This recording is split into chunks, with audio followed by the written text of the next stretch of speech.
Food and Beverage Service Study Program, a 3-year study program which aims at producing graduates who will be able to be middle-level professional managers in the fields of hotels, independent restaurants and bar, cruise, and as entrepreneurs in the food and beverage sector.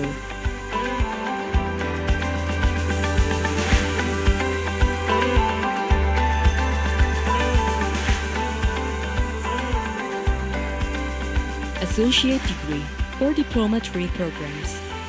Room Division Study Program, a 3-year study program with aims at producing graduates who will be able to be middle-level professional managers in the field of room division. The learning process is also combined with guest lectures from practitioners and internships to fulfill aspects of experience, responsibility, and accountability of students' competence so that graduates can meet user expectations.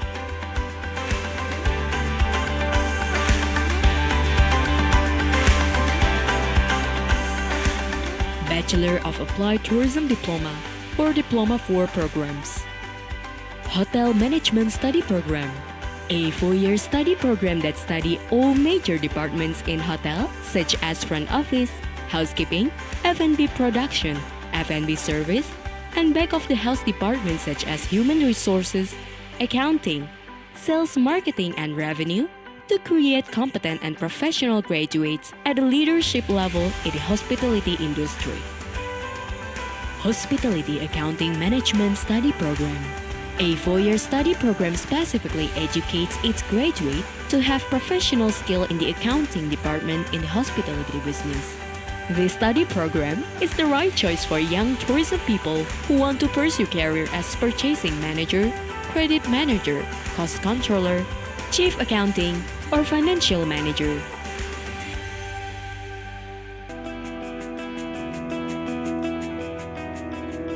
Conventions and Events Management Study Program, a 4-year excellent study program that produces professional event organizers at a level of event managers. Students learn how to create a system, concept, event creative design, manage more than one type of event, as well as business development in the event field.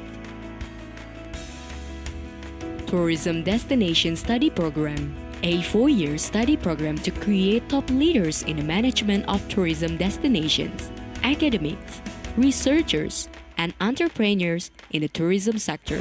Students also receive the opportunity to conduct field research in the field project study and work practice program for 6 months in the industry.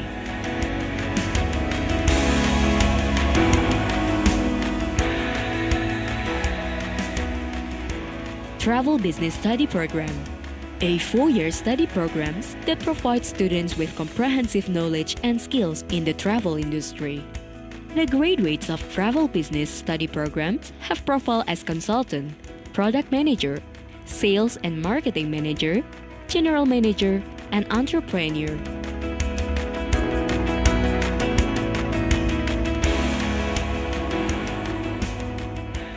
Applied Master or Magister Program.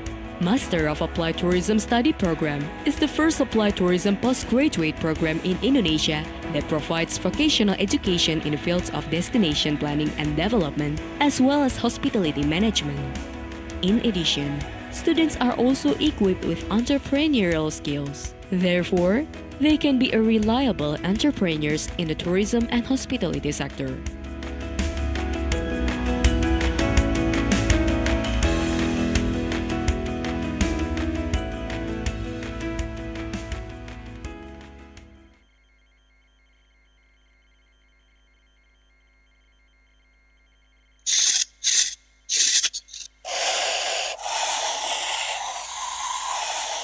Your picture will be as big as you can think.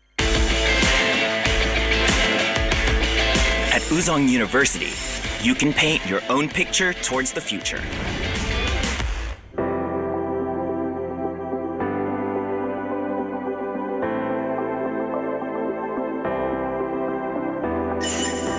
We commemorate the 70th anniversary of Woosong, which was founded on Dr. Chung-woo Kim's commitment to educate the future generations.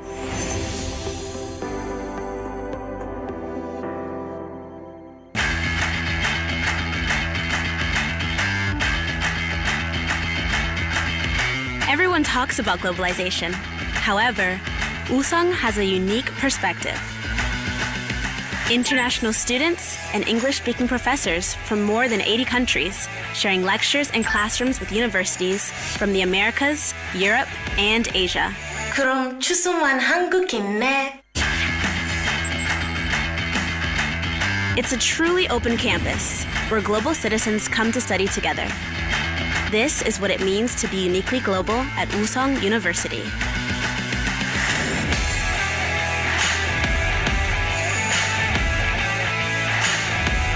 The specialized education system at Woosong is cultivating experts for the real world. Woosong's efforts raising professionals have resulted in superior job placement records and outstanding on-campus startups. 우린 프로니까! Yes! Woosong's unique specialized programs have attracted national attention and established its global reputation. My time at Woosong and Snowbird has a profound impact on my academic journey. Thanks to the nice curriculum from Woosong University, now I'm doing well in our restaurant and also getting along with my colleagues nicely. 우송대에서 글로벌 비즈니스 환경에 대한 적응의 준비를 할 수 있었습니다. 그 준비 덕분에 아마존이라는 세계적 기업에 취업을 할 수 있었습니다. 대학 시절 수십여 개국의 학생들과 치열하게 토론하고 발표했던 경험이 논리적인 사고와 커뮤니케이션 스킬의 밑바탕이 되었습니다.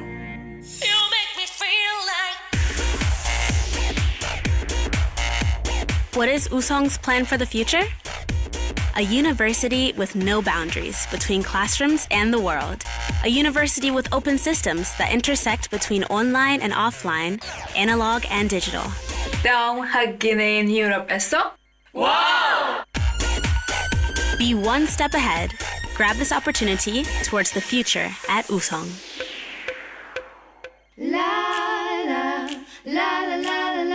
With wheels of globalization and specialization, Woosong is speeding towards the future.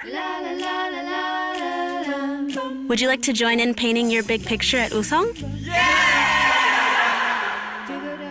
Woosong Educational Foundation. มหาวิทยาลัยพะเยาผลิตบัณฑิตที่มีคุณธรรมและจริยธรรมเพื่อชุมชนสู่สากล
ที่นี่เรามีเครื่องมือที่ทันสมัยสร้างประสบการณ์ทำงานจริงมุ่งเป็นมหาวิทยาลัยที่มีชื่อเสียงระดับสากลเพื่อชุมชนไปพร้อมกัน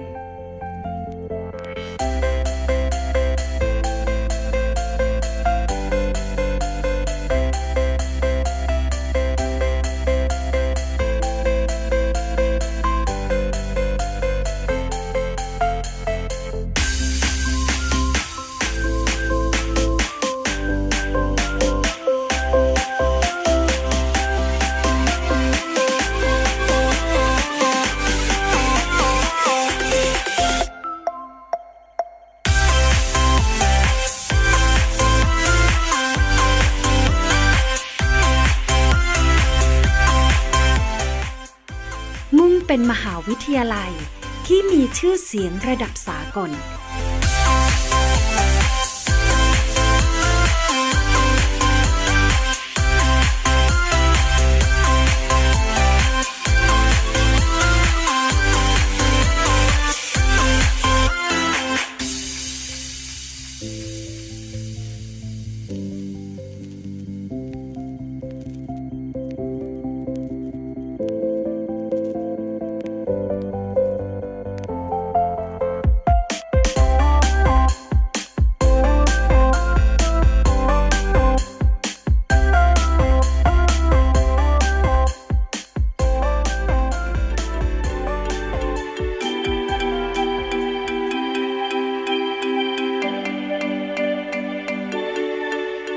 เน้นการนำเทคโนโลยีที่ทันสมัยมาปรับใช้ในการดำเนินชีวิตภายในมหาวิทยาลัยได้อย่างมีประสิทธิภาพ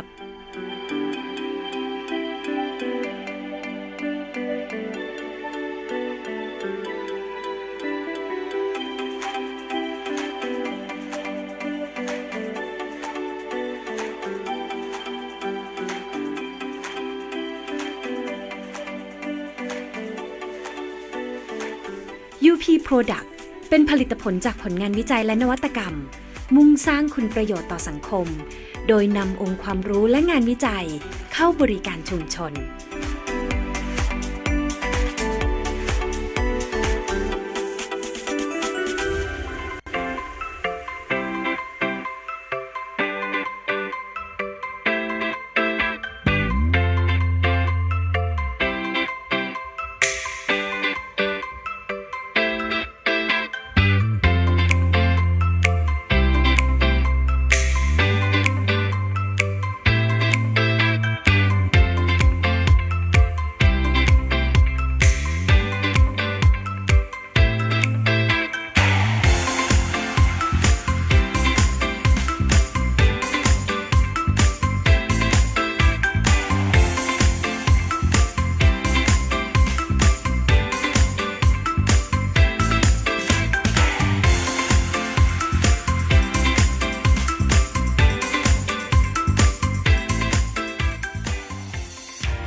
มหาวิทยาลัยจัดตั้งศูนย์บริการด้านสุขภาพเพื่อช่วยเหลือชุมชนด้วยความชำนาญการในวิชาชีพแบบครบวงจร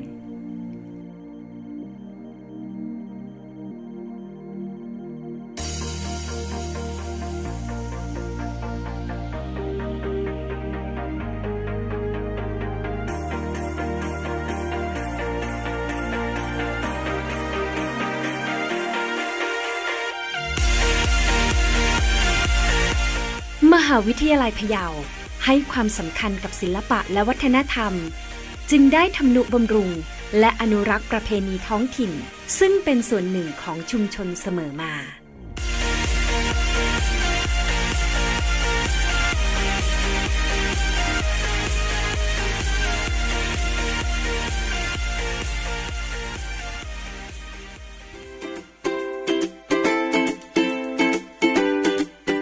เราเชื่อว่าการมีมาตรฐานและคุณภาพชีวิตที่ดีคือสิ่งสำคัญที่ทำให้ทุกคนเรียนและทำงานอย่างมีความสุข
gentlemen, we are pleased welcome the Honorable, our esteemed guest to my Widya Tula meeting room, Bali Tourism Polytechnic.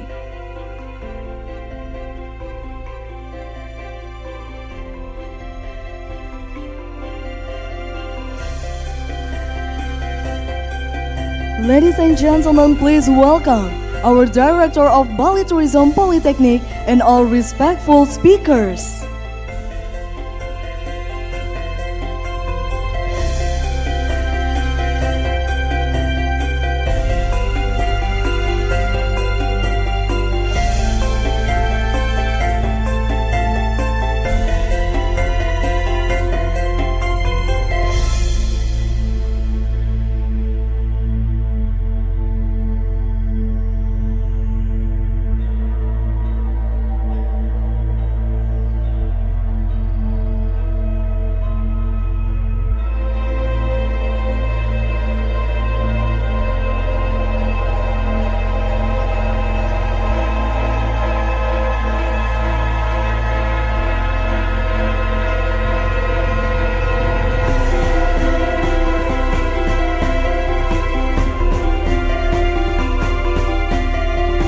Ladies and gentlemen, we would like to have your attention as the opening ceremony of the International Hospitality Entrepreneurship and Innovation Conference 2026 is going to be started in a few minutes.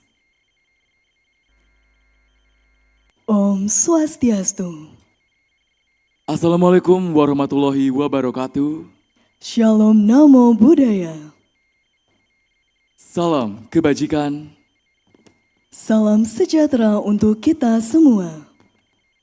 Salam Makardi.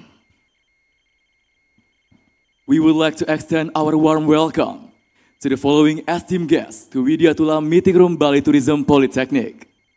From Deputy for Resource and Institution Ministry of Tourism of the Republic of the Indonesia, Insinyur Martini Muhammad Paham, MBA. The Director of Bali Tourism Polytechnic, Dr. Andes Ida Bagus Putu Puja, MKes. The Directors of Tourism Polytechnic under the Ministry of Tourism of the Republic of Indonesia. The Professor of Bali Tourism Polytechnic, Profesor Dr. Iren Hanaha Sihombing, SAMM CHE. President of the ASEAN Tourism Association, ASEANTA, Mr. Edi Krismayadi Suma Wilaga, STMT. The Vice President Human Capital Development and Sustainability in Journey, Mr. Robi Saputra, MTI CPIC. Head of Finance and Business Development Bali Hotels Association, Ms. Melida Weber. The Director of Sales and Marketing, The Ritz-Carlton Bali, Ms. Doris Kroll, MA. Program Chair, Tourism and Hotel Management, School of Business and Communication Arts, University of Payau, Dr. Piapong Supanyo. The founder of Pison Group, Ms. Arlini Wibowo Bikam. Country Director of Woosong University in Daejeon, South Korea, Mr. Oni Afrianto Jamhari. The Director of Hygiene, Safety and Sustainability of Diapurva Kempinski Bali, Ms. Desa Made Intan Sari, STP. Culinary Arts Lecturer at Bali Tourism Polytechnic, Ms. Luh Putu Kartini, SST Par, MTR Par. The Board of Management at Bali Tourism Polytechnic and the Honorable ladies and gentlemen.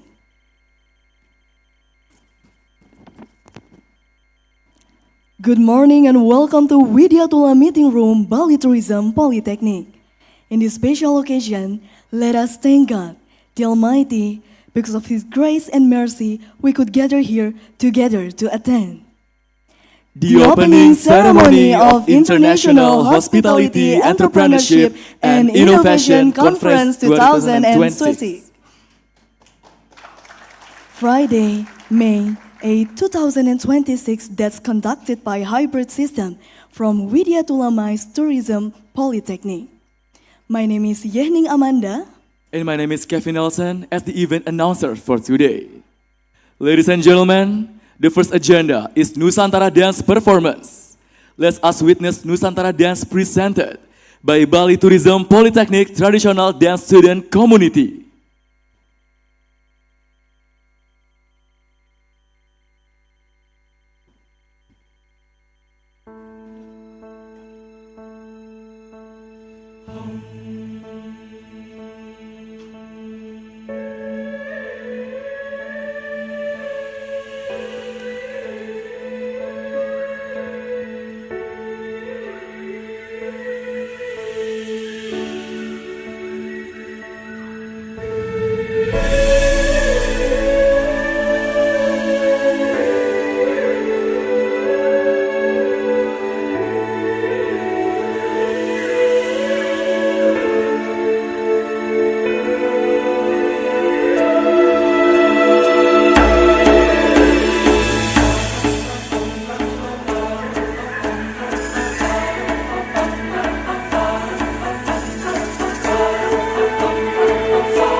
Ladies and gentlemen, for the following agenda is the Indonesian national anthem. For all participants, would you please stand up?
Ladies and gentlemen, please keep stand up. We will continue with chanting prayers.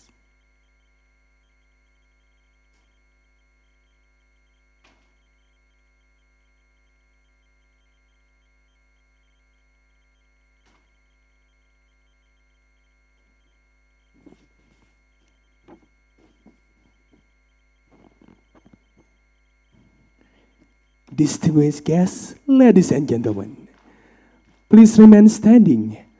Let us pray according to our respective religion and beliefs. With your permission, the prayer will be led in the Hindu religion. For those of other religions, please adjust accordingly. Om Swastiastu. Om Avignamastu Namo Siddham. Om Adhyatya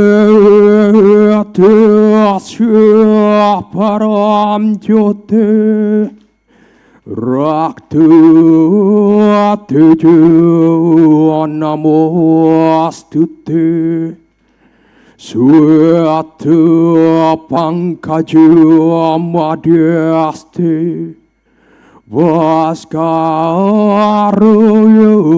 Namostute Om Rangring Syah Pramesiwaraditya Ya Namo Nama Swaha. Oh Almighty God, the most loving and gracious Creator of the universe, we come before you humbly, with gratitude and open hearts, seeking your infinite wisdom and blessings. As we begin this meaningful conference, we ask for your guidance and protection. Grant us the strength to overcome challenge and the wisdom to make decisions guided by compassion, integrity, and love. Oh Lord, as the divine light of knowledge, lead us from darkness into enlightenment. Guide us through word and action so that we may walk on the path of righteousness and truth. We pray for forgiveness for all of shortcoming and mistakes. Clean us from negativity and bless us with purity and of heart and clarity of mind. We also pray for the well-being and all beings and for the harmony of our world. May this conference make a meaningful contribution to expanding knowledge, particularly in support of the development of global hospitality and humanity. Om Sri Ambawantu, Sukham Bawantu, Purnam Bawantu. Om Dewa Suksamba Parama Cintaya Nama Nama Suha. Om Santi, Santi, Santi. Om. Ladies and gentlemen, please have a seat.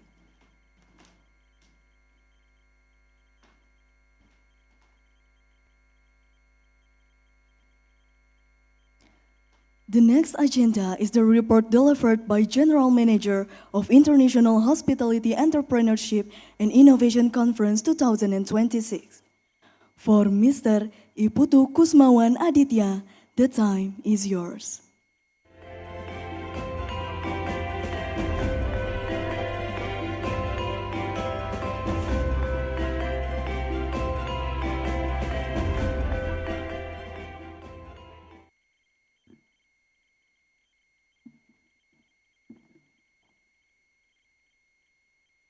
Om Swastiastu. Assalamualaikum warahmatullahi wabarakatuh. Namo Buddhaya, Shalom, Salam Kebajikan, Salam Manganjali Karya Werdi. Good morning, ladies and gentlemen. On behalf of our committee, the 6th Inheic 2026, I would like to extend the sincere welcome to the following honorable guests as follows. Insinyur Martini Muhammad Paham, MBA, that attend with us by online and Zoom. From Deputy for Resources and Institution, Minister of Tourism, Republic of the Indonesia. The Director of Bali Tourism Polytechnic, Dr. Andes Idabagus Putupuja MKes. The Directors of Tourism Polytechnic under the Ministry of Tourism of the Republic Indonesia. Professor of Bali Tourism Polytechnic, Professor Dr. Iren Hanaha Sihombing, SE, MM, CHE, President of the ASEAN Tourism Association, or ASEANTA, Mr. Edi Krismedi Sumawilaga, STMT, Vice President of Human Capital Development and Sustainability in Journey, Mr. Robi Saputra, MTI, CPAC, Head of Finance and Business Development, BHE, Bali Hotel Association, Ms. Melida Weber, Director of Sales and Marketing, The Ritz-Carlton Bali, Doris Shual, MA, Program Chair of Tourism and Hotel Management, School and Business and Communication Arts of University of Payau, Dr. Piapung Supanyo that attend us online, Founder of Pison Group, Arlini Wibowo, BCom, Country Director of Woosong University in Daejeon, South Korea, Mr. Oni Afrianti Jamhari, the Director of Hygiene, Safety, and Sustainability, the Apurka Kevinsky Bali, Mrs. Desak Made Intansari, STP,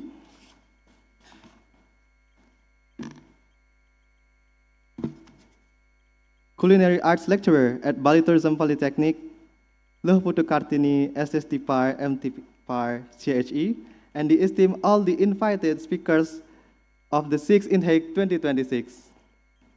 Also respected Vice Director 1 of Bali Tourism Polytechnic, Mr. Dr. Igusti Agung Dewi Tarsano, SST PAR, MMCHE, Vice Director 2 of Bali Tourism Polytechnic, Mr. Dr. Iwan Sukma Winaryo Prabowo, MPAR, MPRO, Vice Director 3 of Bali Tourism Polytechnic, Dr. Loh Yusni Wiarti, EPAR SE, MPAR Emirates, Coordinator of Hotel Management Study Program, Nimade Swastini, SEMM CHE, all supervising lecturers and distinguished guests, and the 6th Inheic 2026 committee members, and also all participants who attend this conference both on online and offline. First of all, Allow me to introduce myself. On this wonderful occasion, my name is Iputu Kusman Aditya, and I'm here as the representative of our whole team of the 6th Inheic 2026, who have all put in this tremendous amount of effort and time to get this event ready. Distinguished guests, esteemed college and values participants, we are deeply honored to welcome you to the 6th International Hospitality, Entrepreneurship and Innovation Conference 2026, or Inheic 2026. This year's theme is Reimagining Hospitality for a Multi-Generational World through Innovation and Entrepreneurship towards Sustainability. Aligns with our phenomenon how tourism industry facing challenges towards show dynamical generation having a difference on behavior and needs in hospitality industry.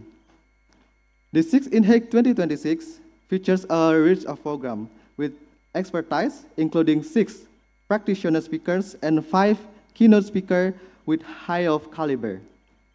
We are proud to host over than 650 participants and feature the work of over than 60 paper presenters, also showcasing the breadth and deep research within the hospitality sector. This significant participation is made possible also through the generous support of over than 40 valued sponsors, whose commitment has been instrumental in this conference success. We are also pleased to offer a unique opportunity for scholars and industry of professionals to coverage, exchange research, and pursue to our publication avenue. All presented papers will be included in a conference proceeding book with an ISSN. Notably, the 3 most exceptional papers will be considered for a publication in the Science Technology Index Sinta 3 journal. We extend our sincere appreciation to our co-hosting institution for their invaluable support and collaboration in making this event possible. Our gratitude also goes to first ASEAN Tourism Association, ASEANTA, and then the Injourney BHA Bali Hotel Association, Woosong University, University of Payau, and the Tourism Polytechnic under the Ministry of Tourism of the Republic of Indonesia. Their contribution have been instrumental in achieving the ambitious goals we set for this conference. We deeply value their partnership and commitment to advancing the field. Finally, we express our gratitude to the viewers, chairperson, presenters, and the dedicated team at the Bali Tourism Polytechnic for successing the 6th Inheic 2026 event. We also acknowledge the generous support of our sponsor and partners, whose contribution have been vital to the realization of this international gathering. It's our sincere hope that this conference will facilitate an impactful exchange of knowledge and other perspectives, fostering adaptation and progress within the hospitality industry. We trust that the 6th Inheic 2026 will provide an enriching and memorable experience of all. Thank you very much, and please have a thoughtful conference. Om Santi, Santi, Santi Om. Assalamualaikum warahmatullahi wabarakatuh. Thank you for the speech for Mr. Iputu Kusmawan Aditya.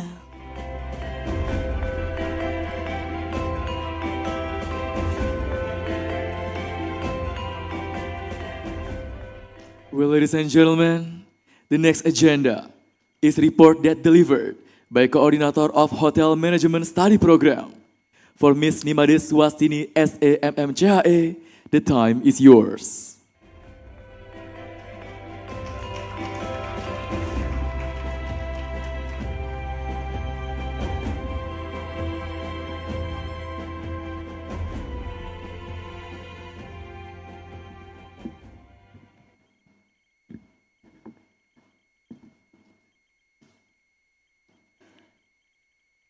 Om Swastiastu. Assalamualaikum warahmatullahi wabarakatuh. Salam sejahtera untuk kita semua. Salam, Namo Buddhaya, salam kebajikan, salam manganjali karyawerdi. Good morning, ladies and gentlemen. On this nice occasion, on behalf of management of Hotel Management Study Program, I would like to welcome the following esteemed guests to this conference. The Honorable Insinyur Martini Muhammad Paham, MBA, from Deputy for Resources and Institution, Minister of Tourism, Republic of Indonesia. Directors of Bali Tourism Polytechnic, Dr. Andes Ide Bagus Putu Puja MKes. The directors of Tourism Polytechnic under the Ministry of Tourism of the Republic of Indonesia. Professor of Bali Tourism Polytechnic, Professor Dr. Irene Hana Hasihombing, SAMM, CHE. President of the ASEAN Tourism Association, ASEANTA, Mr. Edi Kresmedi Sumawilaga, STMT. Vice Presidents, Human Capital Development and Sustainability in Journey, Mr. Robi Saputra, MTA, CPAC. Head of Finance and Business Development Bali Hotel Association, Ms. Melida Weber. Director of Sales and Marketing, the Ritz-Carlton Bali, Ms. Doris Ward, MA. Program Chair, Tourism and Hotel Management School of Business and Communication Art, University of Payau, Dr. Piapong Supanyo. Founder Pison Group, Ms. Arline Wibowo Bikom. Country Director of Woosong University in Dejong, South Kamera, Auni Afrianto Jamhari. Director of Hygiene, Safety and Sustainability of the Apurva Kempinski Bali, Ms. Desa Made Intansari, STP. Culinary Arts Lecturer at Bali Tourism Polytechnic, Loh Putu Kartini, SST Par MTR Par CSE. Respected to Vice Director 1 of Polytechnic Pariwisata Bali, Dr. Igusti Agung Gede Witarsana, STT Par MMCHE. And to all supervising lecturer and distinguished guests, and the Inheic 2026 committee member, all participants who have attended this conference both offline and offline.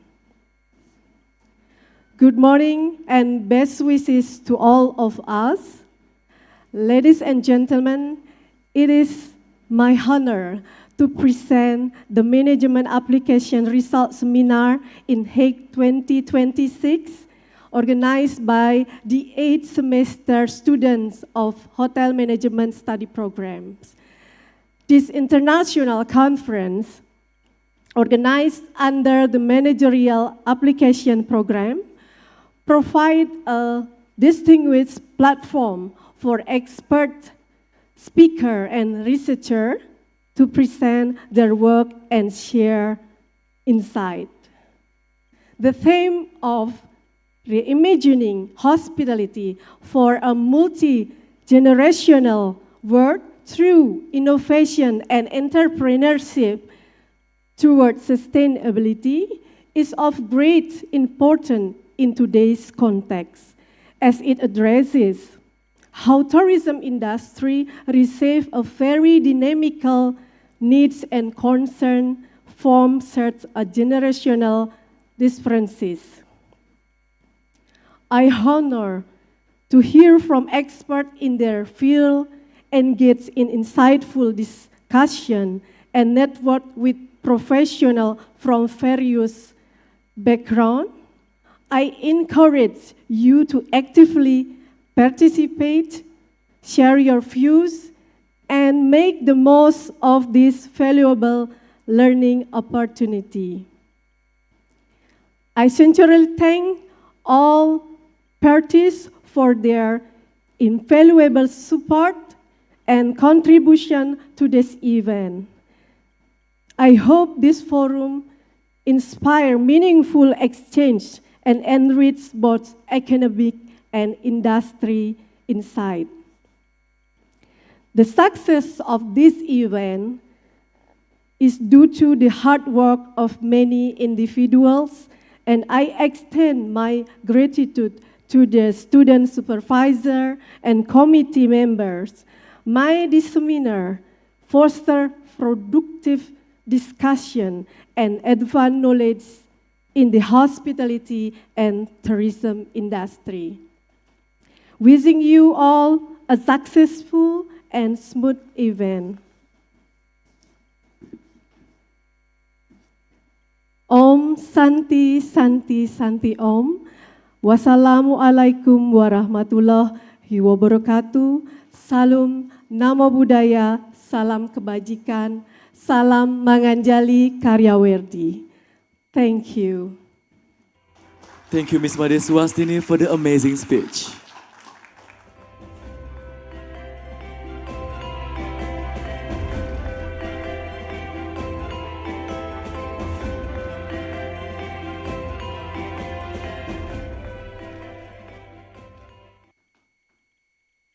Ladies and gentlemen, for the next agenda is welcoming speech delivered by Director of Bali Tourism Polytechnic, Mr. Ida Bagus Putu Puja. The time is yours.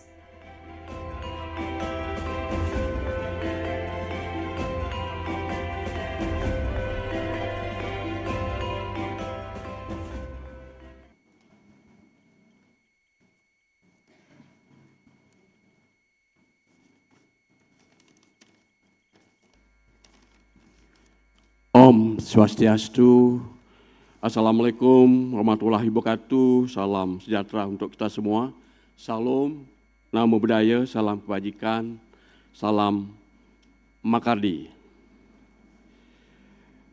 Selamat pagi, good morning, distinguished guests, ladies and gentlemen. It is a great honor to me, on behalf of Bali Tourism Polytechnic, to welcome all distinguished guests, speaker, and participant to the 6th International Hospitality and Entrepreneurship Innovation Conference 2026. Allow me to respectfully acknowledge the presence of the Honorable Insinyur Martini Muhammad Paham, MBA, Deputy for Research and Institution, Ministry of Tourism, Republic of Indonesia, the Director of Tourism Polytechnic under the Ministry of Tourism of the Republic of Indonesia, Professor of Bali Tourism Polytechnic, Professor Dr. Irin Hana Sihombing, President of the Asian Tourism Association, Bapak Edi, and Vice President Human Capital, Development and Sustainability Engineer, Bapak Robi, Head of Finance and Business Development Bali Hotel Association, Melida Weber, Director of Sales and Marketing, The Ritz-Carlton Bali, Doris Sadi, Program Chairperson and Hotel Management School and Bali and of Business and Communication Arts University of Payau, Dr. Payong Sup Panyo, Owner of Vision Group, Arlini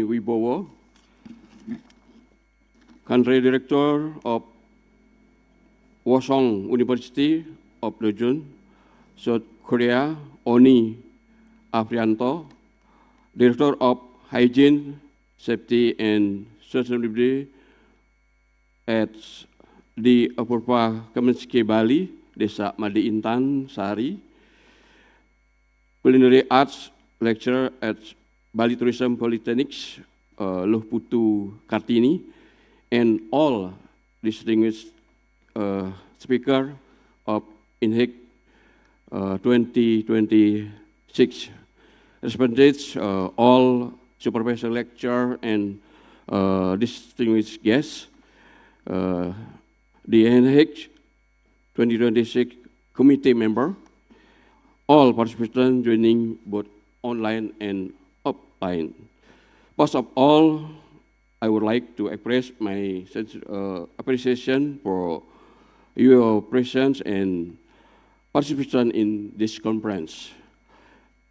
This year's themes, reimagining hospitality for a multi-generational world through innovation and entrepreneurship toward sustainability.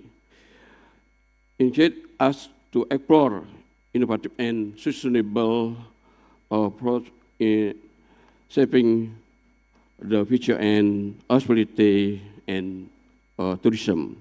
We hope this conference will become a valuable platform for sharing knowledge, strengthening collaboration, and getting meaningful ideas for the improvement of hospitality and entrepreneurship. Finally, I would like to thank all speakers, participants, and committee members for the valuable support and contribution. May the sixth Inheic 2026 bring inspiration and positive impact for us all. Thank you very much. Om Santi, Santi, Santi, Om. Wassalamualaikum warahmatullahi wabarakatuh. Thank you for the speech for Mr. Ide Bagus Putu Puja.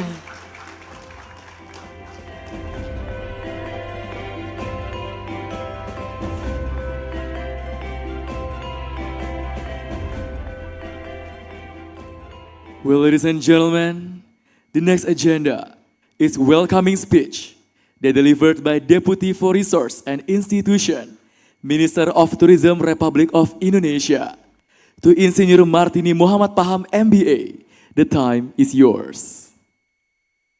Baik, terima kasih. Bismillahirrahmanirrahim.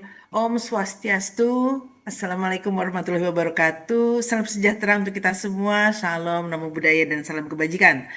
Ladies and gentlemen, it is both a great honor and also a privilege for me to join this distinguished forum through online. And on this occasion, I would like to extend my highest appreciation to the organizing committee of Inheic 2026, as well as Polytechnic Pariwisata Bali for successfully bringing together scholars, practitioners, policymakers from various backgrounds to engage in this meaningful discussion on the future of hospitality and tourism. Allow me also to extend my warmest welcome to all esteemed speakers, distinguished guests, respected lecturers, industry representatives, and all participants who are joining us today, both online and offline. Your presence here reflects a shared commitment to advancing knowledge, innovation, and collaboration in the hospitality sector. Today, we are witnessing a significant transformation in the global tourism and hospitality landscape. The industry is no longer defined solely by service excellence, but also by its ability to adapt to rapid technology change, shifting consumer behavior, and increasing awareness of sustainability. One of the most defining characteristics of this transformation is the emergence of a generational market. We are now serving diverse generation. It's bringing different expectation, preference, and values. From those who prioritize authenticity to cultural depth to those who seek digital convenience and personalized experience. The hospitality industry is challenged to respond in more creative, inclusive, and adaptive ways. This complexity requires us not only to innovate, but to rethink fundamentally how hospitality is conceptualized and developed. In this context, the theme Reimagining Hospitality for a Multi-Generational World Through Innovation and Entrepreneurship Towards Sustainability is highly relevant. It reminds us that the innovation is not only about technology, but also about new ways of thinking, delivering meaningful experiences. At the same time, entrepreneurship drives resilience and growth, while sustainability must remain at the core of every development in tourism. Through this conference, I sincerely hope that all participants will gain valuable insights from the diverse topics presented, as well as inspiration from the exchange of ideas and experiences. At this important moment, it is crucial for all of us to work together in shaping a future where hospitality is more adaptive, more inclusive, and more sustainable across generations. Thank you very much. Enjoy the conference. Om Santi Santi Santi Om. Wassalamualaikum warahmatullahi wabarakatuh. Thank you. Miss Insinyur Martini Muhammad Paham MBA, thank you for the speech, and we would like you to open this event accompanied by Director of Bali Tourism Polytechnic, the Coordinator of Hotel Management, the Chairman of Committee by hitting the gong. We also invite Mr. Kusmawan Aditya, Board of Management from Bali Tourism Polytechnic, and Mr. Dr. Andar Danova L. Gultom, MSc.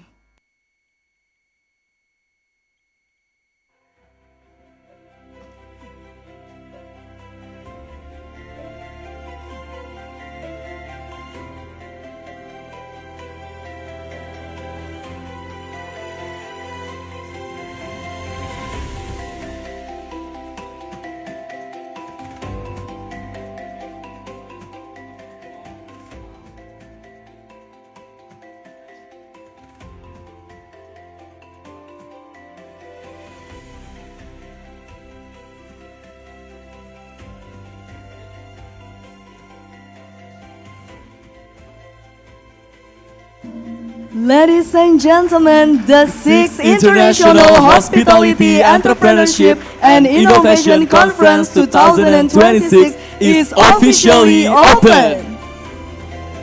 And we continue with photo session. The first photo session, we would like to invite to the stage all of the speakers and all of the director of our host and co-host who attend to Mais Widyatula, please come forward.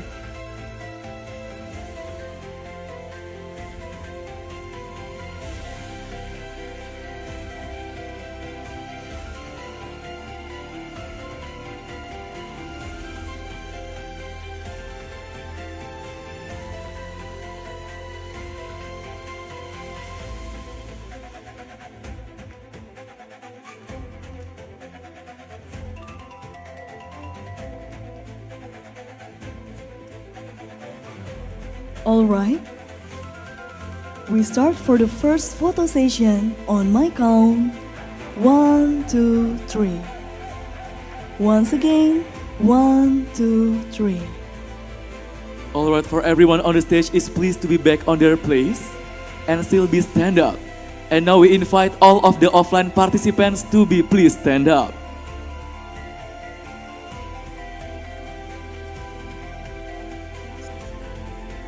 And one more time for everyone on the stage is pleased to be back on their place and to be still be stand up for the photo session.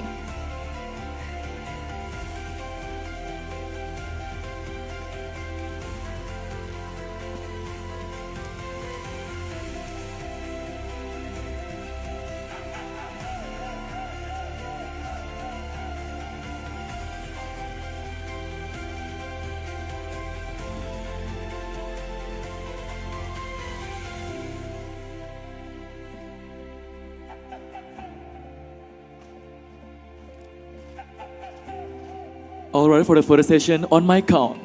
In 1, 2, 3. One more time.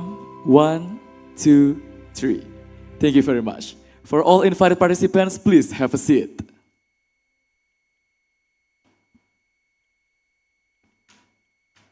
For our online participant, we invite you to open the camera to have a photo session.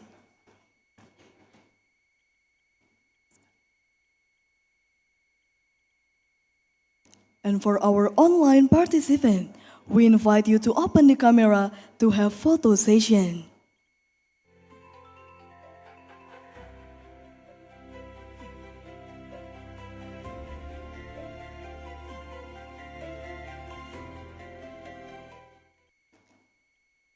All right, we start for the photo session on my count. 1, 2, 3. Once again, 1, 2, 3. All right, ladies and gentlemen, thank you so much to all of the participants, the speakers, and all of the Director of Tourism Polytechnic under the Ministry of Tourism of Indonesia. And ladies and gentlemen, we proudly present Bali Tourism Polytechnic profile videos and our co-host profile videos.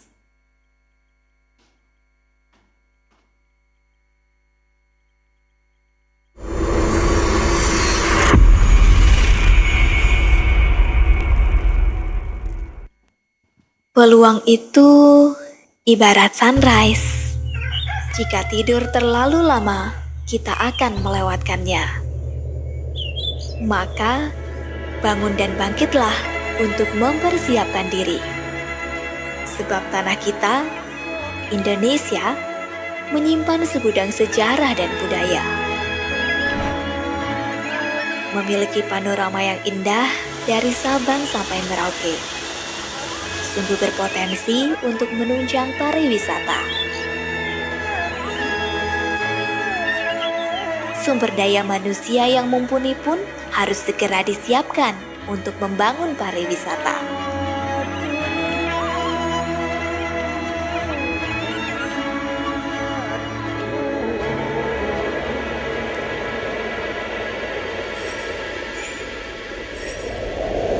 Politeknik Pariwisata Lombok yang terletak di salah satu destinasi pariwisata favorit dunia hadir untuk menghasilkan sumber daya manusia pariwisata yang akan menempati top level di dunia internasional.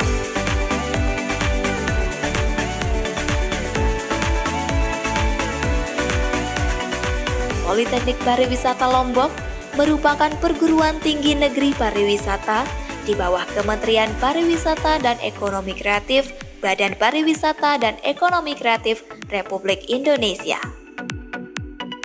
yang menyelenggarakan program pendidikan vokasi bidang pariwisata dengan pusat kajian pariwisata halal yang memikat mata dunia.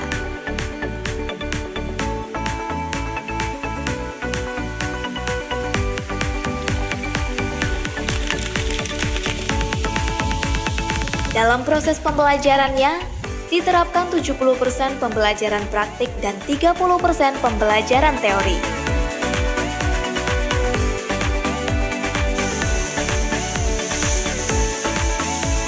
Terdapat 4 program studi, yaitu Diploma 3 Divisi Kamar, menghasilkan lulusan berdaya saing tinggi yang menguasai dasar-dasar keilmuan dan keterampilan dalam bidang divisi kamar pada usaha akomodasi atau perhotelan yang berkelanjutan.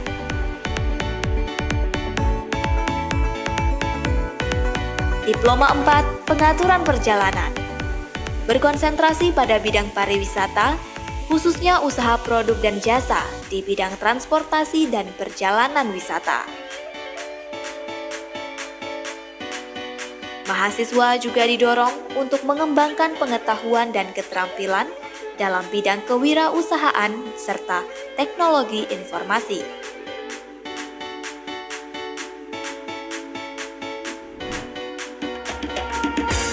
Diploma 3 Tata Hidang, belajar meracik dan menyajikan makanan serta minuman tradisional maupun internasional, mulai dari aneka kopi, teh, hingga minuman herbal yang telah menjadi tren dunia. Diploma 3 Seni Kuliner, berorientasi menghasilkan sumber daya manusia yang profesional di bidang kuliner. Kesuksesanmu ada dalam tindakanmu. Maka, persiapkan masa depanmu sekarang bersama Politeknik Pariwisata Lombok. Dan jadilah seperti matahari. terbit dengan harapan, terbenam dengan kemenangan.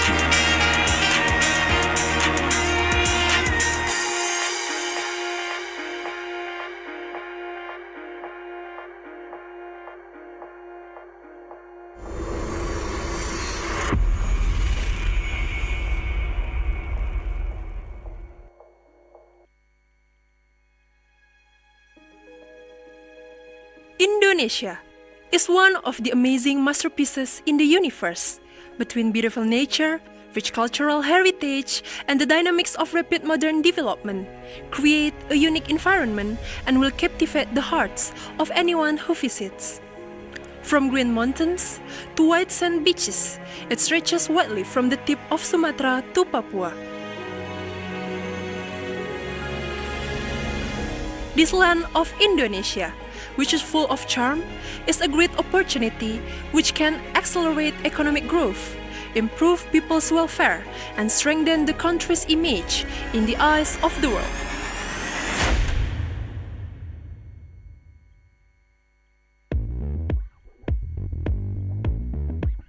The tourism sector is one of the pillars of the Indonesian economy and is a major foreign exchange contributor. Therefore, reliable human resources in tourism must be immediately prepared and upgraded to develop Indonesian tourism in the future. Established since 1991, Medan Tourism Polytechnic presents to produce competent tourism human resources and with international expertise. Medan Tourism Polytechnic is one of the state tourism polytechnic under the Ministry of Tourism and Creative Economy of the Republic of Indonesia. Medan Tourism Polytechnics organize vocational education programs in hospitality and tourism sector. As it is located next to the Lake Toba, which has been recognized by UNESCO as Global Geopark, it is then focused on Geotourism Study Center. Medan Tourism Polytechnic serves 2 departments with 9 study programs implementing the scheme of 70% practical and 30% theory in day-to-day learning process. The 9 study program namely Bachelor of Applied Sciences in Hotel Management,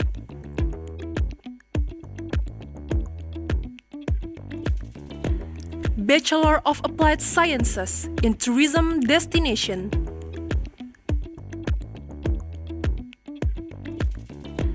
Diploma Program in Culinary Arts,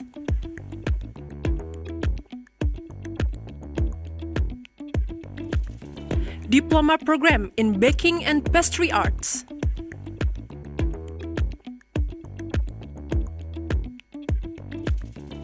Diploma Program in Rooms Division,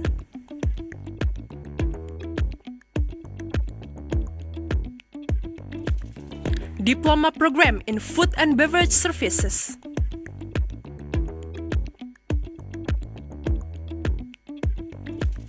Diploma Program in Tourism Planning and Marketing,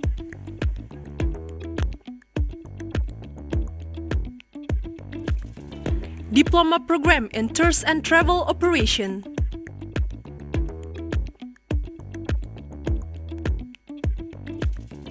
Master of Applied Sciences in Tourism Planning and Development. In order to maintain quality in accordance with international standards, Medan Tourism Polytechnic has received certification from UNWTO TEQUAL, which is specifically for educational institutions operating in the hospitality and tourism sector. Accredited by the National Accreditation Board for Higher Education and received ISO 21001-2018 as well. Medan Tourism Polytechnic opens up great opportunities for students to take part in internship program abroad, and many graduates have gone on to work in various well-known companies in Indonesia and the world. For more than 3 decades, Medan Tourism Polytechnic always encourages development, national and international tourism industry, which competent human resource, as well as being a solution provider for the development of the tourism industry in the domestic and global markets. Medan Tourism Polytechnic, highly advanced and competitive.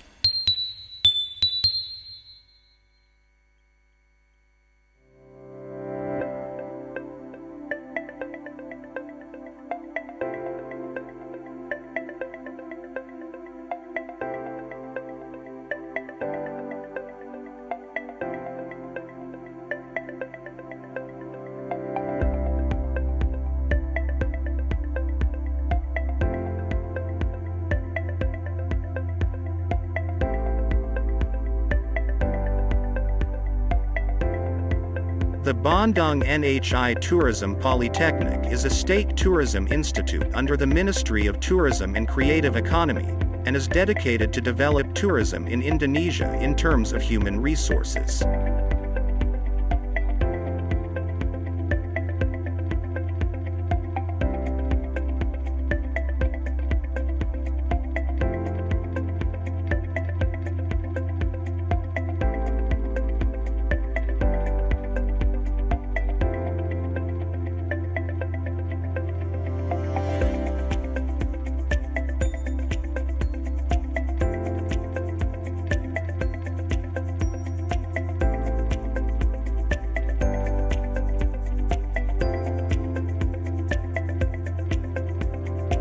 This is in line with the vision of Bandung NHI Tourism Polytechnic to become the center of State Tourism Institute, with global standard and international competitiveness that produce qualified, competent and professional human resources.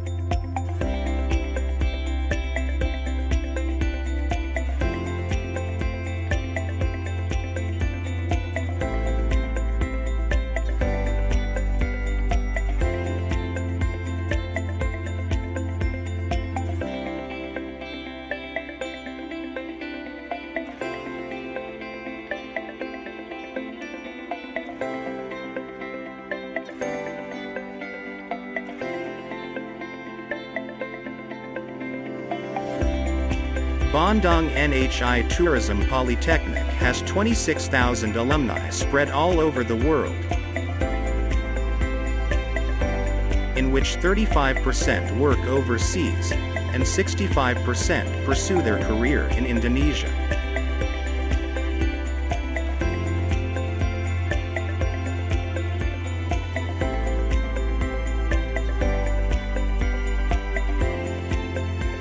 At the moment, Bandung NHI Tourism Polytechnic administers 10 study programs consisting of diplomas and postgraduate programs.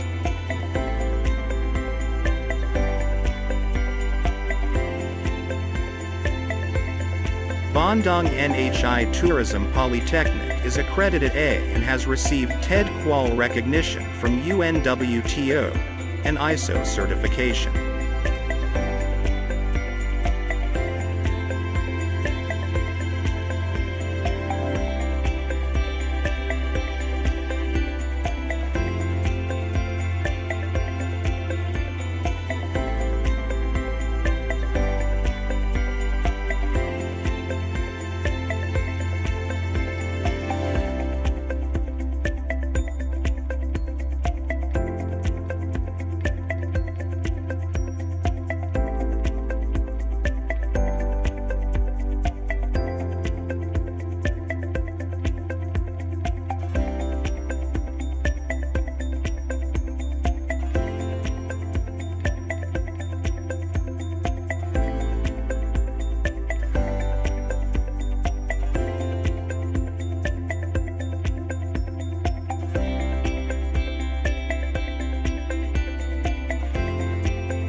as supported by the qualified human resources, lectures with international experience, and qualification, as well as their passion and exemplariness.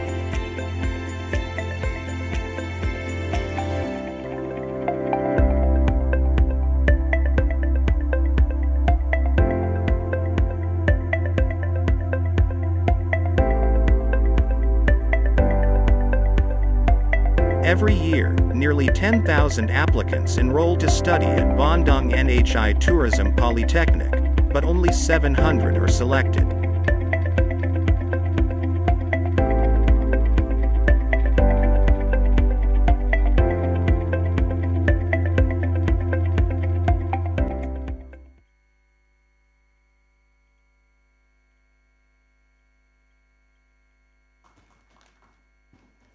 Ladies and gentlemen, for the next agenda, we proudly present our sponsor and media partners that have support this event.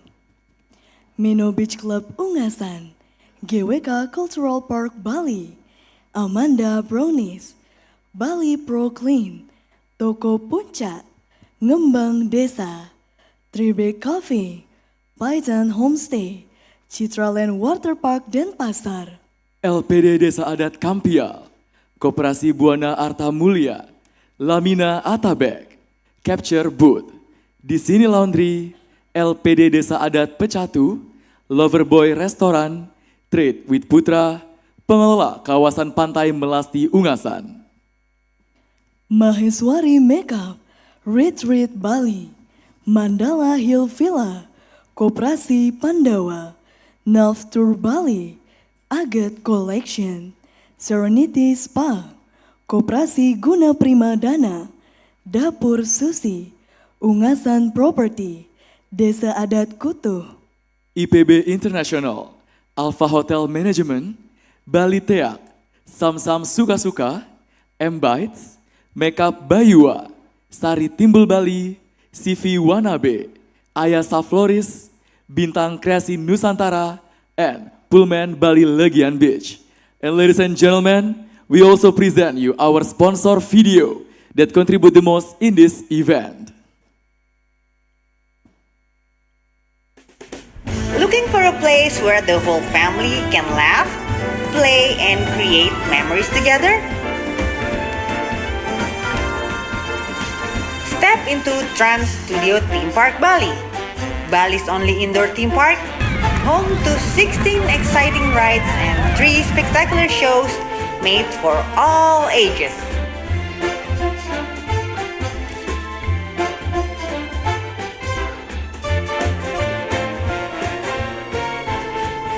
Rain or shine, adventure awaits. Spend an unforgettable day full of laughter, thrills, and shared moments that bring everyone closer. Because the best memories are made together.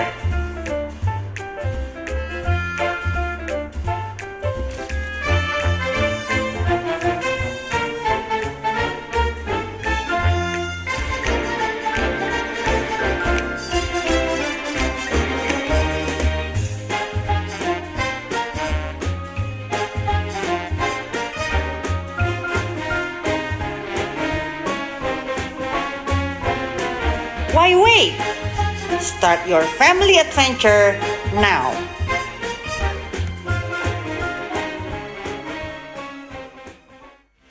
Bank BPD Bali merupakan satu-satunya bank BPD seluruh Indonesia yang berhasil implementasi kris cross-border dengan 3 negara ASEAN, Thailand, Malaysia, dan Singapura. Dengan kris cross-border, transaksi dapat dilakukan lintas negara. Tidak perlu ribet tukar uang kembali changer, tanpa repot tarik tunai di ATM dengan biaya yang mahal. Solusinya, tinggal scan dengan fitur kris BPD Bali Mobile. Jalan-jalan dan belanja di Thailand, tinggal scan QR di Merchant Kris Bank Thailand.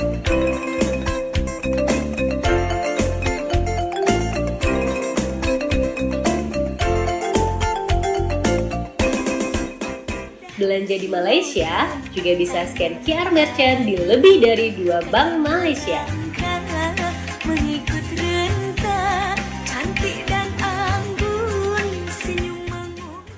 Dan borong-borong di Singapura tinggal scan QR merchant Singapura.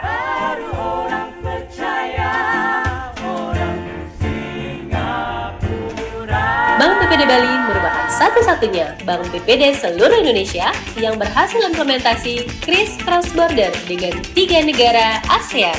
Bagi merchant Bank BPD Bali, bisa juga nih menerima transaksi dari penerbit 3 negara ASEAN secara real time ke rekening pedagang dalam bentuk rupiah tanpa harus nunggu besok loh.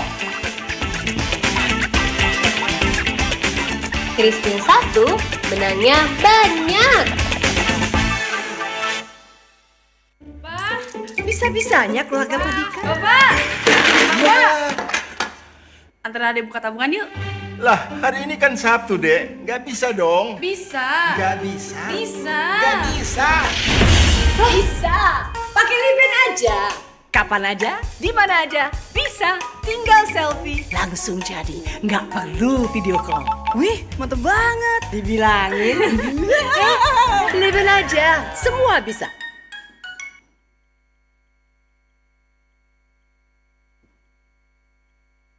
Well, ladies and gentlemen, the next agenda we also have a giveaway for all participants who have participated in the 6 Inheic online as well as offline. 3 lucky winners will get special gift by our sponsor.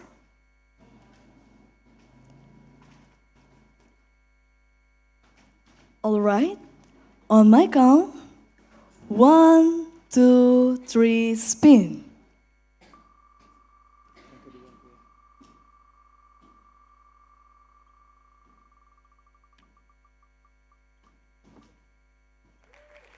Congratulations to Azlaini Rambe. You get 50% discount voucher from Citraland Water Park. And right now we're gonna move for the second winner. Also on my count, in 1, 2, 3, spin.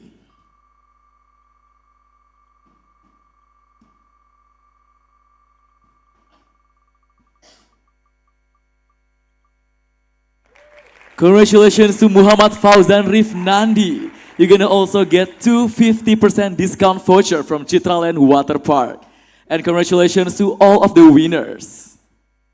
All right, Kevin, those are our first giveaway winners. And don't worry, we still have our second giveaway for you to win our door prize. Here's how to join the second giveaway.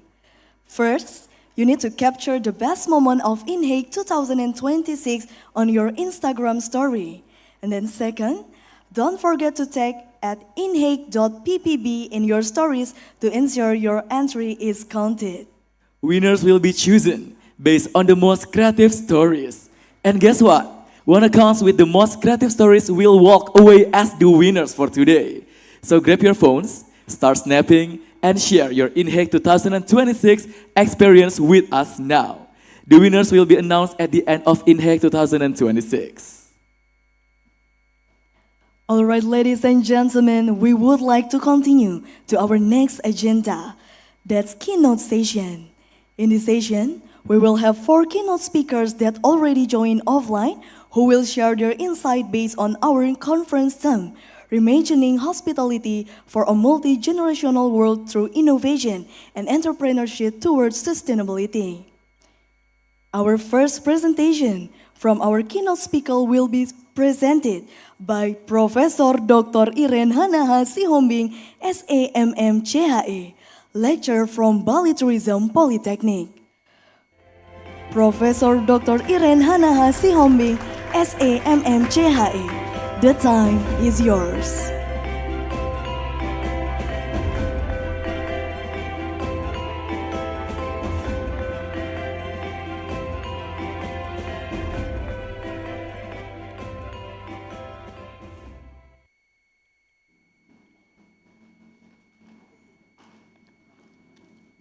Check.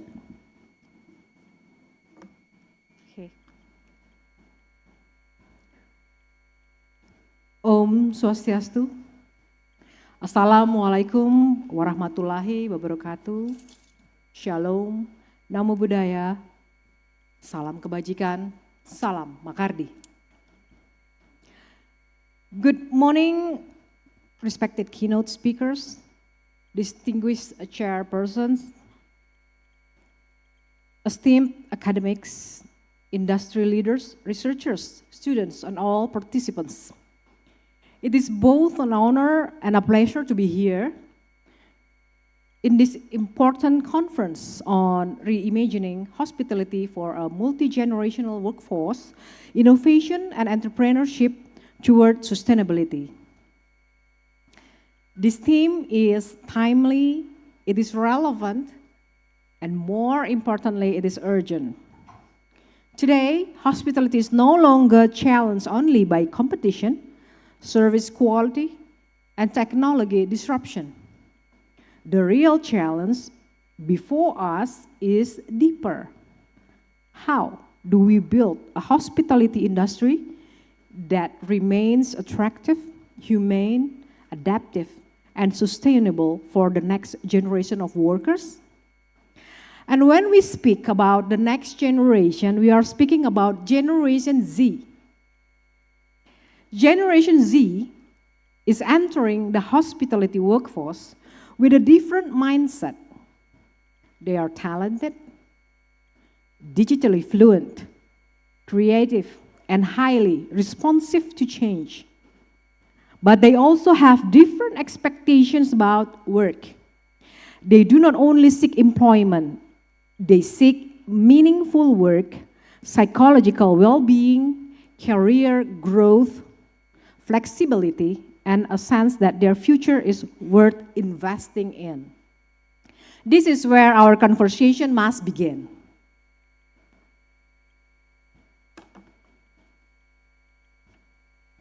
The hospitality industry has always been one of the world's largest employment sectors. It creates jobs, supports tourism, strengthens local economies, and offers opportunities for young people to enter the labor market. However, hospitality is also known for persistent structural challenges, long and irregular working hours, emotional labor, high pressure, relatively low wages in some segments, and high turnover. These conditions are not new, but for Generation Z, they are increasingly difficult to ignore. Many young people enter hospitality education with enthusiasm. They are attracted by the global nature of the industry, the dynamic work environment, the chance to interact with people, and the possibility of international careers. But when they encounter the realities of work, especially during internship, the enthusiasm is often tested. And this is exactly why internship matters so much. Internships are not merely curriculum requirements. They are not just transitional activities before graduation. They are often the first serious encounter between students and the real culture of hospitality work. In many cases, internships shape not only students' skills, but also their identity, confidence, expectations, and long-term career decisions. The core question I wish to highlight today is, can internship experience help create sustainable careers for Generation Z in hospitality? This question is highly important because much of the previous discussion in hospitality education has focused on short-term outcomes like internship satisfaction, employability, and immediate intention to work in the industry. Those outcomes matters, of course, but they are not enough. A student may enjoy an internship and still decide not to stay in hospitality. A student may feel employable and still worry that the industry cannot offer a healthy long-term future. A graduate may enter the industry and then leave after a short time. So, the real issue is not only whether the students are ready to enter hospitality. The real issue is whether they are ready and willing to sustain a career in hospitality over time.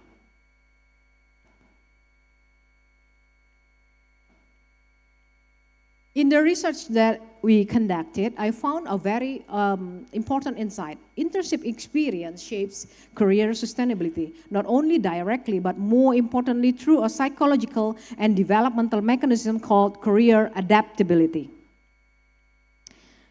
Career adaptability refers to a person's ability to prepare for and respond to career-related tasks, transitions, and uncertainties.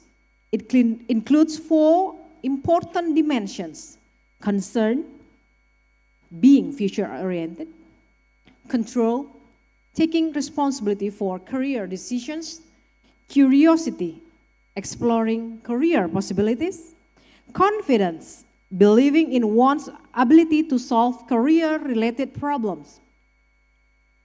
In a dynamic and demanding sector like hospitality, these are not optional quality. They are essential. So student, you must pay attention to this.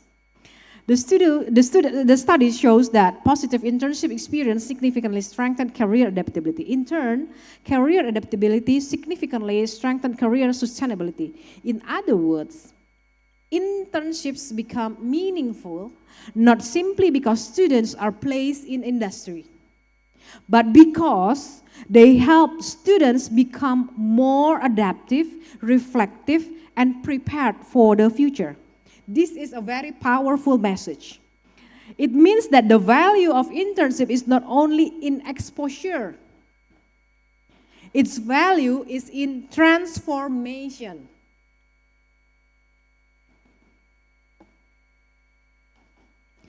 Allow me to summarize the major insights from the study.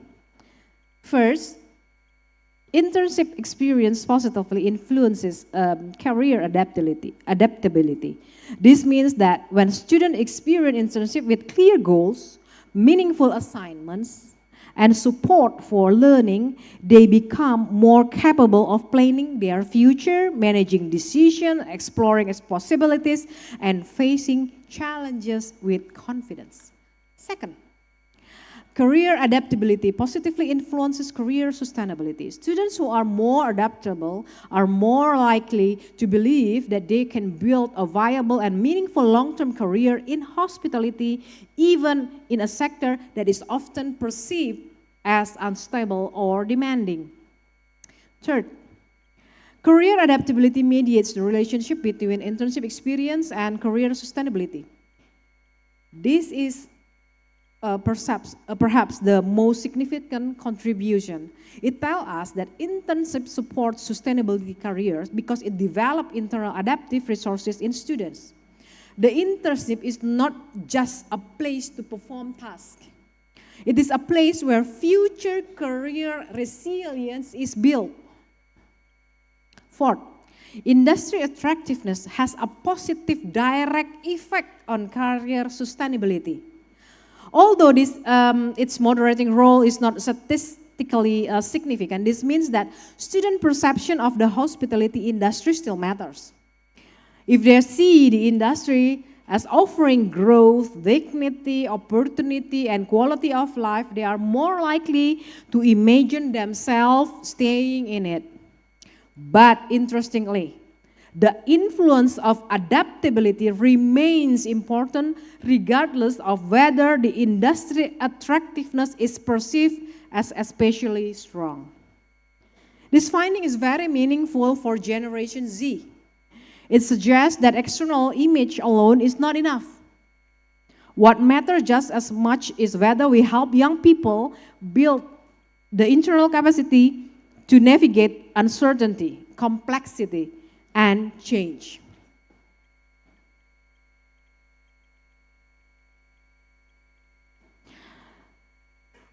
Yeah, what this means for hospitality education for us. If we accept these findings, then we must also accept a serious implications. Hospitality educations must move beyond preparing students for their first job. We must prepare them for sustainable careers. This changes how we should design internship. Internship should not be treated as a placement fulfillment. They should be structured as developmental learning ecosystem. That means internship must include clear objective, meaningful and non-trivial work assignment, supportive supervision, constructive feedback, opportunities for reflection, and mentoring that helps students connect present experience with future career identity. Students should leave internships not only with technical competence, but with a stronger sense of who they are becoming in the industry. A successful internship is not simply one in which a student completes a shift or schedules. A successful internship is one in which a student says, now I understand the industry better, I understand myself better, and I feel more ready for my future. That is a sustainable educational outcome. What this means for industry?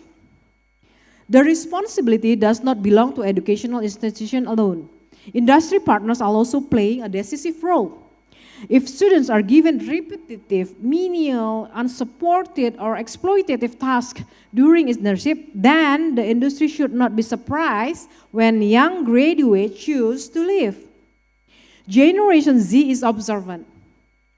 They evaluate not only the job itself, but also the culture behind the job. They notice whether supervisors are care, where the learning is supported, whether dignity is respected, and whether there is a visible career pathways. Therefore, the industry must begin asking itself a critical question.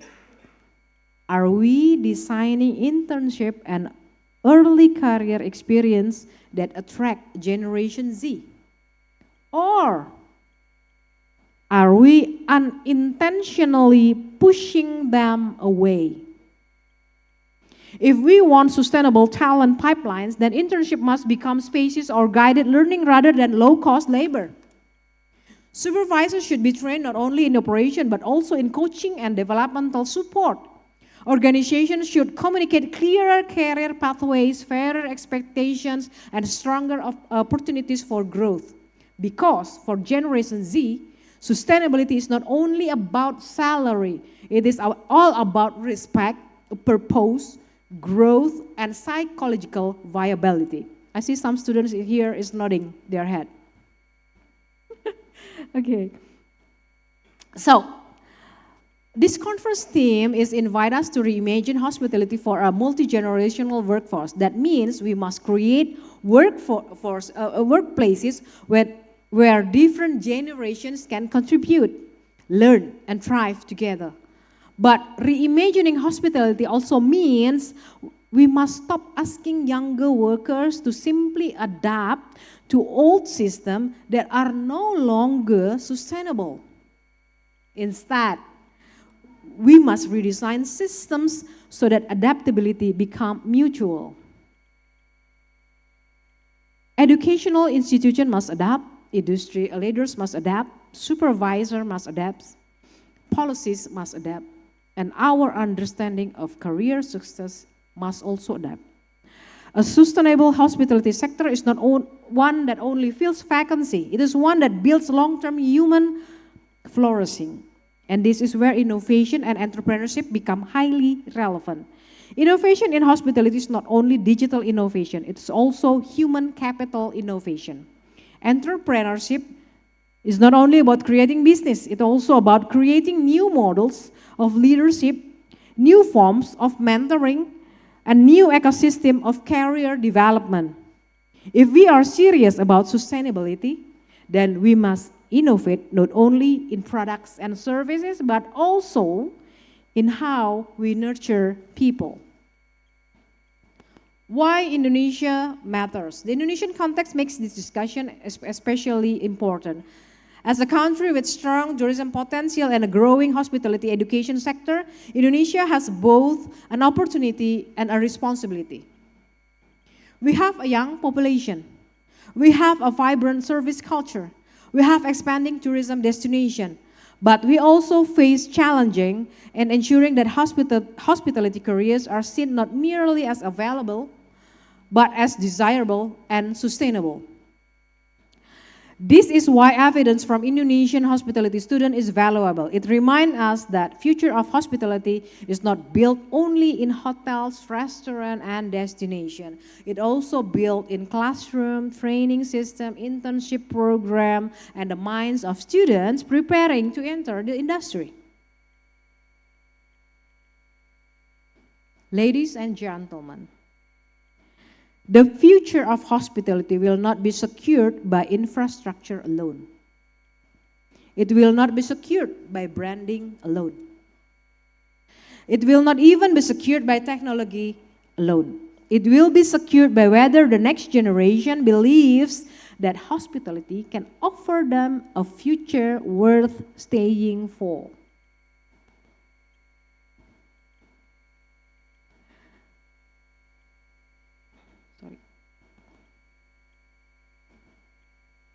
The study we reflect on today gives us a clear message. Internship matters, adaptability matters, sustainability matters, and the way we connect these three matters even more.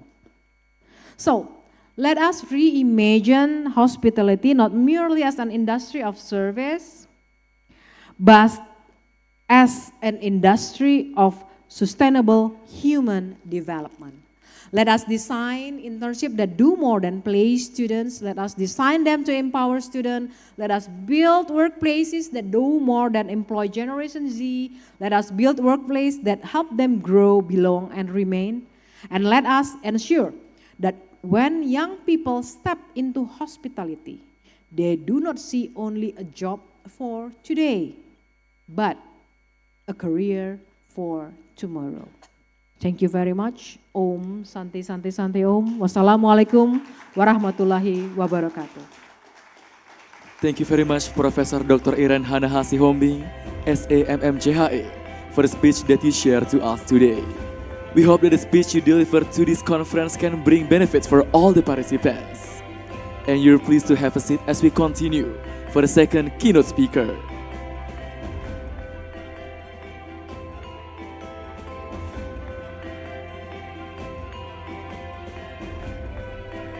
Well, ladies and gentlemen, going to the next agenda, we're going to have our second keynote speakers, Mr. Edi Krismayedi Sumawilaga, as President of the ASEAN Tourism Association, ASEANTA. For Mr. Edi, the time is yours.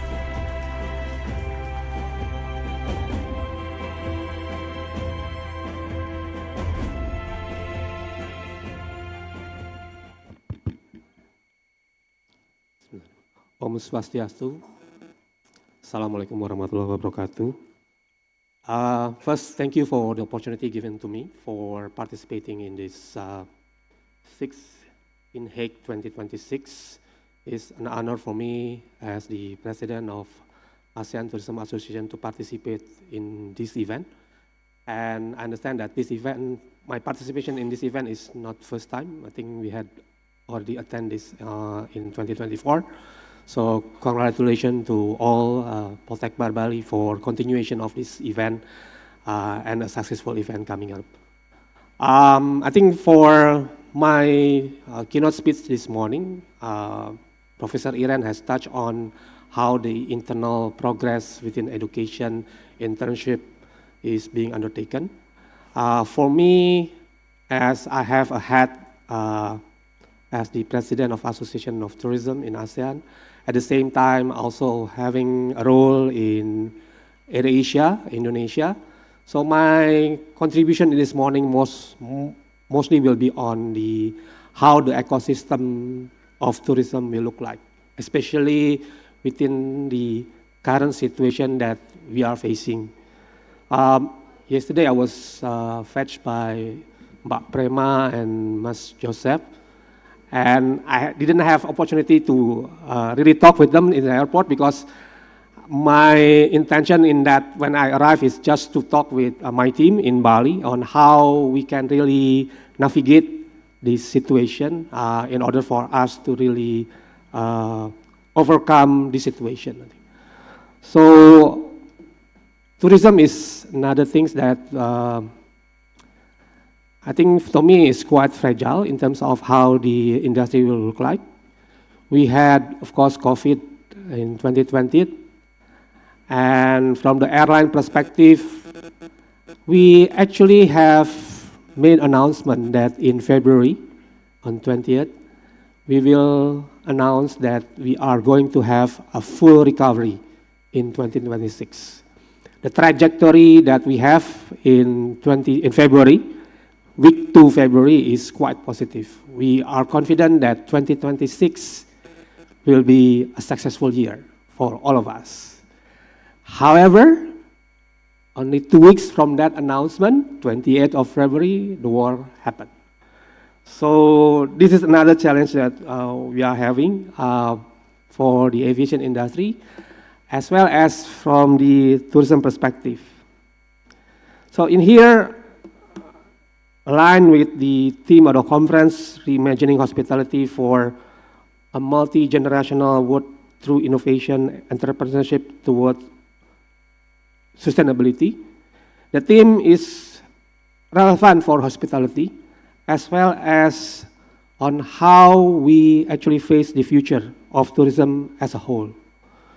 Because today we are not talking about growth, but we are also talking on how we manage to be being relevant as an industry, how we also being connected with the source market, as well as how we can survive in these middle changes that in the world that going so fast. As you know, tourism is developed on 3 things: movement, connection, and human experience. And today, our industry face an environment that more complex.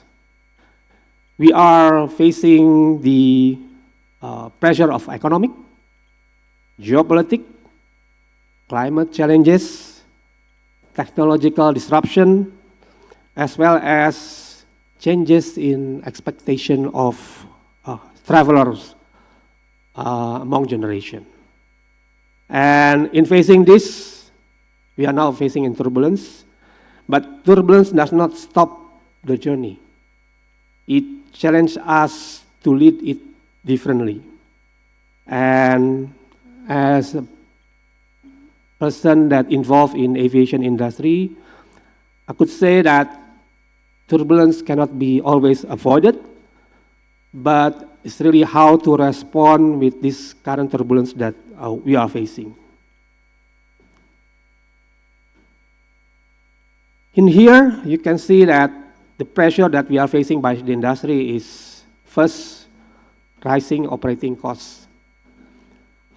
Yesterday, for example, I just shared also with Ibu Dia Paham. AirAsia flies usually before February, we fly 8 times a day between Jakarta and Bali.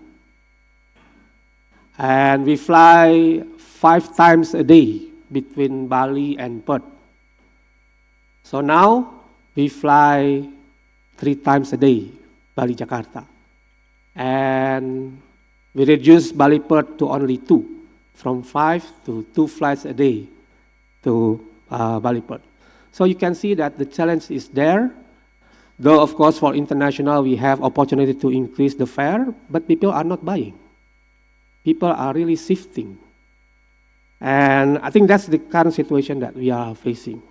Of course, other thing, we have geopolitical uncertainty, climate risk, demand sensitivity, and this demand is also affected by not only of affordability, but also fuel security. And I want to give a bit context on here that this situation has increased the cost of aviation quite highly fuel increase, maintenance increase, as well as, as Indonesian, we are currently double hit, not only by increase of fuel, but also by rupiah depreciation. Yesterday we have 17,400.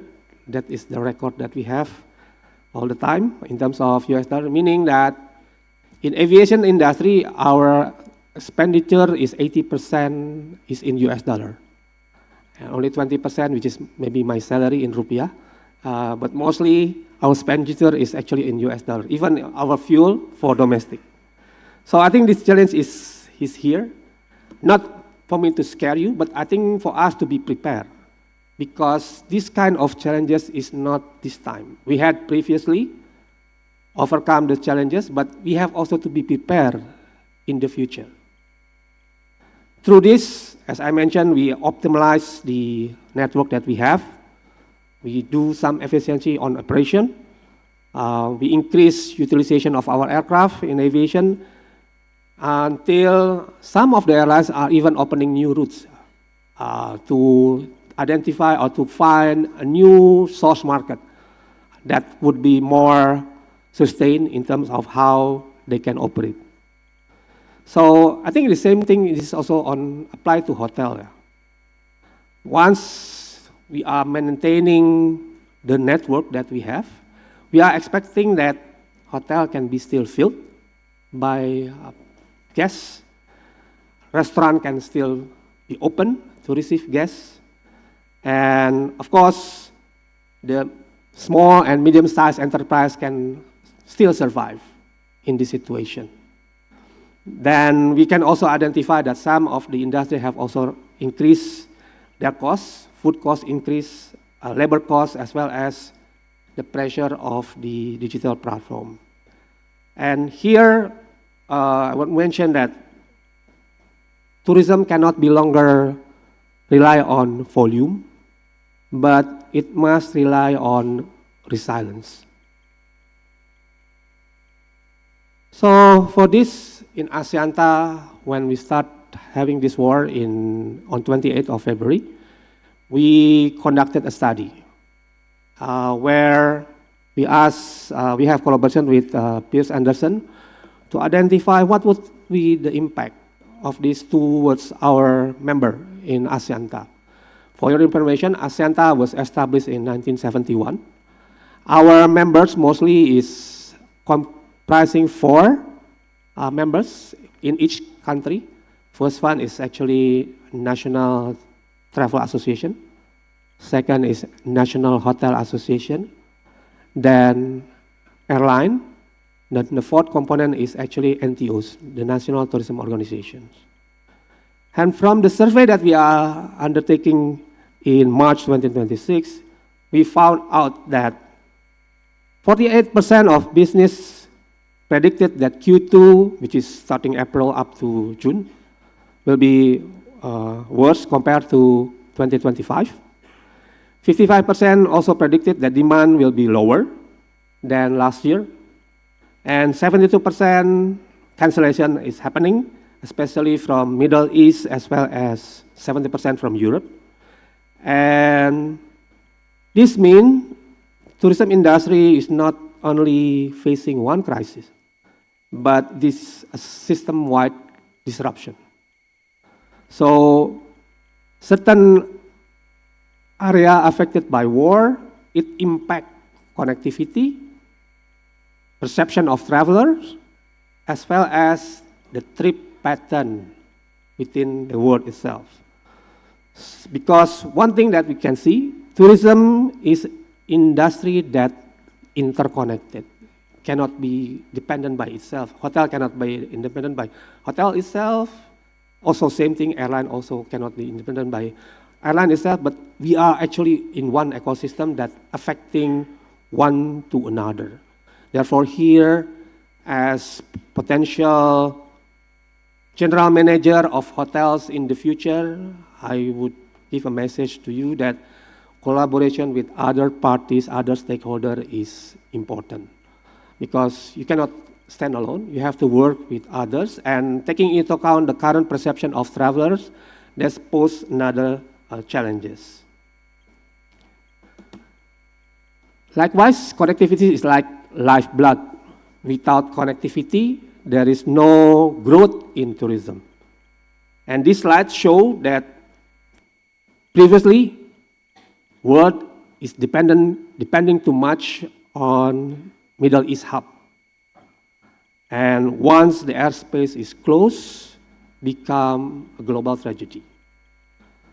And the good thing from here is that 64% of demand is now shifting to Southeast Asia, meaning that people that usually travel from Southeast Asia to Europe or to Middle East or maybe to United States, they are focusing their travel here in the region. Therefore, again, I think beyond the crisis, there is always lies opportunity that we can tap on. 64% demand shifting to Southeast Asia. And demand, they never disappear actually, but demand is moving. And here, I think we have opportunity for ASEAN, including Bali, as part of ASEAN Indonesia. What does it mean? So ASEAN need to increase or improve the connectivity of regional. Reduce dependency on transit hub and improve collaboration with neighboring country. I'm here with Ibu Giri. Before I worked in AirAsia, I was working with the ASEAN Secretariat.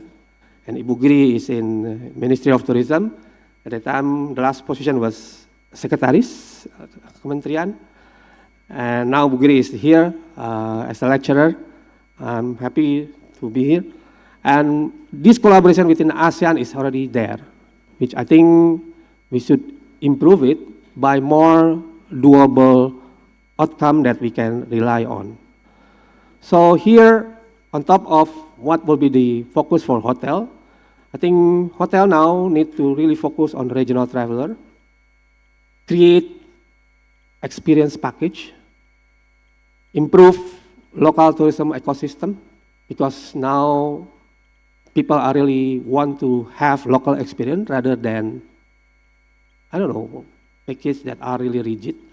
They are really want to be blend in with the local people and experiencing how local people is having a living on daily basis.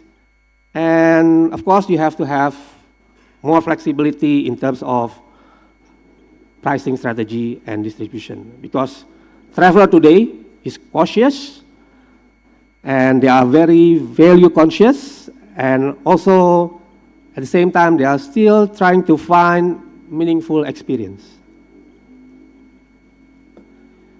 Now I touch upon on AI a bit. Of course, in here, AI can also change our industry. AI can always be optimize our pricing.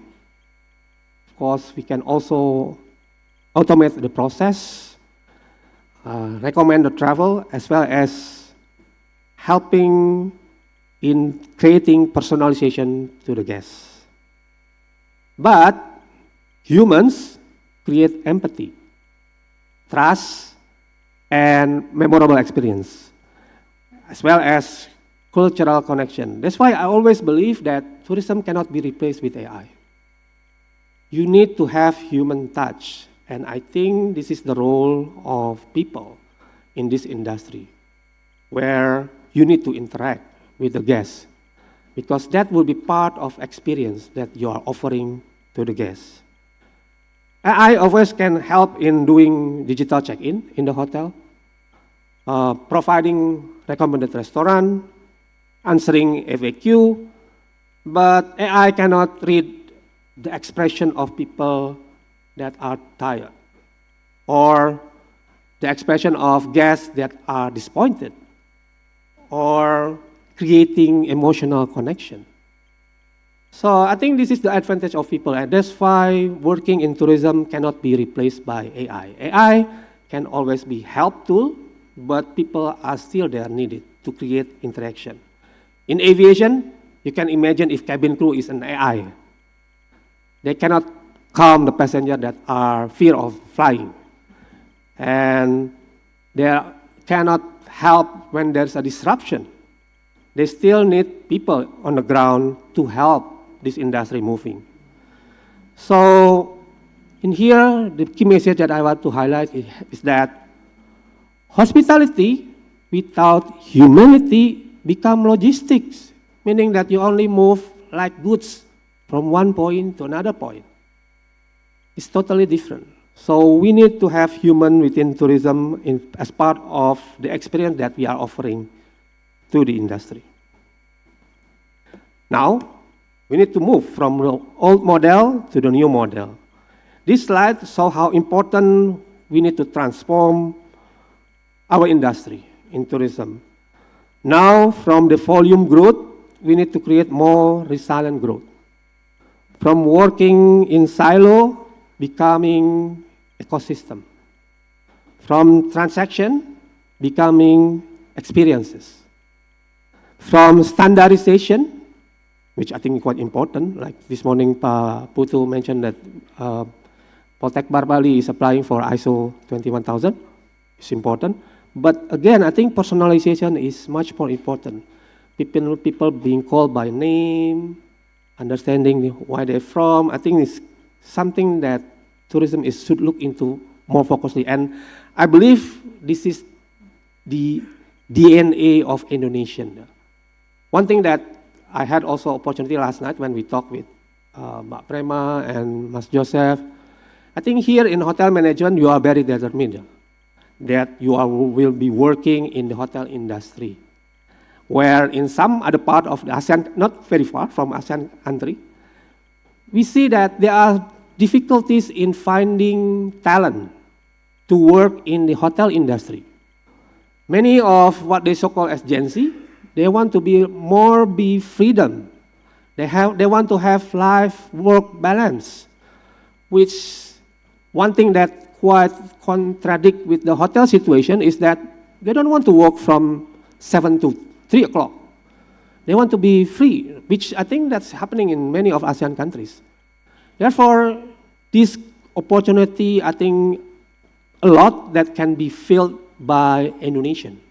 Because this is one of our example, Polytechnic Bali has come up and they maintain the quality and understand that the graduate for hotel management is quite easy in finding job, even during difficult situation. So here, I want to highlight that we need to move this old model to the new model because traveler is trying to find authenticity, personalization, local experience, and meaningful connection. Same like for me in aviation, airline now has also think not only about capacity, but also how we can sustain, how we can profitability, and how we can resilience, because growth without resilience is very prone to shock, like what we are having today. And I believe that the future of this industry is not belong to those that are the biggest, but those that are adaptive. So here in Leading the Turbulence, I have 3 key messages that I want to highlight as a closing of this, my keynote speech. First, of course, we need to strengthen our connectivity and flexibility through diversification of connectivity, reduce the dependency of one hub, and strengthen the ASEAN connectivity and improve our collaboration. And of course, second, we need to also rebuild traveler confidence. Traveler today is very affected by perception. Therefore, communication has to be clear. Flexibility is very important. Trust becomes crucial. And again, in relation to AI, we need to stay human in our digital world. Use technology, adopt AI, but don't erase our empathy. Because at the end, traveler is not about technology, but how they are being treated. So, in closing, allow me to give some reflection that tourism currently may be slower, but it will not stop. Demand may be changed, but might not disappear. And as long as humans would want to be connected, learn how new culture, and create experience, tourism is always in existence. And our task is not to avoid the turbulence, but how we lead through the turbulence by creating the industry that more tough, adaptive, sustainability, as well as being human. Thank you very much. Thank you very much, Mr. Edi Krismaides Huamilaga, STMT, for the speech that you shared to us. We hope the speech you delivered to this conference can bring benefit for all the participants. You are pleased to have a seat as we continue for the third keynote speaker. Ladies and gentlemen, for the following agenda, we are going to welcome our third keynote speaker, will be presented by Mr. Robi Saputra as Vice President Human Capital Development and Sustainability in Journey. Mr. Robi Saputra, the time is yours.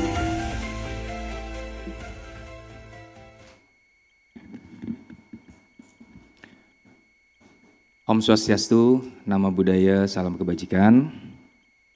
Good morning, distinguished academic, industry practitioners, and all our esteemed collaborators. It is an honor for me and in Journey to share our transformation journey in building future reader human capital for a sustainable tourism ecosystem. At In Journey, we believe that sustainable tourism encompasses infrastructure, destination, growth in tourist numbers, and most importantly, the driver of its all, the quality of its people. The key differentiator lies in the people behind every memorable travel experience. There are talents, leaders, communities, and an ecosystem working together toward a single common goal. Today, I would like to share how In Journey orchestrates a sustainable human capital ecosystem to support our business growth while shaping the future competitiveness of Indonesian tourism. This presentation represents our commitment to integrating leadership development, digital learning, sustainability, and ecosystem collaboration into a single transformation movement.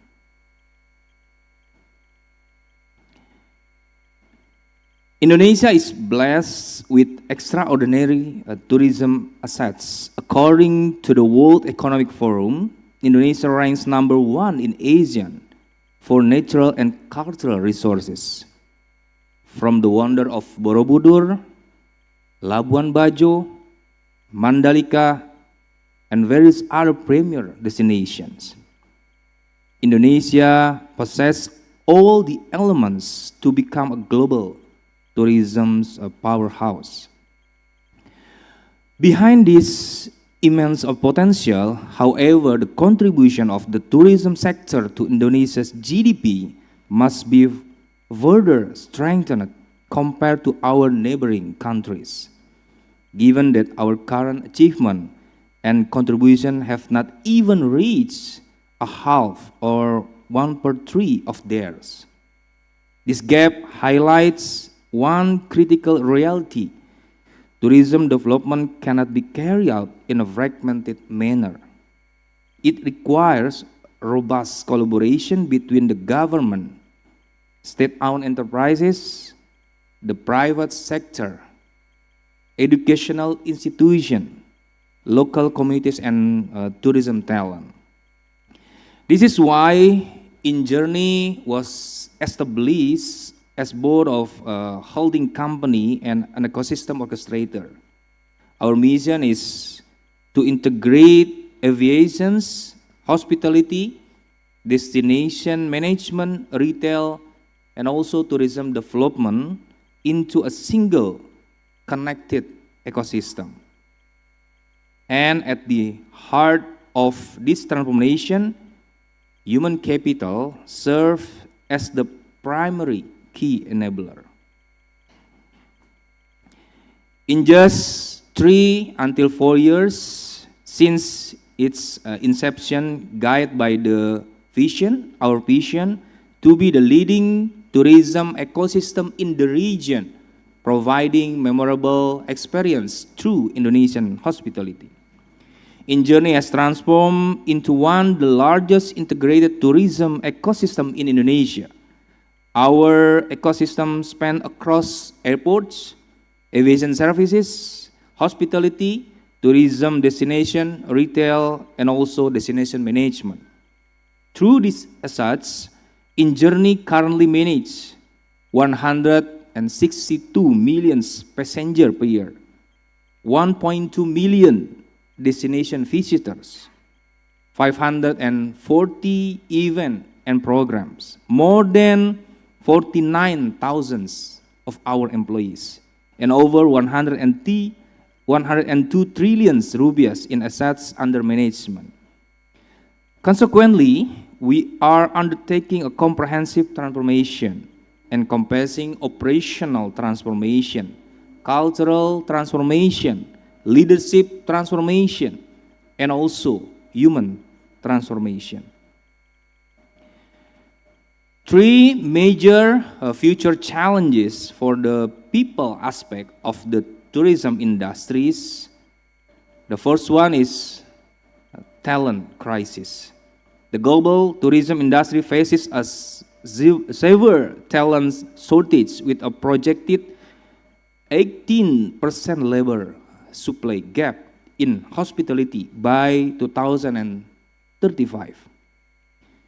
This is exacerbated by a significant digital capability gap and a declining interest among younger generation, where 15.7% of Gen Z express reluctance toward traditional frontline roles. Second is sustainability pressures. Consumers are increasingly demanding sustainable travel experience. 85% of travelers now prefer sustainable destination. Consequently, tourism companies are pressured to create measurable social and environment impact. Yet only 5.7% of travel business feel fully prepared to train staff in a green practices. The third one is well-being expectation. Modern employees expect more than just a paycheck. They seek career growth alongside holistic support for their physical, mental, social, and also spiritual health. For us, these 3 issues are deeply interconnected. This is precisely why human capital development and sustainability serve as a core strategic pillar in InJourney's transformation. We address these industry challenges by integrating human capital development and sustainability into a single strategic decision, ensuring that a sustainable tourism ecosystem can only truly flourish when our 49,000 people and the surrounding communities thrive together. We believe that all InJourney employees are future leaders, every employee. Hence, we design it as a sustainable leadership pipeline. Our framework is built across 5 leadership stages. From leading self, leading people, leading function, leading business, and the last but not least is leading enterprise. This framework ensures that leadership development is system-based rather than merely event-based. We also integrate managerial, professional, strategic, leadership, and also transformation capabilities. For instance, the Engineering Future Leader Development Program, IFDP, is specifically designed for top talents who demonstrate high performance, leadership readiness, and strategic potential. Through this structured development architecture, we ensure that continuity of our leadership pipeline and succession planning across the entire engineering ecosystem.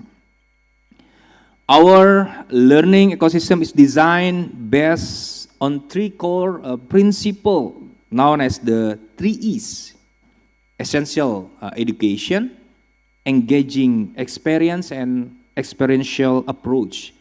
This ensures that the talent we develop can learn deeply through both classroom settings and direct field experience, while being directly exposed to real business challenges.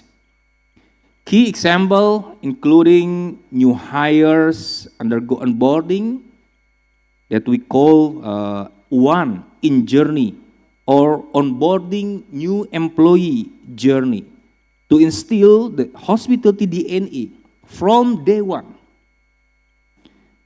Emerging talents participate in innovation projects and cross-subholding exposure to broaden their horizons.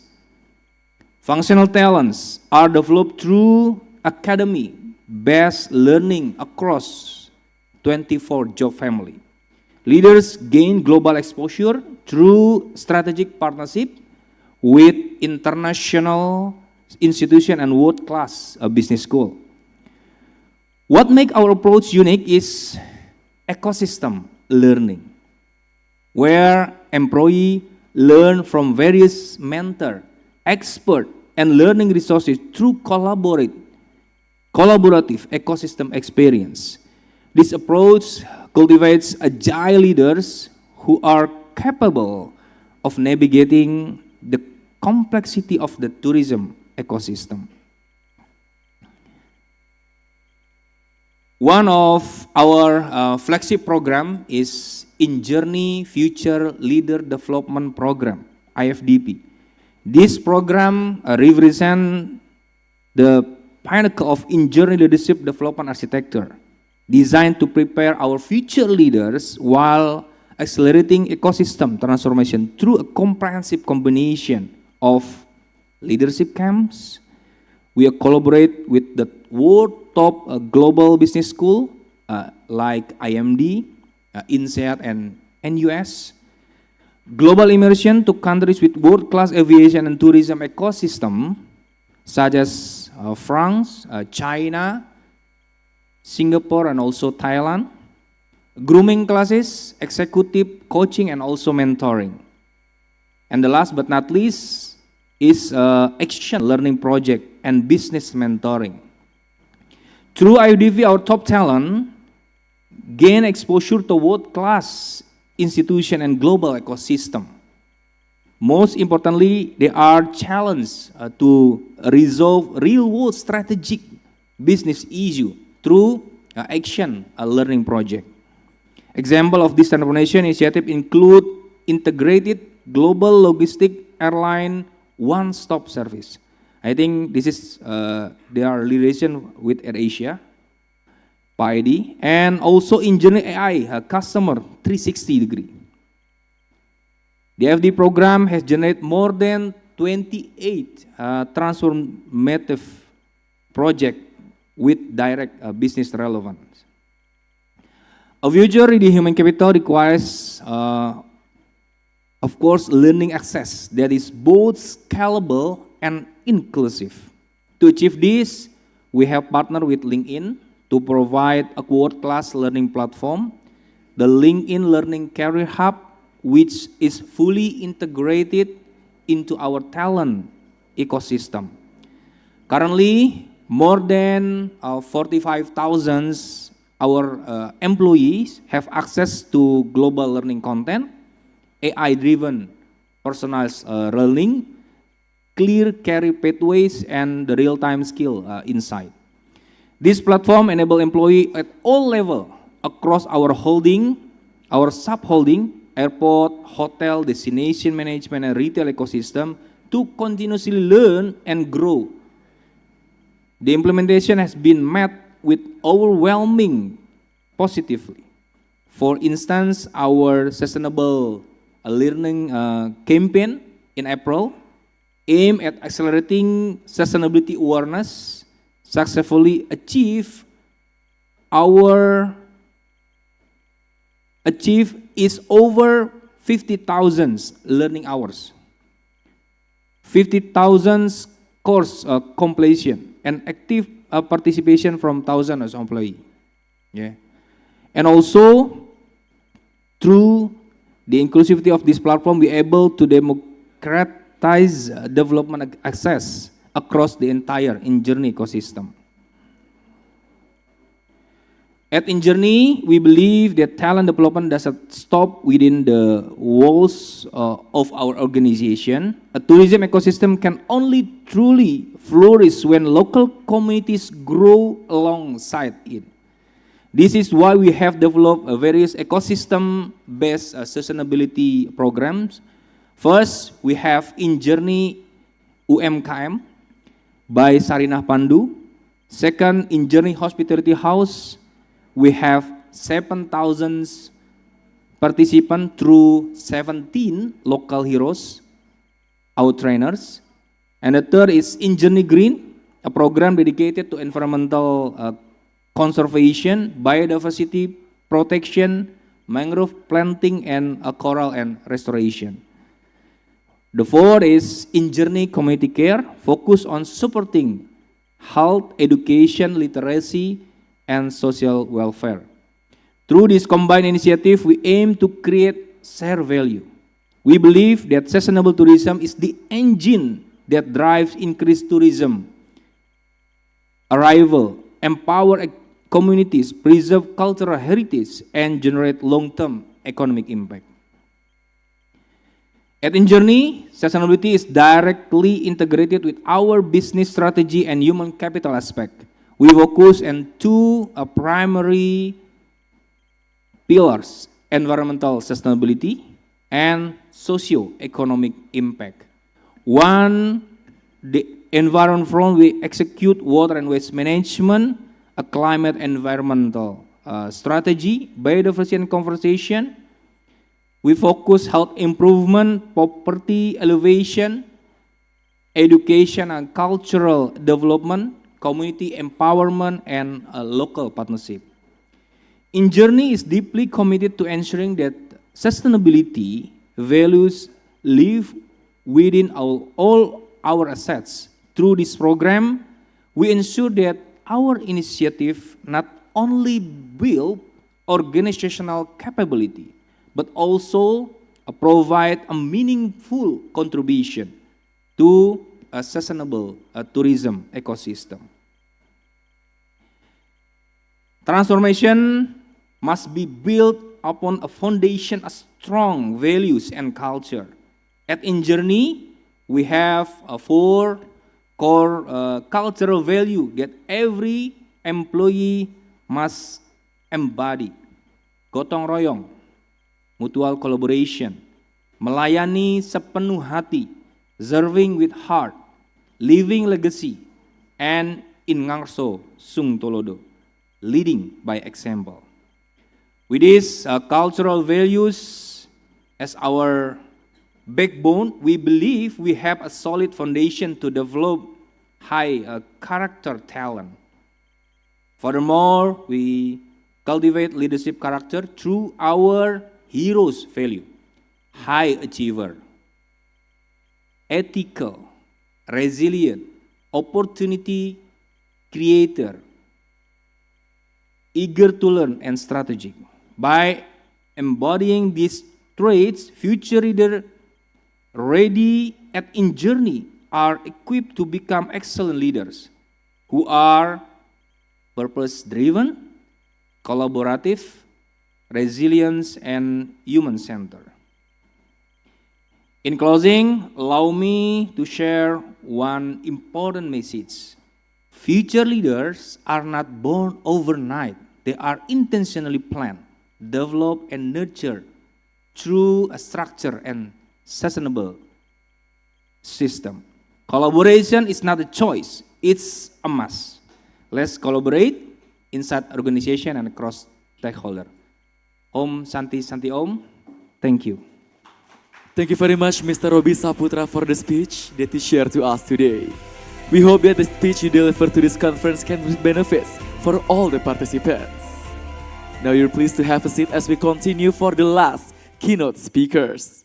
Well, ladies and gentlemen, for the next agenda, we're going to welcoming our last keynote speaker that will be presented by Ms. Melida Weber as Head of Finance and Business Development Bali Hotels Association.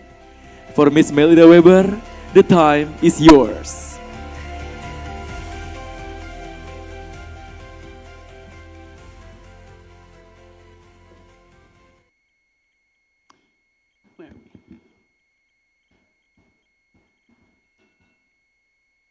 Om Swastiastu, Selamat Siang. Thank you so much to all the speakers so far and to the hospitality extended in this Inheic 2026. I can tell that the future leaders that are in this room, that are presenting today, that have given their papers in from the service today, I can tell it's going to be a great future hospitality team from here.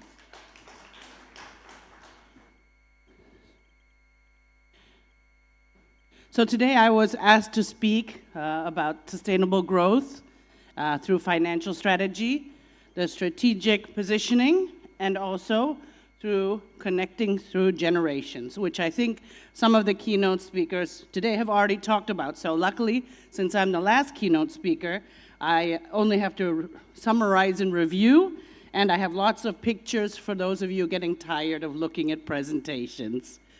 So this is me talking today. The first thing I'd like to start with is my name is Melida, Generation X. We've talked a lot about Gen Z today, and there's a gen after that, but I'm Generation X, so a lot of my presentation will be old school, and a lot of hospitality points I have are Gen Z, but from a Gen X point of view. I represent today two companies. The first is Bali Hotel Association. Some of you may know Bali Hotel Association. We were also here 2 years ago.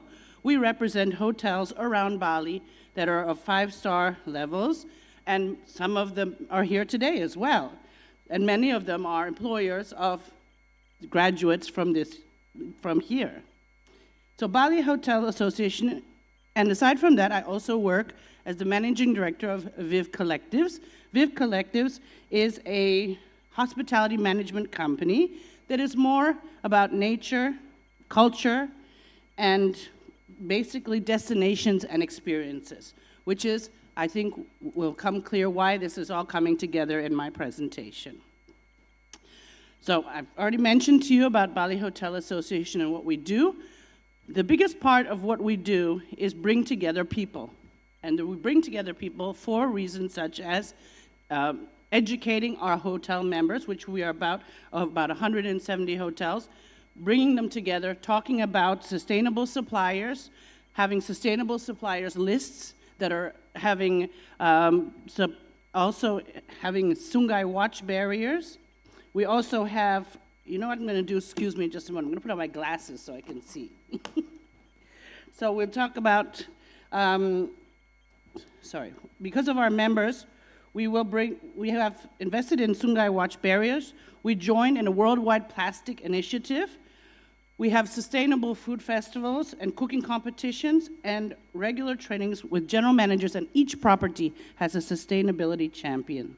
So that's what BHA is about, what we do, and how we drive sustainable growth through financial strategy is going through our sustainability programs. We deal with not only awareness, many of you are aware of the beach cleanings, of the river cleanups, ocean cleanups. We mentioned Gotong Royong before.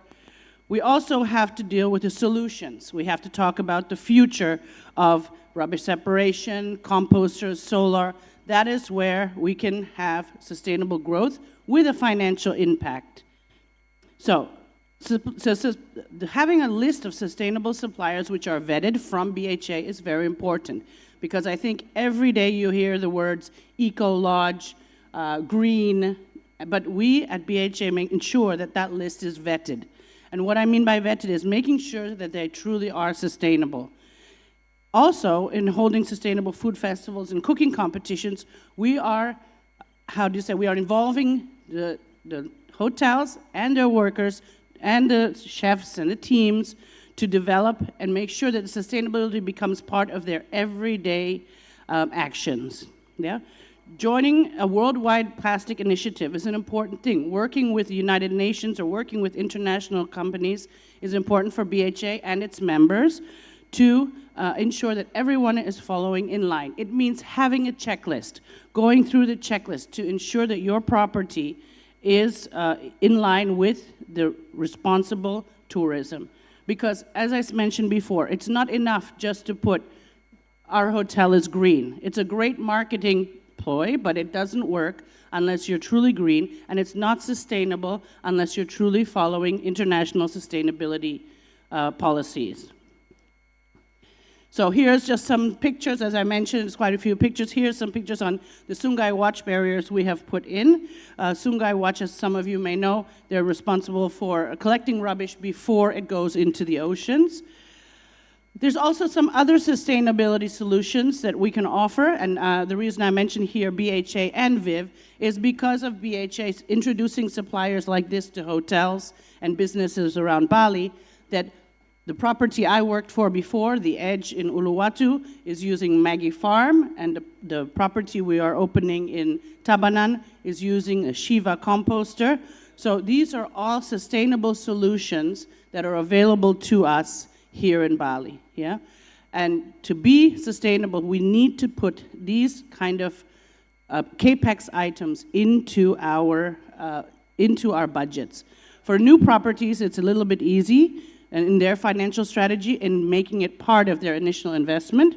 For older properties, this is where the challenge lies. Becoming sustainability has to go into a property or hotel's CAPEX. Okay. I also would like to talk about another sustainable option which saves you money, and that is the saying that we've always heard that money does not grow on trees. I'm sure all your parents have told you that. Well, if we look at the sustainable future, we can look at that money does grow on trees. We can actually prepare, which we're doing now, in our environmental plan for a new property, develop an ecosystem where you are providing farm-to-table food. I think many of you, students especially, have heard of that often. That is a very famous catchphrase, farm-to-table. So now, before developing a resort, this is what we're doing, before developing a resort, while you're doing your landscaping, prepare your resort so that in 10 years you are self-sufficient. That is farm-to-table, yes? Yes, it's great to use the support of the farmers in the rice fields nearby, but in actually building the garden now or building the nursery of plants now, before you have finished your property, you are preparing for that in 10 years you are fully self-sufficient. Yeah, so the nursery is built now, the property is being built now, and in 10 years, well, in a few years already, the investment, I'll show you here, the investment is quite a lot of investment, an initial investment of about 1.3 billion, but for a 22 villa property, you are ensuring that that's going to be self-sufficient in 10 years' time. So you have a resort that's fully self-sufficient. In addition, I wanted to talk about the sustainable growth. We also need to discuss the solar panels. Everybody has the impression that solar panels, yes, they are an initial investment that's extremely expensive. However, as you can see from this calculation here, your money is made back. Yeah, so it is a financial strategy that owners, that hotel managers have to consider. Yes, it's expensive, but your money comes back. This is the only way to be sustainable, by making a plan that includes the expenses and the ROI that you will have in the future. So as you can see here, basically with solar systems, in 5 years, you can have your money back. Yeah, in 5 years, and you can be certified, you can really be on the sustainable front. Okay, now, talking about power of strategic positioning. I always find there's two ways to determine strategic positioning. I could talk about it as your property being strategically positioned, or talking about Bali being strategically positioned. Because we have seen the benefits and we all know the beauties of Bali, but strategic positioning is very important. You've seen the last few months in Bali what the media has done. It's very important, going back to our sustainability efforts, that the position that we have is one of a clean Bali. Yeah? This brings me to discuss that we perhaps do not need more tourists as our strategic position for Bali itself, but need to have the right kind of guests. Yeah? We need to have a financial strategy that involves hotels that are certified green, attracting the eco market. Yeah, and we need to have a global travelers to increase the kind of eco-conscious Bali that we have. Okay? So the long-term impact is here. The strategic positioning is very important. As I mentioned, I'm happy that one of them is here today, is important not only for Bali itself, but also for five-star hotels. Yeah, as I mentioned before, eco is something very, very popular nowadays, but here are really the 5 hotels in Bali that are truly the most ecologically and most sustainable.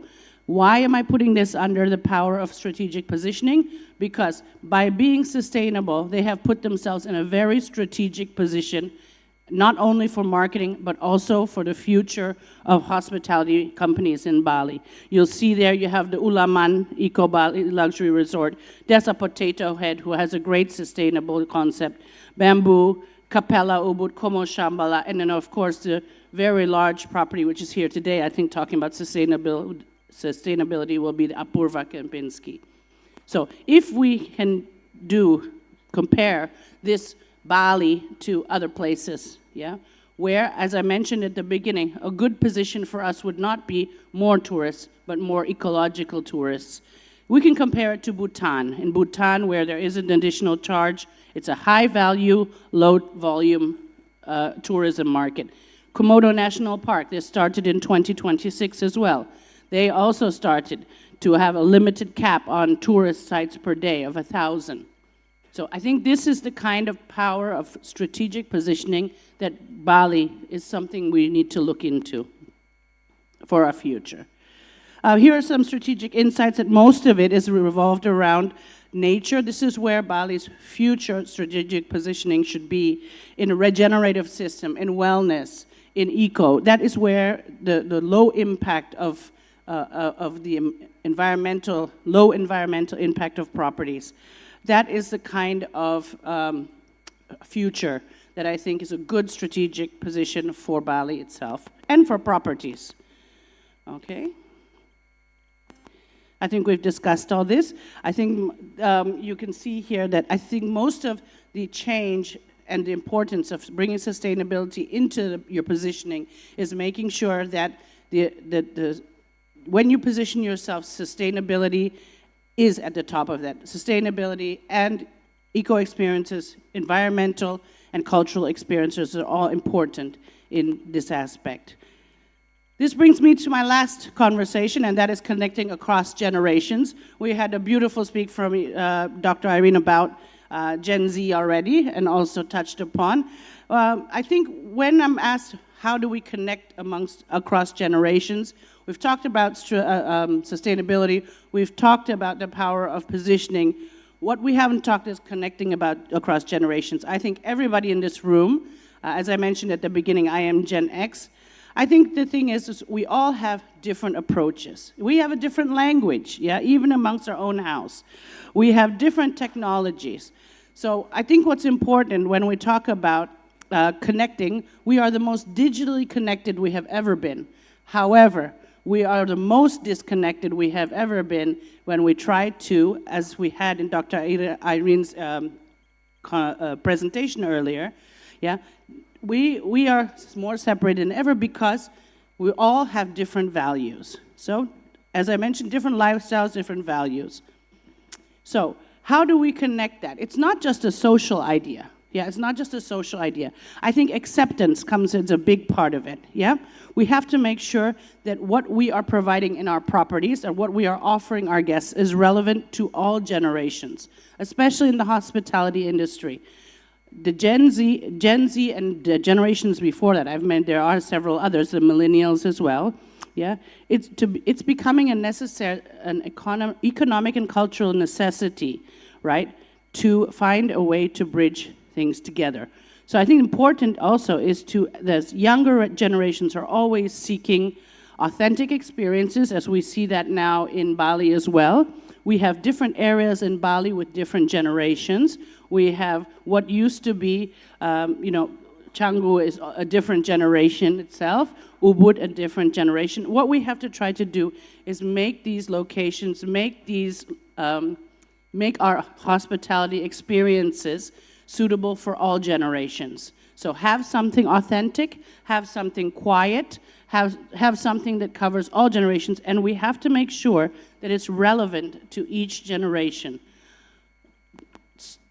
This brings us to how we connect. So I think what this brings us to is developing experiences rather than stays. A luxury stay is no longer, it's great, but it's no longer enough for a family that has 3 generations in it. You know, if you're a parent here, you know that what you want on a holiday is certainly not what your teenage child wants on holiday. The only thing that we perhaps have in common is that we all like to post pictures on social media. But the rest, every experience has to be different. So how do we bring them together? By having communal dining, by having wellness activities, by storytelling. I think this is very important. And by having authentic experiences that the young and older people will like. It reminds me very much of the Balinese people. The Balinese people, I'm not Balinese, but the Balinese people have their banjars. In that banjar, generations connect. And I think we have to take that into hospitality, into what we offer to our guests. Because in the banjar, you are forced to connect.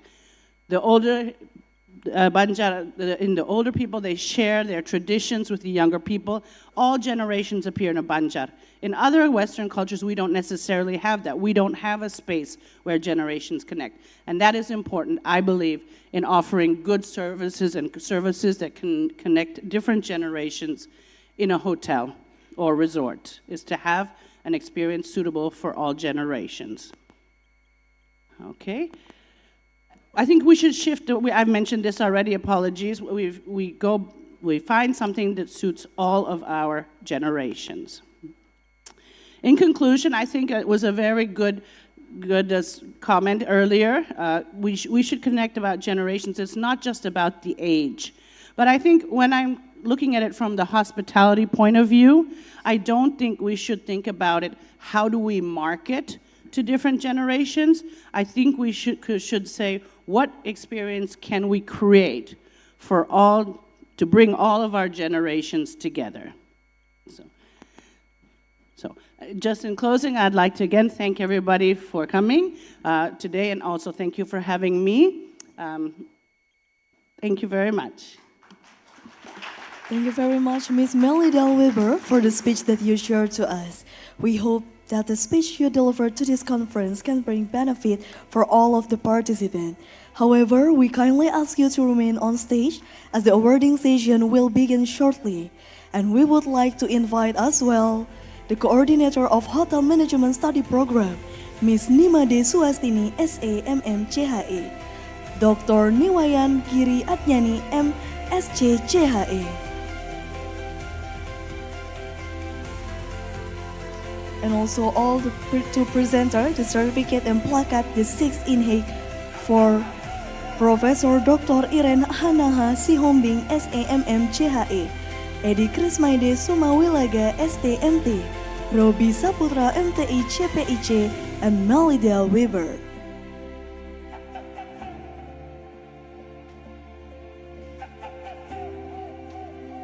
The first certificate will be present to Professor Dr. Iren Hanaha Sihombing, SAMM-CHE.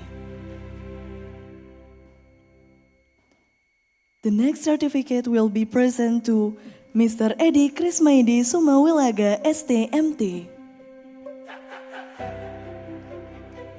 The next certificate will be present to Mr. Robi Saputra, MTI CPIC.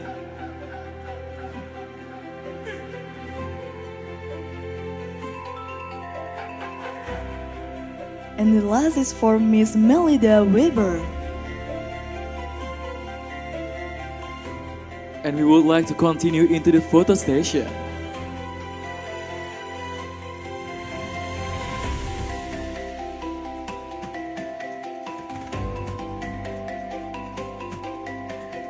We also present a placard of the 6th Inheic for Profesor Dr. Iren Hanaha Sihombing, SAMM CHE.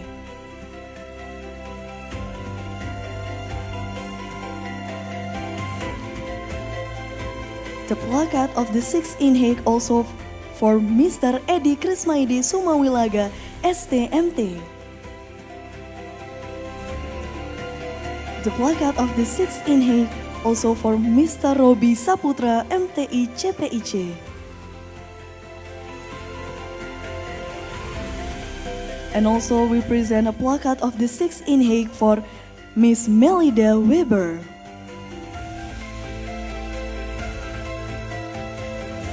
And one more time, we would like to continue into the photo session. So for all the participants, please take a position for the photo session. All right, photo session on my mark.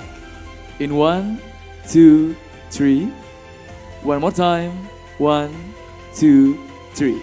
Thank you so much.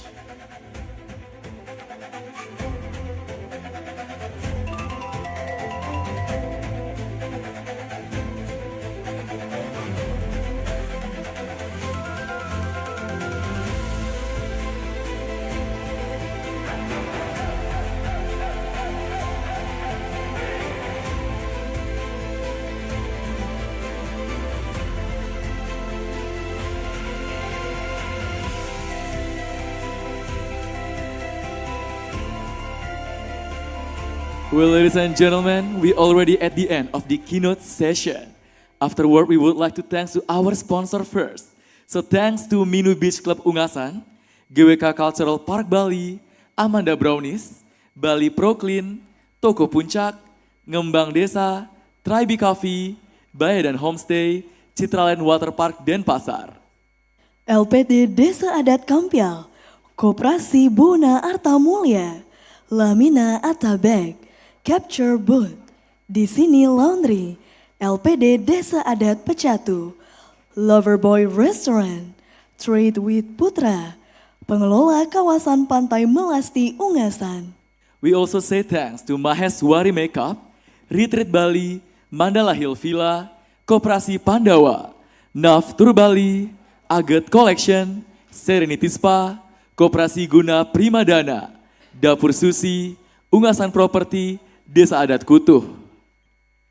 IPB Internasional, Alpa Hotel Management, Bali Tik, Samsam Suka-Suka, M-Bites, Makeup by Yua, Sari Timbul Bali, CV Wannabe, Ayasa Floris, Bintang Kreasi Nusantara, Pullman Bali Legian Beach. And also we present you our sponsor video that contribute the most in this event.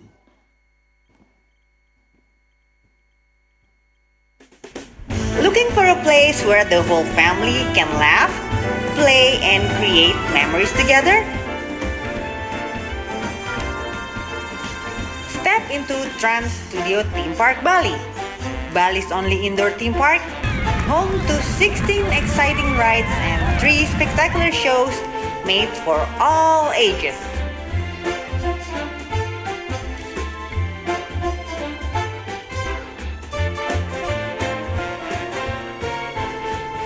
Rain or shine, adventure awaits. Spend an unforgettable day full of laughter, thrills, and shared moments that bring everyone closer. Because the best memories are made together.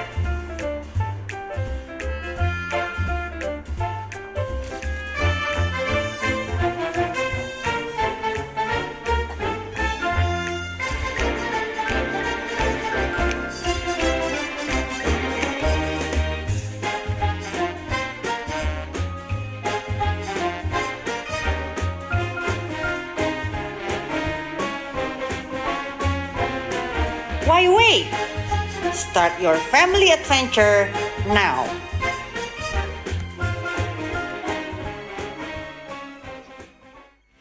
Bank BPD Bali merupakan satu-satunya bank BPD seluruh Indonesia yang berhasil implementasi kris cross-border dengan 3 negara ASEAN, Thailand, Malaysia, dan Singapura. Dengan kris cross-border, transaksi dapat dilakukan lintas negara. Tidak perlu ribet tukar uang kembali changer, tanpa repot tarik tunai di ATM dengan biaya yang mahal. Solusinya, tinggal scan dengan fitur kris BPD Bali Mobile. Jalan-jalan dan belanja di Thailand, tinggal scan QR di merchant kris Bank Thailand.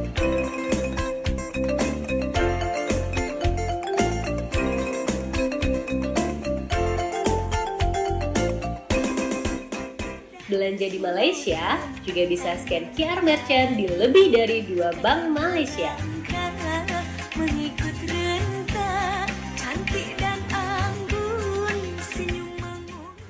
Dan borong-borong di Singapura tinggal scan QR merchant Singapura.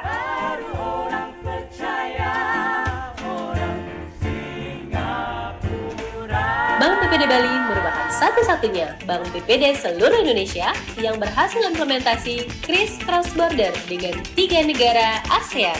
Bagi merchant Bank BPD Bali, bisa juga nih menerima transaksi dari penerbit 3 negara ASEAN secara real time ke rekening pedagang dalam bentuk rupiah tanpa harus nunggu besok loh. Krisnya 1, menangnya banyak. Bisa-bisanya keluarga Pak Dika. Bapak! Antara adek buka tabungan yuk.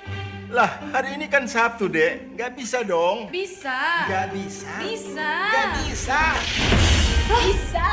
Pakai Liben aja. Kapan aja, di mana aja, bisa. Tinggal selfie, langsung jadi. Nggak perlu video call. Wih, mantep banget. Dibilangin. Liben aja, semua bisa.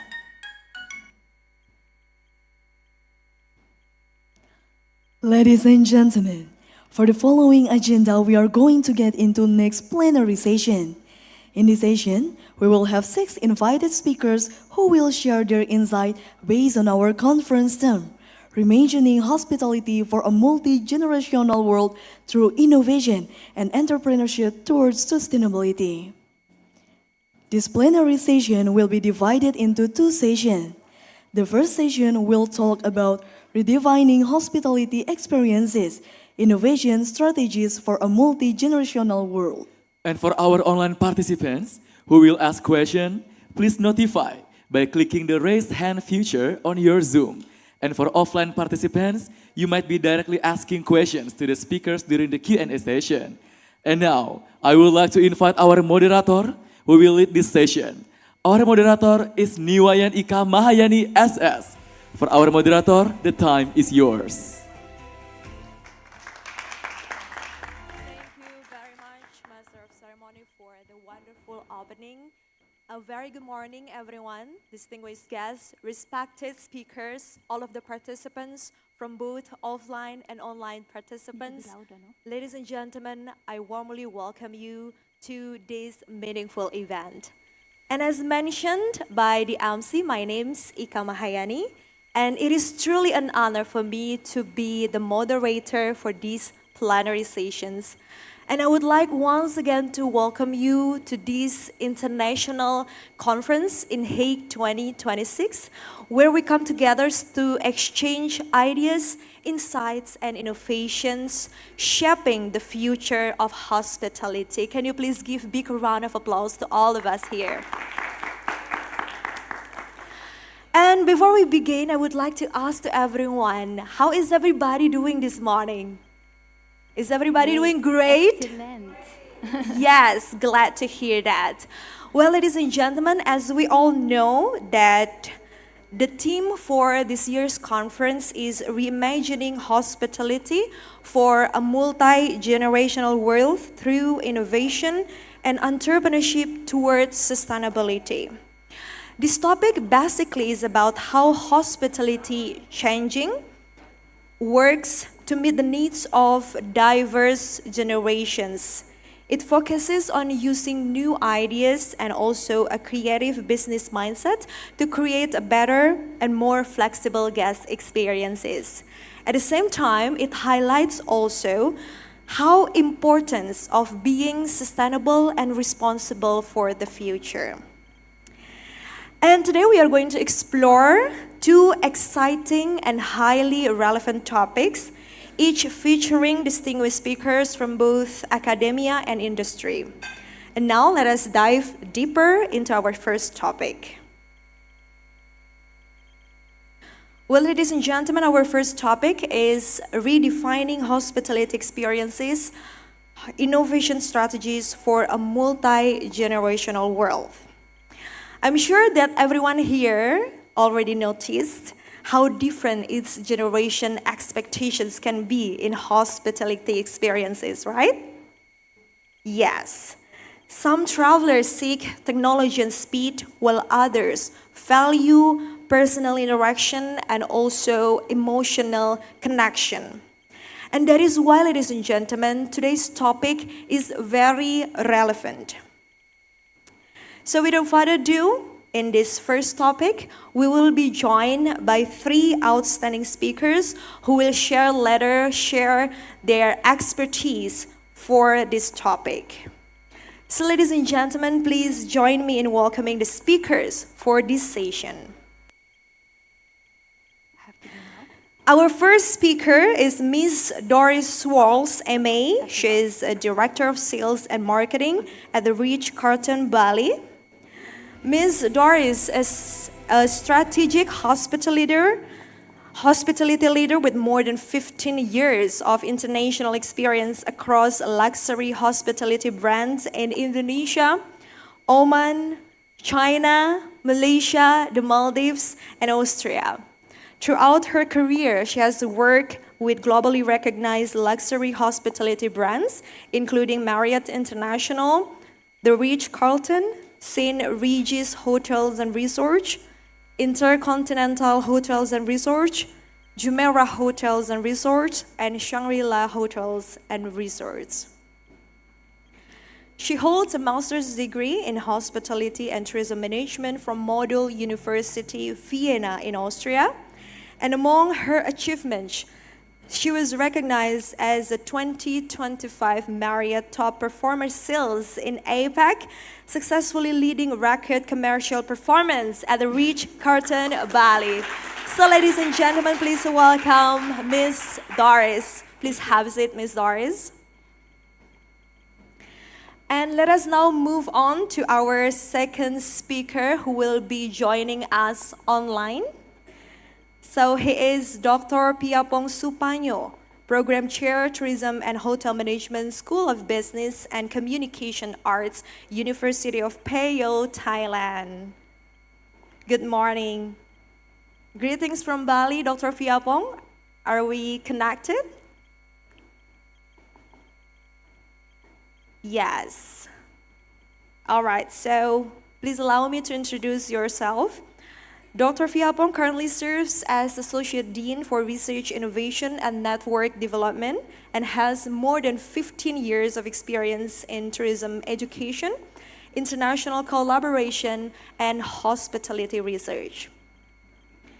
He holds a bachelor's degree in tourism, a master's degree in international hotel and tourism management, and a doctor of philosophy in tourism management. His research focuses on sustainable tourism, cross-border tourism, tourism innovation, hospitality technology, and multi-generational travel experiences. Among his achievements, he was awarded Outstanding Foreign Lecturer of the Year 2013 in China and has led numerous international tourism research projects across Asia and the greater Mekong region. Please give a warm applause to Dr. Piapong. And up next, we will invite our third speaker, Miss Arlini Wibowo Bcom, founder of Pison Group. Ladies and gentlemen, let's welcome Miss Arlini Wibowo. Please have a seat, Miss Arlini. Well, ladies and gentlemen, Miss Arlini is an Indonesian entrepreneur and hospitality professional with more than a decade of experience in hospitality and also F&B industry. Before establishing Pison Indonesia in 2014, she built her professional foundation through several experiences in luxury hotels and restaurants, including the St. Regis Bali Resort. She studied hospitality management at Blue Mountains International Hotel Management School in Sydney, Australia. Through passion, creativity, and a strong brand consistency, she successfully transformed Pison from a single cafe into a well-known lifestyle and specialty coffee brand in Indonesia. Thank you very much. Let's give another warm applause to all of our speakers joining us here and also online. Well, thank you once again for all of the speakers. It is such an honor for me to have you here. We have such inspiring speakers who will share a lot for today's topic. And ladies and gentlemen, for this plenary session, each speaker will get 20 minutes each for presenting your topic. And then after that, will be followed by Q&A session. So from both offline participants and online participants who want to ask question later on, please prepare your question right now.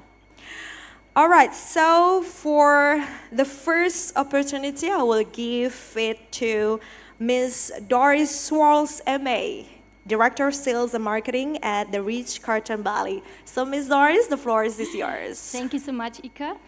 Let me please stand because I'm very small so you can see me, right? Sure. Great. So, selamat siang, and thank you so much for having me here because this is a great opportunity to speak in front of the talents. You are our future.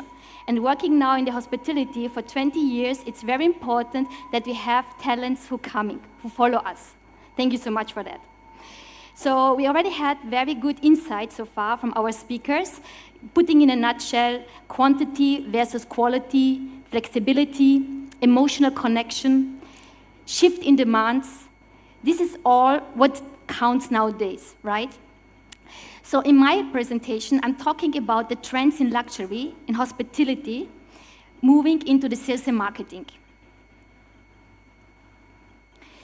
So millennials and Gen Z are taking an increased share of luxury spending and are expected to dominate the market by 2030. They view the luxury differently. It's less about escape. It's more about identity, belonging, and the self-expression. Travel and brands have become extension on how people define themselves. Do I identify myself with this product or with this service? The shift is reshaping the hospitality. Future success will not be driven by price, giving campaigns, giving discounts, but by the purpose. The real opportunity lies in creating a culture and lifestyle ecosystem that people genuinely want to be part of it. So younger generations are not buying places to escape. They are also using brands, travel, and experiences to shape how they see themselves and where they feel belong to. That has a huge impact for us in the hospitality, and especially for the sales and marketing. This means a clear shift from transaction building into relationship, long-term relationships, not only selling rooms, giving discounts, showing campaigns. And the opportunity lies in creating a cultural and lifestyle ecosystem that people genuinely want to be part of it and showing consistently and where the brands lives beyond the stay. So we have to question ourselves, yeah? in the industry, what does luxury mean today? How can hotels become lifestyle and ecosystems? How do we create a sense of belonging? And how do we stay culturally relevant? So my first question to you now, think of yourself, okay? How do you see luxury? Can I have a raised hands from the audience? And I want to have an understanding, how do you see luxury? You are Gen Z. So how do you define the word luxury? Or what is for you luxury? Can I have a raised hand? Don't be shy. What do you think is luxury? Anybody? Okay.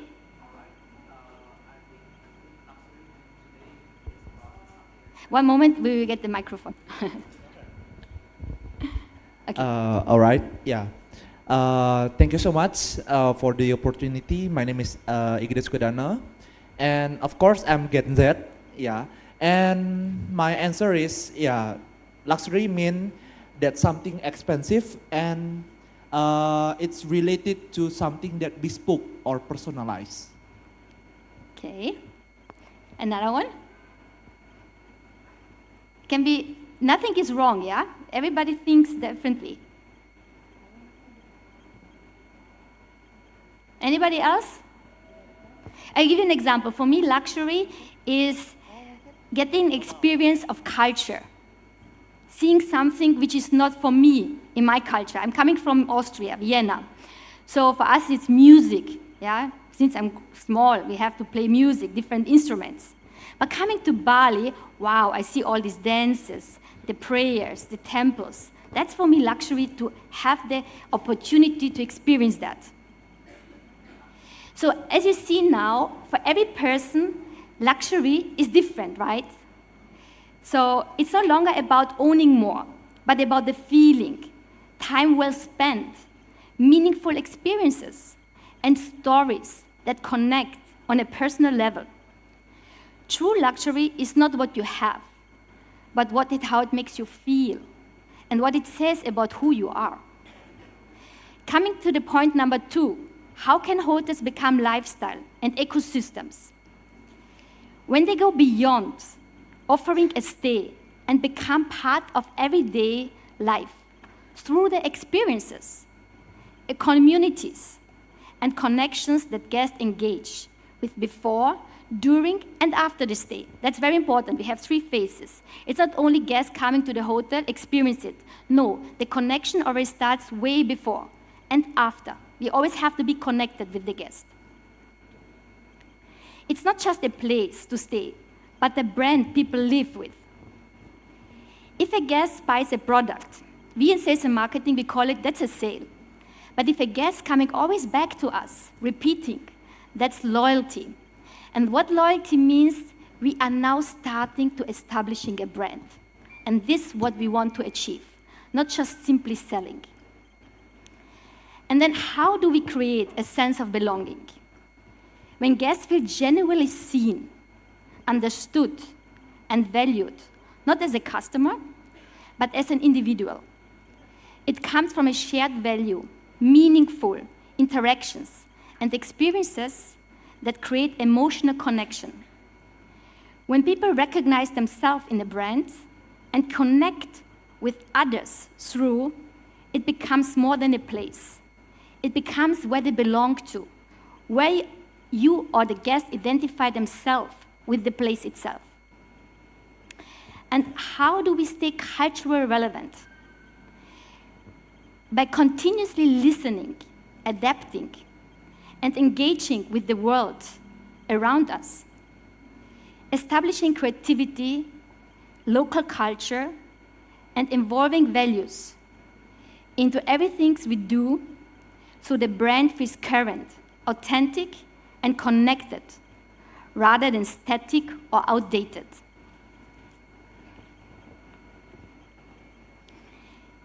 So luxury, in a nutshell, is a differentiation. But the most important is the emotional connection, the identification I'm belonging to. Think of yourself. You're going into a coffee shop. You're buying some clothes. So you buying it because it identify yourself with it. You are comfortable to buy it, to use it. And also how can hotels become the lifestyle ecosystem by building the communities, by the shared industry involving with the trends, with the creativity, and the core element, not just be static.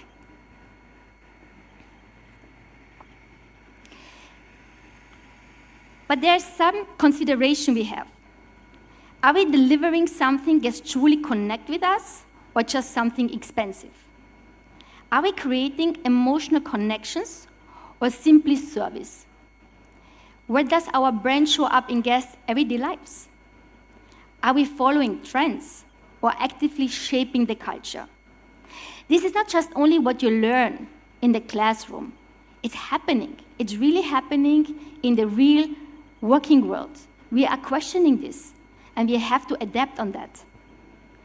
For sales and marketing, what does it mean? It's meaning a shift from transactional approach to the relationship-driven mindset, but long-term relationship-driven. It's about building desire rather than simply communicating discounts, campaigns, creating lasting emotional connections instead of one-time transactions. The brand must live beyond this day, showing up in guests' everyday life through meaningful stories, relevant touchpoints, and authentic engagement. Success lies in the reflecting the values of the audience, fostering communities rather than targeting segments, and ensuring consistency across every experience. Ultimately, it's about creating culture, relevance, and trust, not just visible or short-term results. And the most important is what we want. This is the ideally world in sales and marketing. Doesn't matter in which hotel. We want to be remembered. It's not just going there, putting us in the market and giving the awareness. We want to be remembered.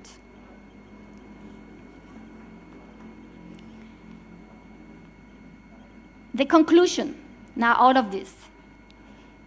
Sales and marketing must evolve from selling experiences to building relationships, from driving transactions to creating relevance, where long-term brand value and cultural connection define success. Luxury is entering a new area shaped by generation shifts, right? And where value is no longer defined by the excess, but alignment. Millennials like me and Gen Z like you, soon to dominate spending, are drawn to brands that reflect their values, signals identity, and create emotional resonance. Hospitality, therefore, is moving beyond experiences design in meaning creation. And Bali is a perfect destination for it because you have all of that. It's just how you use it on a daily basis. Hotels must think less in transaction and more into ecosystems where culture, community, and relevance continuously evolve. The real differentiator will not be what is offered, but how you feel, what is shared, carried beyond this day. I hope I could give you an understanding because I was in your shoes many years ago, and I understand how you feel. Because you are sitting in classrooms, you get this you learn from books. But the most important, you have to open your eyes, go out in the world, and ask questions. The most important is when you don't ask, you will never know. You have to ask questions. Because also for me, when I finished with the university, and besides I did the internship, I was always in the practical world to connect the practical and the theory, and I make my dots by myself. And then I started to understand how does it work. Because if you read it in the book, it's good to have the theory as a backbone. But what is more important is you need to go out into the world and adapt what you have learned and connect the dots with each other. Thank you so much. And after this, later, we will have the Q&A session. Thank you so much. Thank you very much, Ms. Doris, for the inspiring presentations. From your sessions, we learned that today's luxury hospitality is no longer about products or prestige, but about emotional connection, authenticity, community, creating experiences that guests truly remember and relate to. Thank you very much, ladies and gentlemen. Another round of applause for Ms. Doris.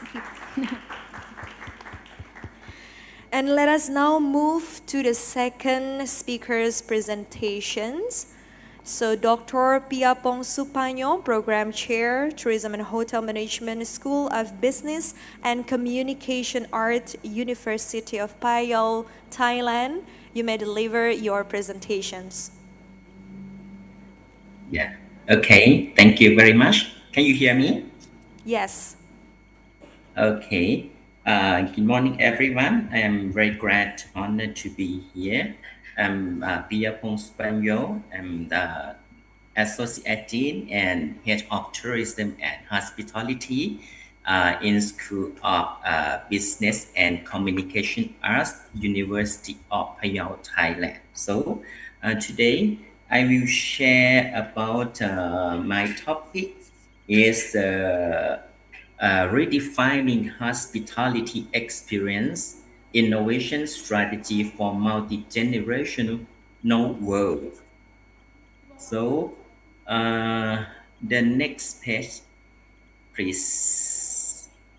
So for the introductions, as the global demography shift towards multi-generational society, multi-generational travel has emerged as a key driver of market transformations, presenting both new challenge and opportunity for hospitality industry. This presentation explores the redefinitions of hospitality experience by analyzing to diverse behaviors and expectations across different generational.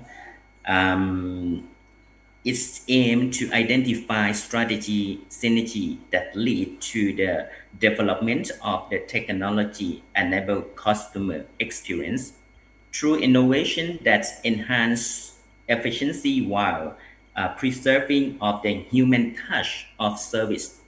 Furthermore, by integrating inclusive and co-create design, hotel can evolve from traditional service provider into platform for connection, fostering meaningful and sustainable relationship across the generation. Next, please. Okay, for the small topic, yes, the first one is the multi-generational travel and market shift. The second one is the generational preference and converging expectations. The third one is the experience, innovation, and technology enabled to customer experience. And the last one is inclusive and co-create hospitality design. So let's start with the conceptual framework. The next slide, please.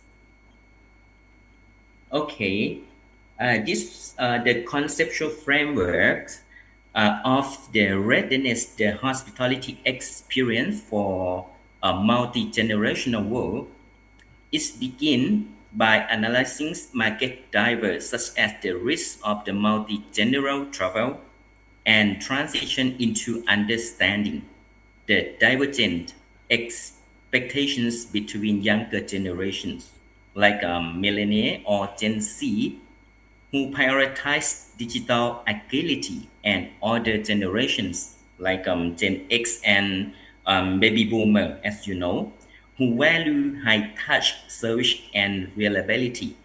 Despite this difference, there is a common desire for simple and intuitive guest journey.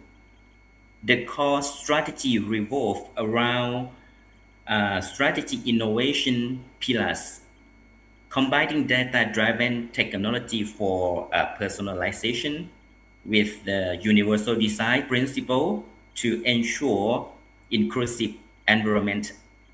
Ultimately, is the approach lead to sustainable outcome, including revenue growth, deeper family connections through shared memory, and truly human-centric competitive advantage. Next, please. So the first topic is the multi-generational travel and market shift. Multi-generational travel has evolved from niche segment into dominant market force, driven by a shift toward a relational investment along diverse age group. This structure demands significant boost revenue per available room and total revenue through longer stay and high ancillary spending, rendering traditional one-size-fits-all model obsolete. Consequently, hotels must redefine their value propositions by integrating flexible, modular service designs and inclusive experience to maintain competitive advantage in this new multi-general era. The second one is the generational preference and converging expectations. While generational preference vary with younger cohort like a Gen Z and millennials, prioritizing digital first experience, and older generations like Gen X and baby boomer valuing high touch service and reliability. A clear convergence of the expectations has emerged. Our generation now seeks a seamless, transparent, and frictionless guest journey. The strategic challenge for hotel is to move beyond age-based segmentation toward undefined guest view or value-based segments, such as wellness seeker or experiential traveler. The next, please. Yeah. The third one is the experience innovations and technology enabled to customer experience. Digital innovations ranging from contactless service to AI-driven society or AI-driven personalizations are transforming hotel operation by enhancing efficiency and traveling guest journey. Through data analytics, however, the research suggests that the adoption of the self-service technology is heavily influenced by the needs for human interactions. Meaning guests still value the autonomy to choose their level of engagement. To address this, hotels should adopt a flexible service spectrum. Now, integrated advanced technology while meaning a high-touch human element.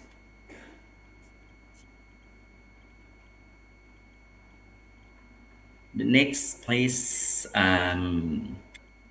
the fourth one is inclusive and co-create hospitality design.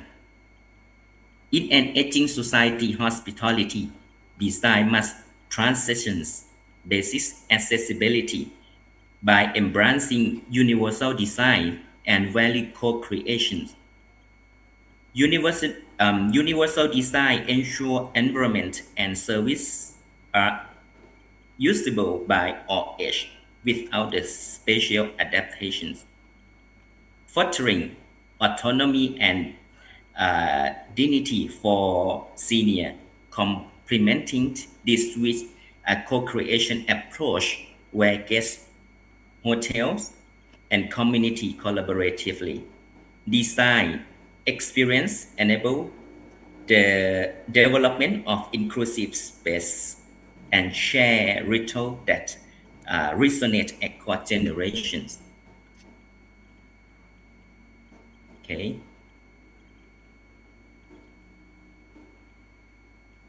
For case study, yeah, I have the case study in Thailand.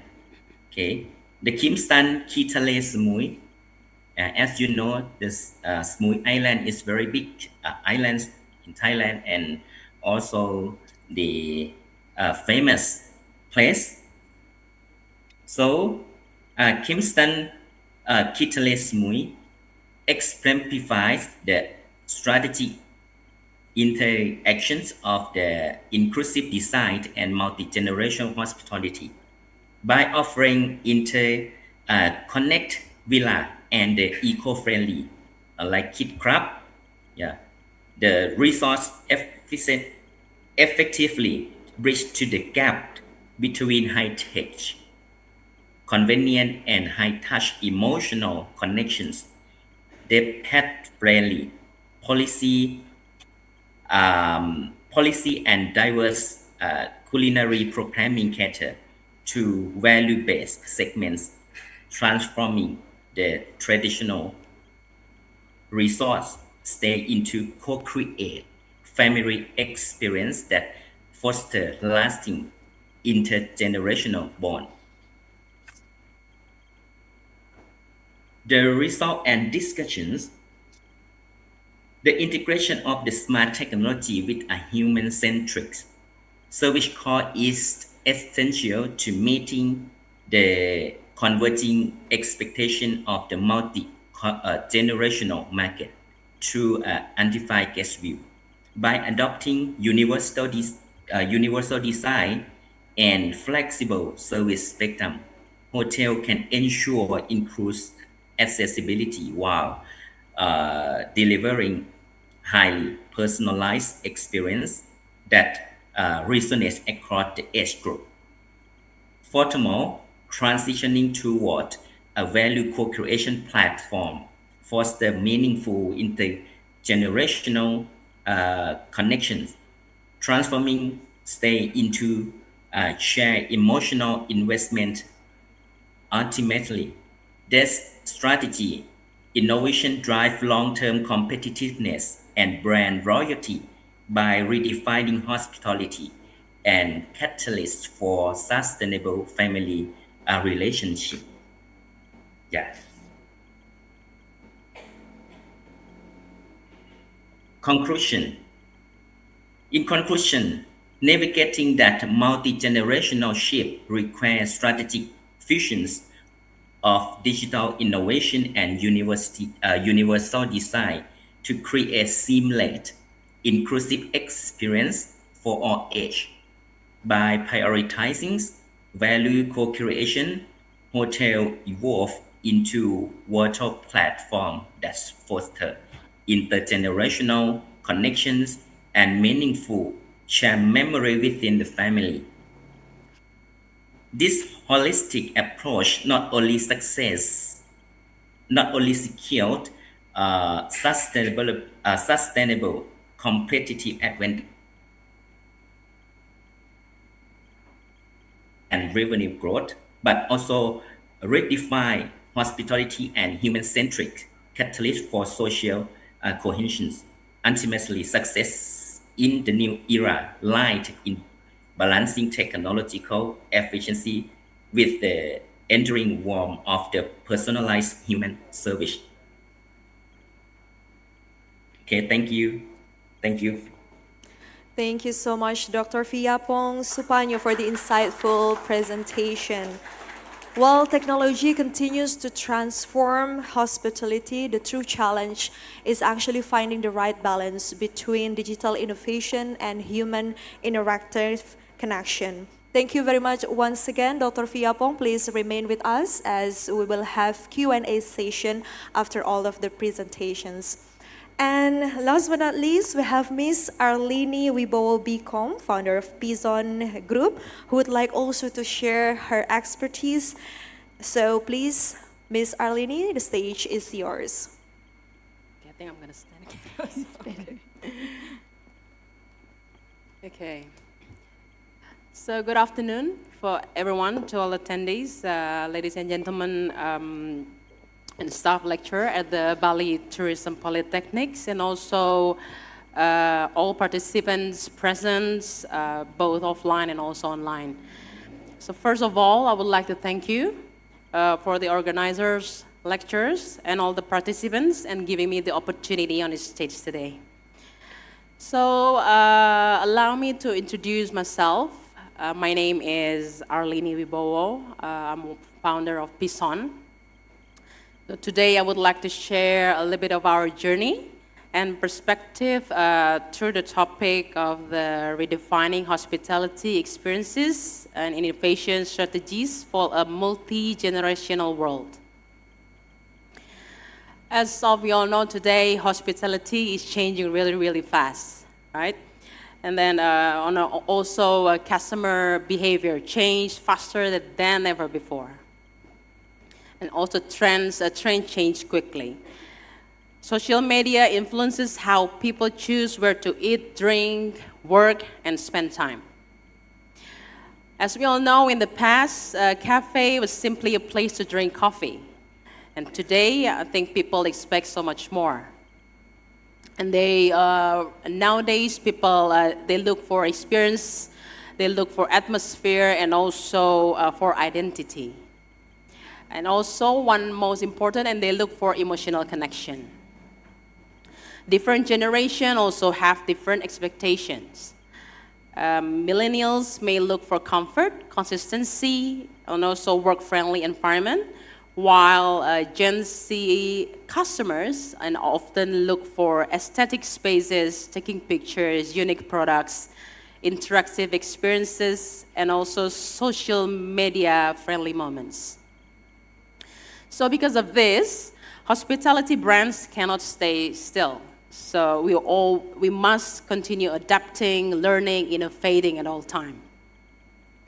And today I will share how a little bit of a story, how Pison started from a single outlet back in 2014, and how we slowly developed into hospitality lifestyle brand by focusing on consistency, innovation, customer experience, and patience.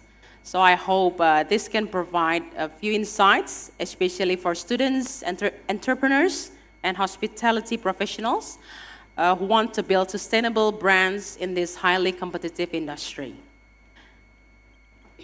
Okay.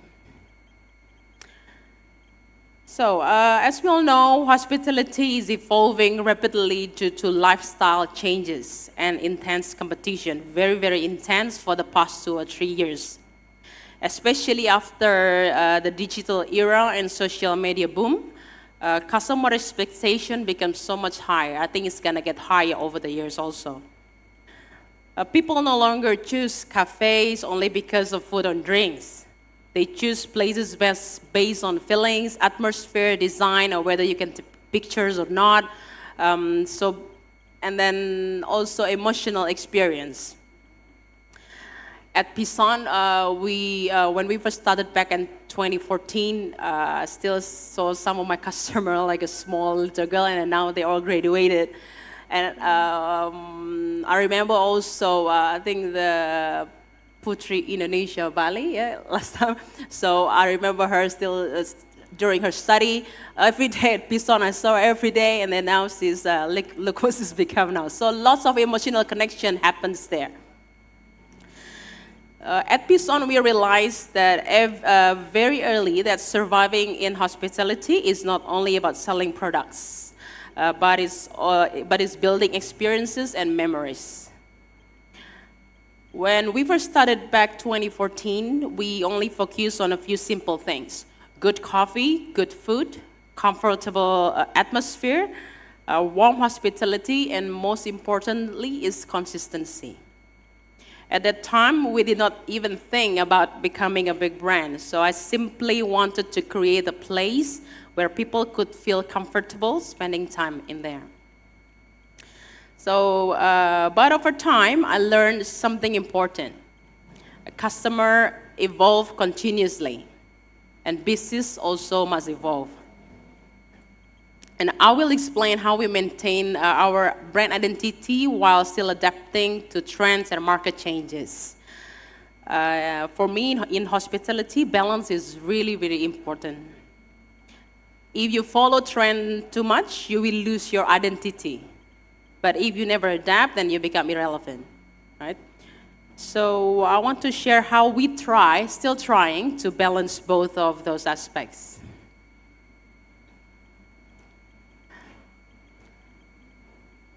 So this Pison started in 2014 with a very simple vision.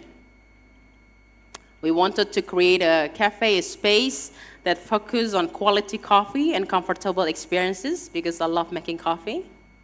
And at that time, in Bali, is already have many cafes, but not as many as now. Competition was already strong, but not as strong as now. So from the beginning, we understood that we needed strong fundamentals before expansions. One thing I learned in this business is do not grow fast without a strong foundations.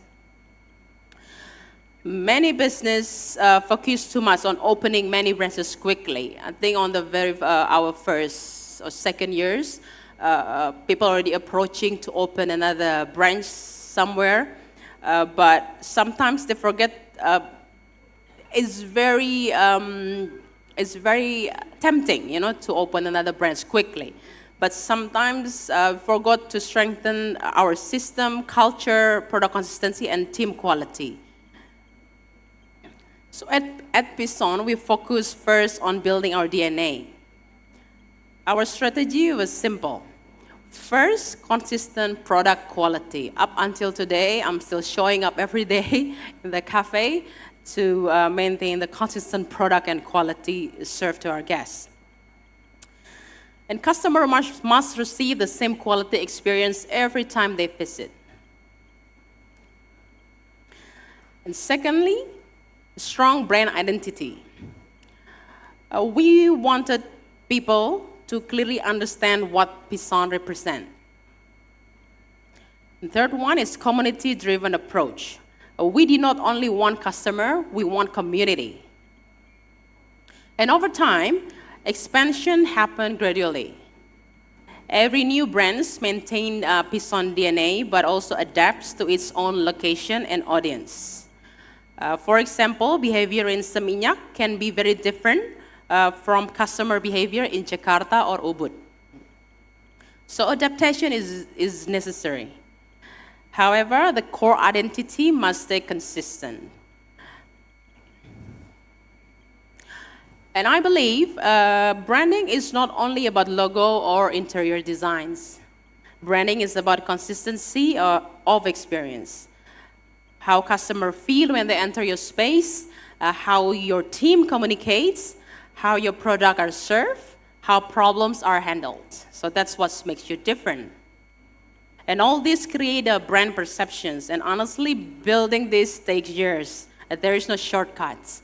So we cannot, so everything has to be, there is no shortcut on this, on the process.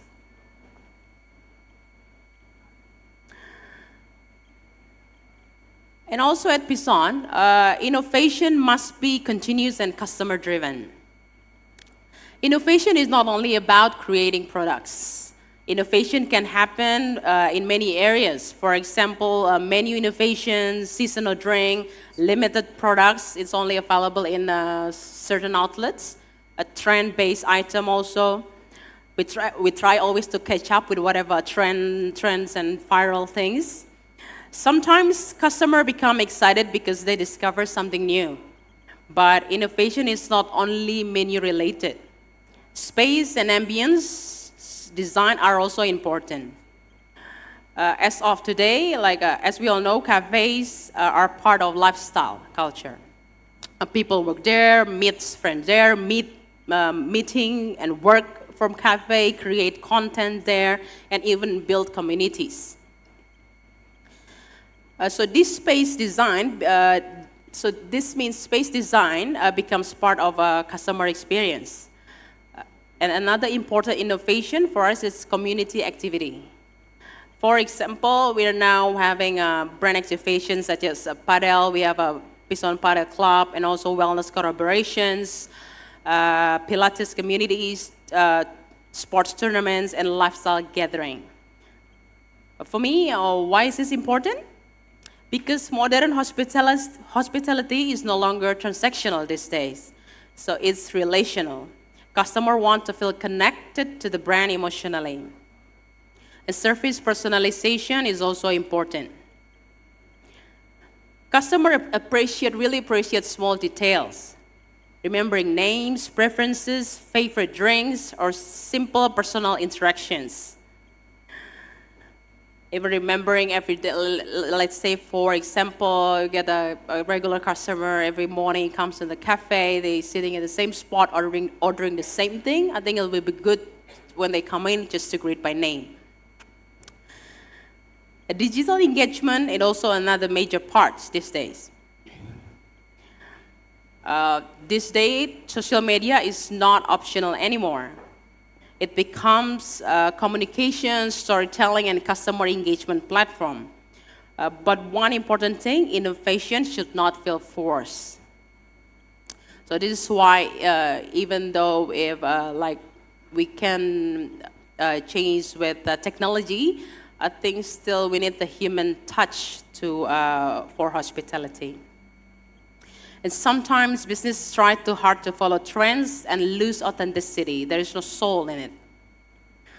At Bison, we always ask, does this innovation still feel untrue to our identity or not? Right? Because sustainable innovation must stay connected to brand DNA.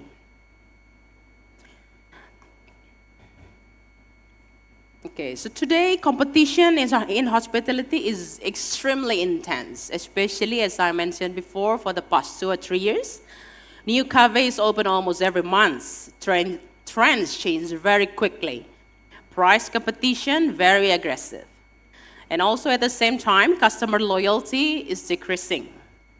Customers easily move from one place to another. So this creates a big challenge for hospitality brands, especially because everything comes really fast. It becomes a big challenge. How do we survive? At Bison, we focus on several important strategies. First, strong brand identity. In this competitive market, customer must clearly remember who you are.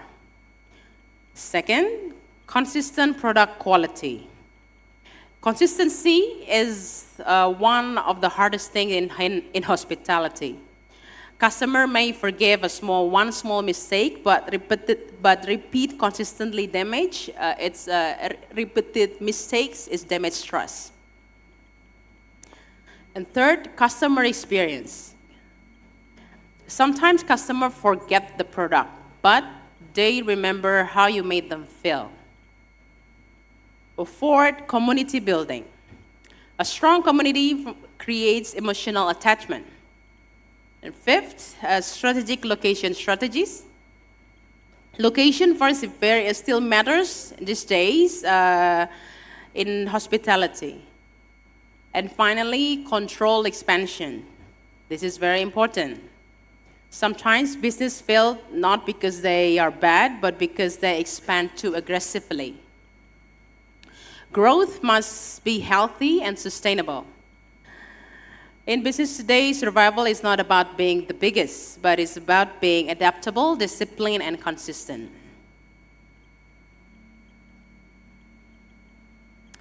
One of the biggest changes in hospitality today is the existence of multi-generational consumer.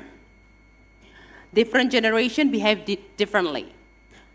We have millennials usually prioritize comfortable space, quality coffee, work-friendly environment, consistency. Many millennials spend longer hours in cafes for meeting or remote work. And meanwhile, a Gen Z, they look for aesthetic places, social media friendly, unique drinks, interactive experiences, and community events. They enjoy experiences that feel visual, interesting, and emotionally engaging. So this means hospitality brand must understand customer psychology deeply. At Woosong, we try to adapt in several ways.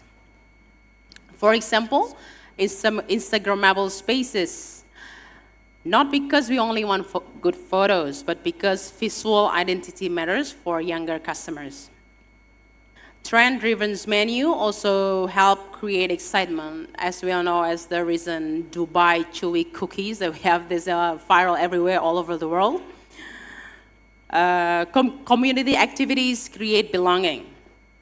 We focus on creating experiences that feel casual but also still premium. The balance is important. Customer today want quality, but they also want comfort and relatability. It has to relate. The future of hospitality will belong to brands that can understand emotional behavior across generations.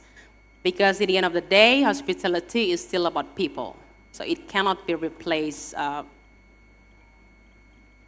all. So this presentation is based on real operational experiences from Woosong between 2014 until 2026. The insights come from daily observation and real business challenges. We study behavior continuously. We observe how customers move, how they interact, what product they choose, how long they stay, what experiences created with visit. We also analyze market trends and operational patterns across multiple branches. Another important source is community feedback. We always try to get feedback. Sometimes customers give direct feedback, which is I love. And sometimes feedback comes indirectly through behavior and engagement. Our approach is mainly qualitative and experience-based. This is not only theory. This is real hospitality practice. So the reason I wanted to share this presentation is because many important business lessons cannot only learn by textbooks. It's through experience. Real business teaches patience, discipline, adaptability, leadership, and emotional resilience, especially in hospitality. To conclude, hospitality continues to evolve rapidly. Technology changes, customer behavior changes, trends change. But one thing remains constant. People will always remember how you make them feel. At Woosong, we believe innovation is important. Adaptation is important. Growth is also important. But none of this matters without consistency, authenticity, and patience. So the brand has to maintain its soul. So this is why our conclusion today is patience. Patience and passion. You have to have it. For me, a great brand is never built overnight. It takes time to build trust. It takes time to build systems. It takes time to build culture. And also it takes time to build people. Today, in the very fast-moving world, many people want instant success. That's not possible. But sustainable brands are built slowly, carefully, and consistently. And I believe that in hospitality, success is not only measured by expansion or revenue. Success is measured by the experience we create, the communities we build, and the long-term trust the customers gives us. So thank you very much for your attention today, for the time today. So I hope this can inspire all of us to continue innovating while staying authentic to who we are. Thank you. Thank you very much, Ms. Arlene. We are so delighted to listen to the story of Pison, and also you've shared a lot of tips and tricks on how to build a business. Thank you so much as well for reminding us that strong brand identity is not built instantly, but also through consistency, strong identity, passions, and meaningful connections with customers and community. Give another round of applause for Miss Arlene, ladies and gentlemen. And now we are going to move on to one of the most exciting parts of these sessions. I would like to open the floor for questions. So we will take 3 questions from both offline and online participants. And for those who are joining us online, you may sending your question through the chat box or use raise hand feature via Zoom meeting. And for the on-site participants, you may raise your hand and directly convey your question to the speakers. So probably I would like to open for on-site participants. All right, we've got 2 questions already. All right, the first one. Could you please say your name and then to whom you may direct your question to, and also briefly share your question.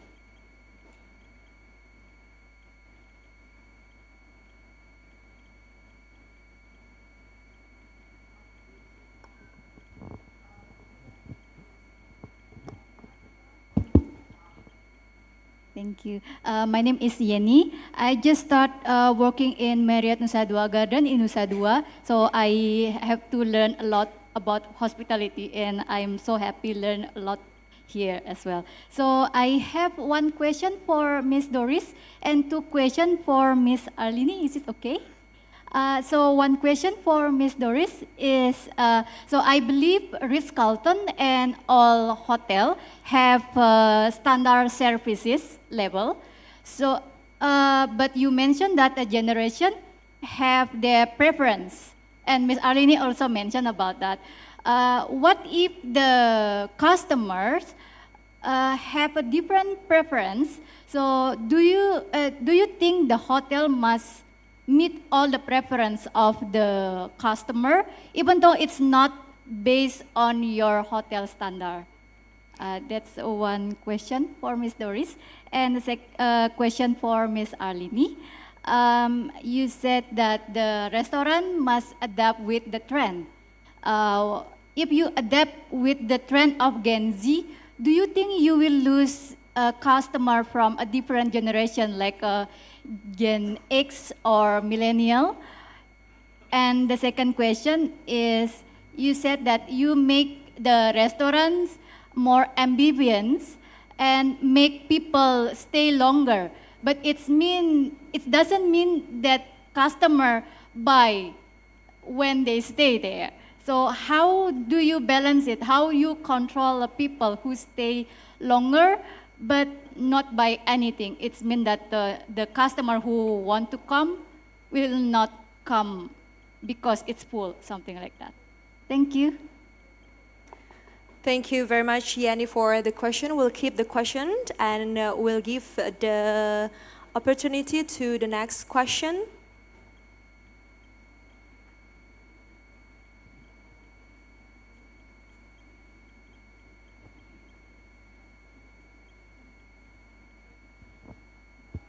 Check. So good afternoon, ladies and gentlemen. So thank you so much for the opportunity. Introduce myself, my name is Ari. I'm a student of Bali Tourism Polytechnic. So this question comes from Mrs. Doris. So you mentioned that luxury is entering a new era shaped by generational shift, where the value is no longer defined by access, but by alignment. Following up the point, from your perspective, how can hotel move beyond just selling exclusive space and actually start the communicating a soul or a set of value that younger guests can truly connect with that? Thank you. All right, thank you very much, Ari, for the question. And now we will move on to the online participants. Do we have any questions from online participants? All right, so we've got one question from online participants.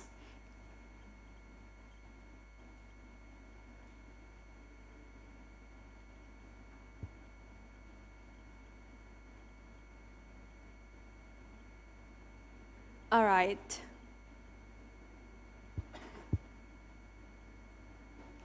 We are still waiting for the question.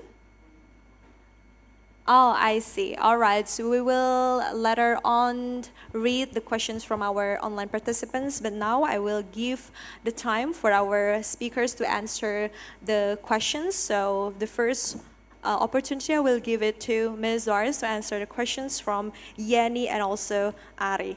Okay. So first for Yeni, right? Yes, Yeni.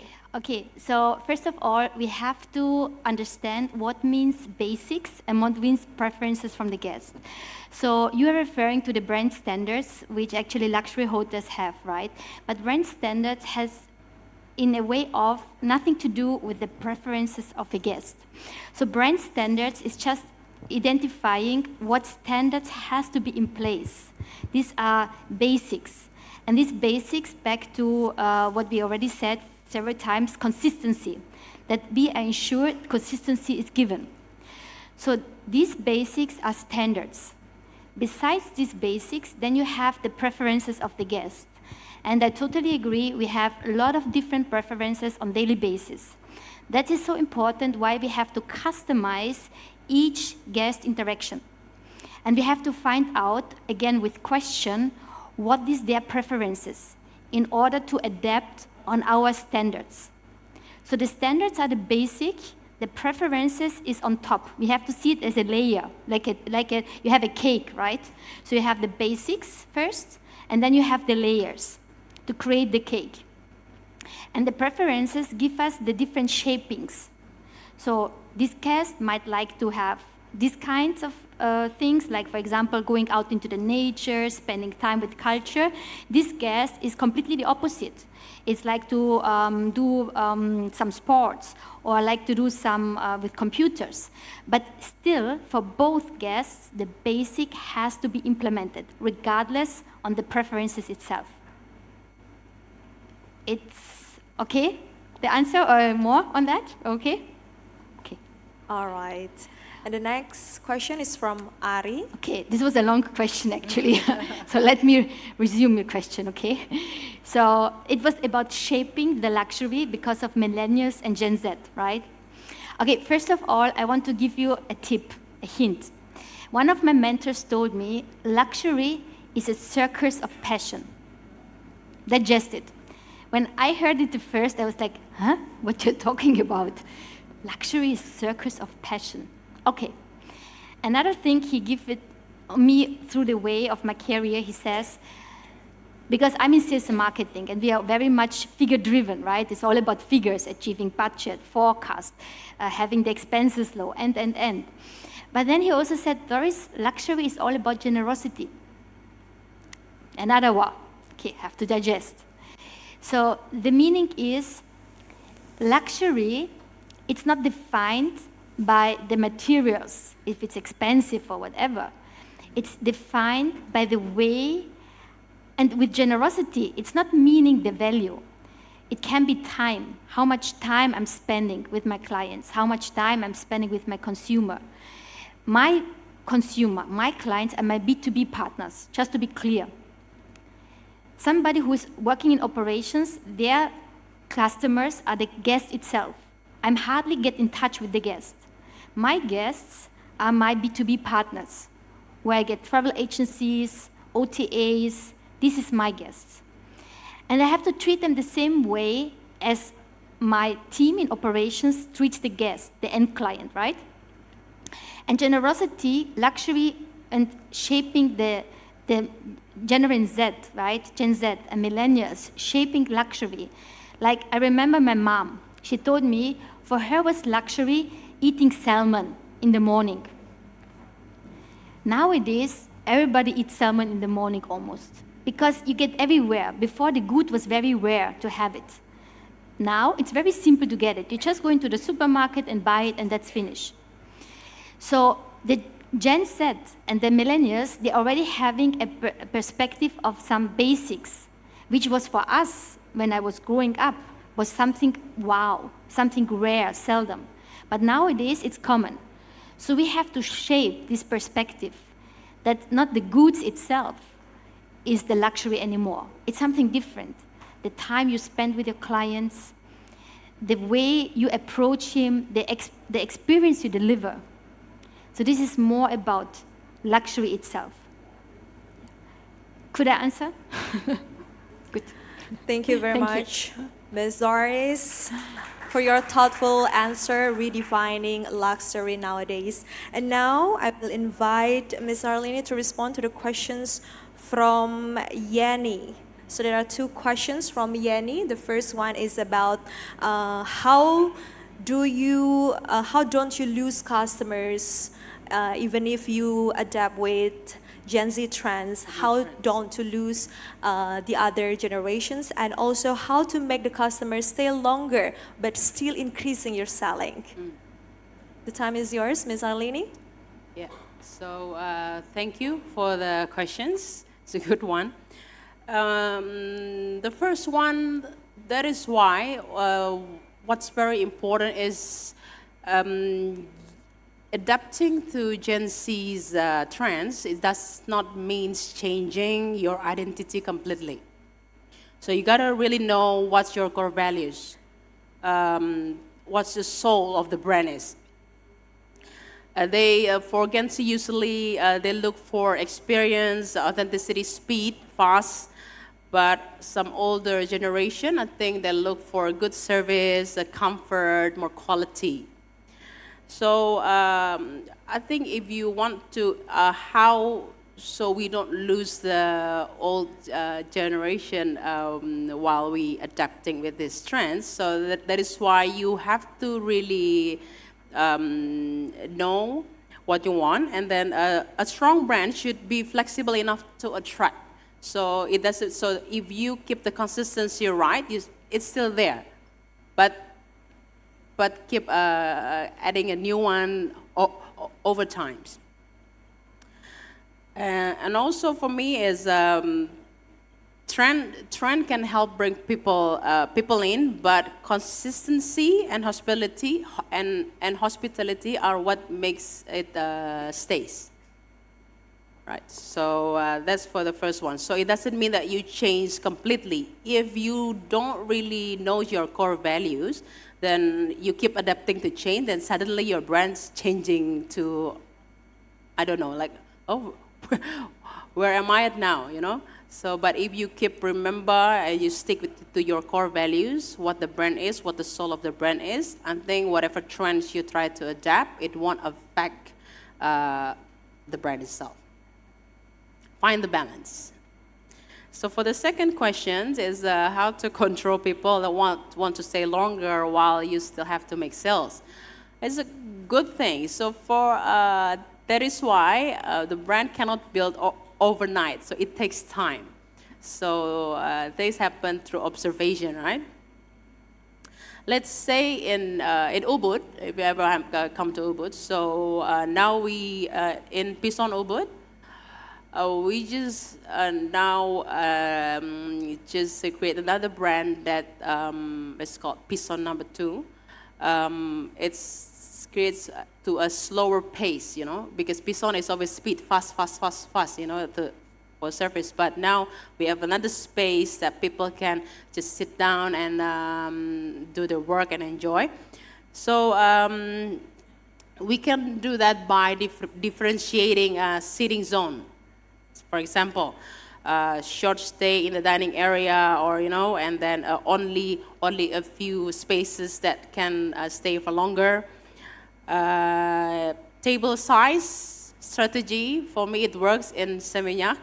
Don't have a too big table, you know, the table just enough. So table size, smaller tables naturally reduce long stays. And also can do, what is it called, the time. Normally, if you come to Ubud as well, we give, you can stay for 2 hours only. you can use this table for 2 hours, so time limitation. And also during service, we could also train our staff to keep cleaning the table, asking what you want to order more and things like that. It will normally faster clearing table can make customer move faster. The goal is not to push guests away, but to create. They will for us normally in Seminyak during the day. They can stay longer, do their work and everything else, but starting at 9 to 12 midnight, they can only stay for 2 hours because we have entertainment, live music, things like that. So you have to find your timing right. You have to observe. So you have to manage it because you have to observe, then you can know what you want to do with your brand itself. So customers still can stay work for some time, but also you creating sales at the same time. All right, give applause to Ms. Arlini. Thank you so much for sharing your interesting perspectives. We've learned a lot from your answer. And now we will read a question from our online participants. Let me standing up because I cannot see it. Excuse me. All right, so we've got 2 questions from our online participants, and I will choose one of them. The first one is coming from Mahesh Kumar Bayorwa.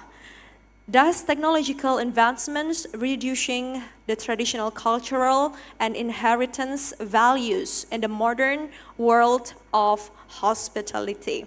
Mahesh Kumar Bayorwa from India. So that was the question from our online participants.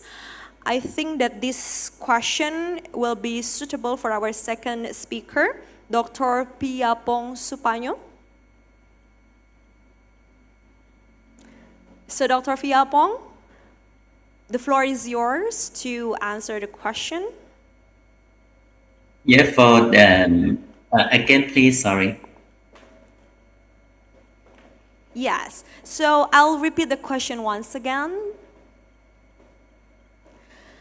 The question is from Mahesh. Does technological advancements reducing the traditional cultural and inheritance values in the modern world of hospitality?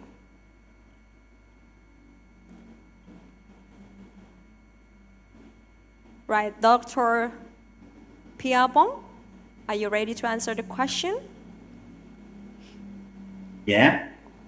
Yes, please, the time is yours. Okay, thank you for the questions. But my answer is I think that technology will change the hospitality and hotel by making service faster, smarter, and more convenient for guest hotel. I can use online booking system, yeah, and mobile check-in and digital room key to improve customer experience. I think the artificial intelligence or AI driven society so make the difference from the traditional service. AI can and robot or a chatbot, as you know, can help answer guest questions and provide personalized service, or like smart room which automate lighting, air conditionings, or voice control. Yes, it's very important and very interesting. That's become more common. Technology also help the hotel improve security, yeah, and reduce cost and manage the operation more efficiently. Okay. All right, thank you very much, Dr. Fiapong, for answering that question. Once again, I would like to say thank you so much for all of our speakers. Dr. Fiapong, thank you so much also for participating online. And to our participants from both offline and online, I would like to say thank you very much, as well as for the active participants for engaging questions. Distinguished participants, that concludes our first topic on today's plenary session. I hope everyone is still feeling energized as we will continue to the next topic for this plenary session. And I will now hand the session back to the MC. Well, ladies and gentlemen, our first session of plenary session has been ended. We will continue for the appreciation session to our speakers. Allow us to present an electronic certificate to Dr. Fiapong Supanyo.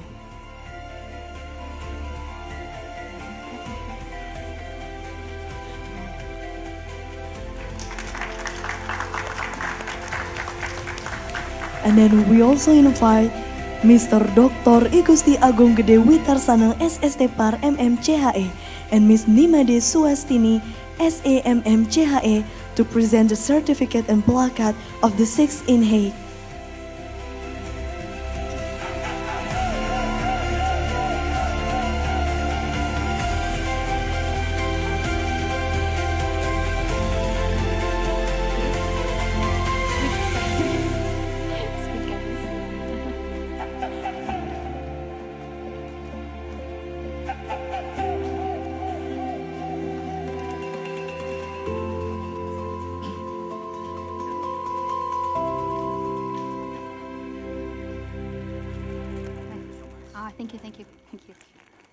Thank you.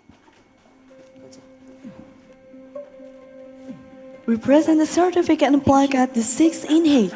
The first certificate is presented to Miss Doris Krols, MA. Thank you. Yeah, it's a lot, no?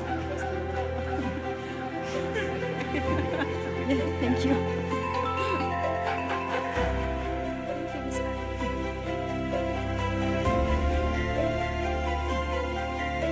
Thank you so much, yeah. Oh, wow, so much. Yes,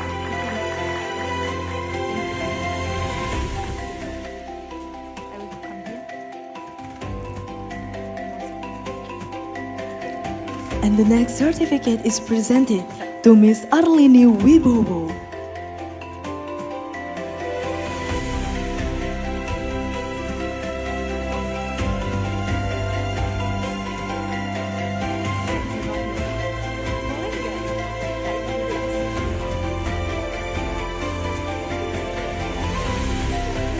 And we would like to continue into the photo session.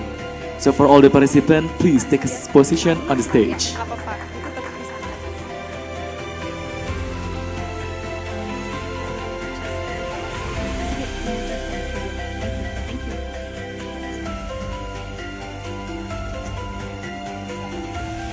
One more time, I would like to continue into the photo session. So for all the participants, please take a position into the stage for the photo session.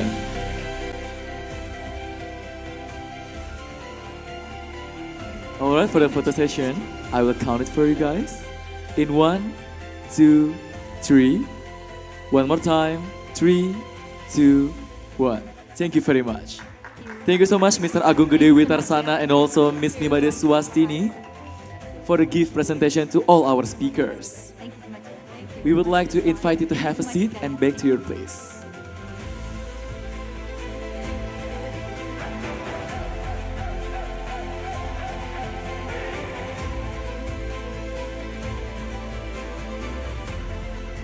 Well, ladies and gentlemen, that was truly an amazing session. And now, for the following item, we will continue the second session for today. The second session will talk about rethinking growth, entrepreneurship, and sustainability as drivers of profit in future businesses. This session is also will be led by our moderator, Niwayan Ika Mahayani SS. For our moderator and speakers, the time is yours. Thank you very much, our amazing Master of Ceremony, for the amazing opportunity as well. Welcome back, distinguished participants, ladies and gentlemen. Good afternoon. Are you still feeling excited for the next topic for today's plenary session? Absolutely, I can see it from your eyes. Well, ladies and gentlemen, if the first session focused on innovation and guest experiences, this session will challenge us to think even deeper about sustainability and future business growth.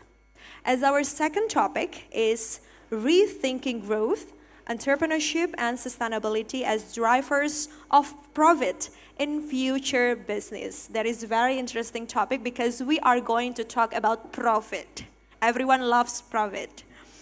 And we are so honored to introduce our speakers. So, ladies and gentlemen, kindly join me in welcoming the speakers for the next topic. Well, ladies and gentlemen, our first speaker for this session is Mr. Oni Afrianto Jamhari, Country Director of Woosong University in Daejeon, South Korea. Thank you very much. Good morning. Hello, Mr. Oni, how are you? Hello, good morning. So thank you very much for inviting us to this conference. Yes, indeed. It's a pleasure. Well, ladies and gentlemen, Mr. Oni Afrianto Jamhari is a visionary leader in international education and public policy with extensive experience in academic innovation and cross-border collaboration. Previously, he also served as CEO of the School of Government and Public Policy Indonesia, one of Indonesia's leading international public policy institution. His work focuses on higher education transformation, ESG leadership, sustainability education, and international partnerships between Indonesia, South Korea, and the Asia-Pacific region. Let's give another applause for Mr. Oni.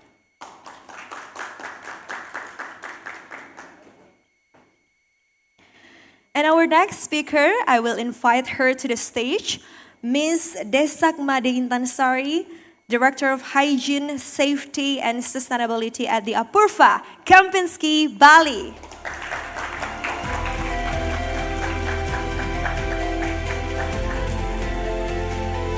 Welcome to the stage, Ibu, and please have a seat. Ladies and gentlemen, Ms. Desak has more than 20 years of experience in food safety, hygiene management, HACCP system, ISO 22000 implementation, and sustainability practices across hospitality and retail industries. Throughout her career, she has worked with prominent organizations including Ayana Resort and Spa Bali and Trans Retail Indonesia.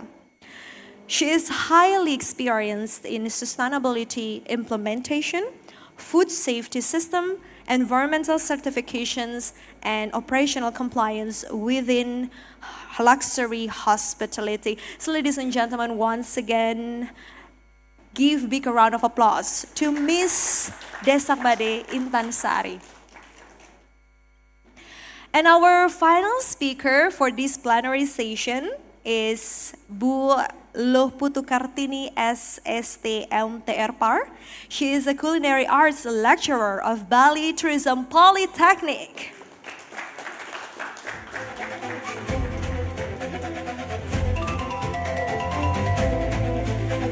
Ladies and gentlemen, Ms. Kartini specializes in culinary arts, gastronomic tourism, and sustainable hospitality education.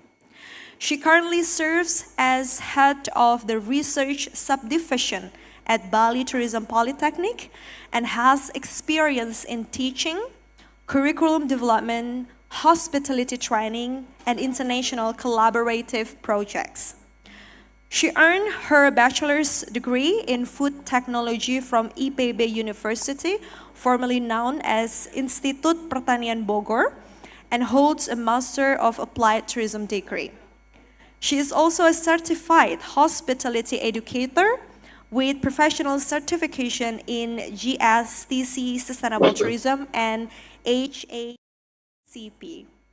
And her research focuses on culinary innovation, sustainable tourism, gastronomy, digital gastro diplomacy, Gen Z travel behavior, and inclusive tourism development. Thank you once again for being here with us. Thank you so much also for Mr. Oni for participating. And now we already have all of our distinguished speakers for this second topic. And ladies and gentlemen, similar to the previous session, each speaker will be given 20 minutes to share their presentation, and then it will be followed by a Q&A or discussion session. And we also would like to encourage all of the participants from both on-site participants and online participants to actively engage throughout the session. At this point, I would like to invite our first speaker to begin his presentation. So, ladies and gentlemen, please give applause to Mr. Oni Afrianto Jamhari. Once again, thank you very much for inviting me to this conference. I'm really honored to be here. And my topic is about ESG in education, the topic that I'm passionate about. So before I present my topic, let me tell you my background actually. So I grew up in a very small city in Java Island, and I started to think bigger, especially in the higher education, because I think if we want to develop ourselves, one of the keys actually through education. Then I started to participate in many conferences, many activities that can develop myself personally. So back in 2015, I moved to South Korea to study working in South Korea at Woosong University, working in a innovative university, I call it, because they do a lot of programs, especially related to ESG program, and this is the one that I'm going to present today. And during my time at Woosong University, so I visited Bali Tourism Polytechnic in 2015. So 15 years ago, and I was quite amazed with your school, because I feel that your school actually describe what ESG means actually in the real context of education. You are very lucky to have a very beautiful campus, very green campus with good facilities, and not many university, even in the world, have that kind of facilities. So starting in 2015, I developed a personal partnership with your school, and now we have done some projects, some program with the Bali Tourism Polytechnic. So last time I brought some students to come to Bali, to your school, to study culinary arts, because we believe that Korean student or our international student, and they just only know Bali as the tourism destination, but they want also to learn about the Balinese culture. And the second one, actually, we brought your faculty members to Korea to introduce some Indonesian cuisine to our students, because we have one of big culinary arts school in our school. So this is my introduction, how actually I work together with Bali Tourism Polytechnic. And first slide, please. So when we talk about the ESG, because most of you are graduate from the hospitality industry. So in the hospital industry, ESG is quite popular, but in education, it's actually something new. So imagine there are 2 hospitality graduates, so 2 of your friends graduate from your school, and with the same talent, same ambition, and same starting line. One executes beautifully, operation smooth and guest satisfied. While the other asks, how do we reduce our carbon footprint, create community value, build governance, and our investor trust? It's a bit different. It's not talking only about this knowledge itself, but talking about in the business, we call it 3P, people, planet, and profit. But this is the create about the community. So they ask about the environment, carbon footprint, create community impact, as well as build governance, our investor trust. So this is usually the recruiter at the moment. Usually they will ask you question. Of course, knowledge is important, but other than that, the three Ps are also important. So this session is not about ESG policy, but it's about educations. Whether our institutions are really equipped to develop the leaders the world now needs. So you are going to graduate in this new area, which is totally different with what I myself experienced back into 20 years ago. Next, please. So in terms of the business, as I mentioned earlier, we have a 3P. Investor, they will see portfolio through ESG lenses.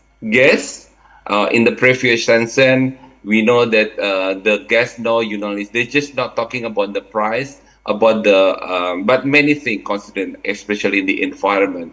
And I think Bali is quite famous with the environment, but unfortunately now we face the reality, especially in Pasar, because I stay in that Pasar sometime, and we have a lot of garbage in that Pasar. I think we have a big problem now in Bali because of that. So I think if you are a hospitality graduates, I hope that in the future you can also think about this one. If you are working in the hotel industry, on the hospitality industry, so you have to think about this one, whether we have to take care of environment and how we take care of environments. Because from the investor point of view, this is really important, and also for our planet. And the talent select employers who align with other sense of purpose. But in many classrooms, what we discuss actually in our classroom, sometimes ESG is also in elective courses, or sustainability is still a chapter. We don't discuss very often about the sustainability as well as other stuff related to ESG. So leadership development at the moment still focuses on operation and revenue, not on the ethical, environmental, and then social dimension. This is not technology gap or not a policy gap, but this is an education gap, and it is our responsibility to close it. Next, please. So it will deal with our literacy about the ESG itself. So as a students, we have to understand about what is ESG, and we have to analyze where are the gaps in organization sustainability claims, as also apply the ESG, make ESG informed decision in a real hotel group, or design a responsibly procurement policy and build a community benefit strategies. And the lead is like drive culture change and hold boards accountable and build system where sustainability is permanent, not a project.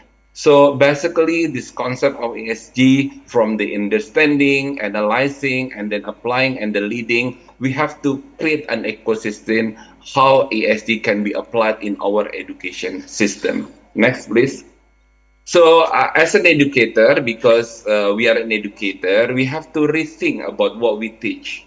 There are three fundamental shifts every institute must take. First is about the content and competency. We have to teach our students to think through complex trade-offs, make principled decisions under pressure, and lead change in organizations that resist it. In the midterm, it's not just about the theory, but we have to do the practical thing. ESG must be experienced, used through live project, real audit, and cross-sector collaboration. So this is the trend of the new education at the moment. And then the graduation and impact. So as I mentioned earlier, you did not our student get a job. Not only they will get a job, but are our graduates, we have to asking our the question, are our graduates creating long-term value for organization, community, and the planet, or 3P? As an organization, we want to have a profit, but we have also to think about the planet and then the community. Next, please. So we have to do the action. Our knowledge in SE to be an action. So we have to redesign the curriculum and refine the standard. I'm very happy that many school or many university in Indonesia now they do initiative in that kind of the ESG program. One of the good examples that I was participate 2 years ago.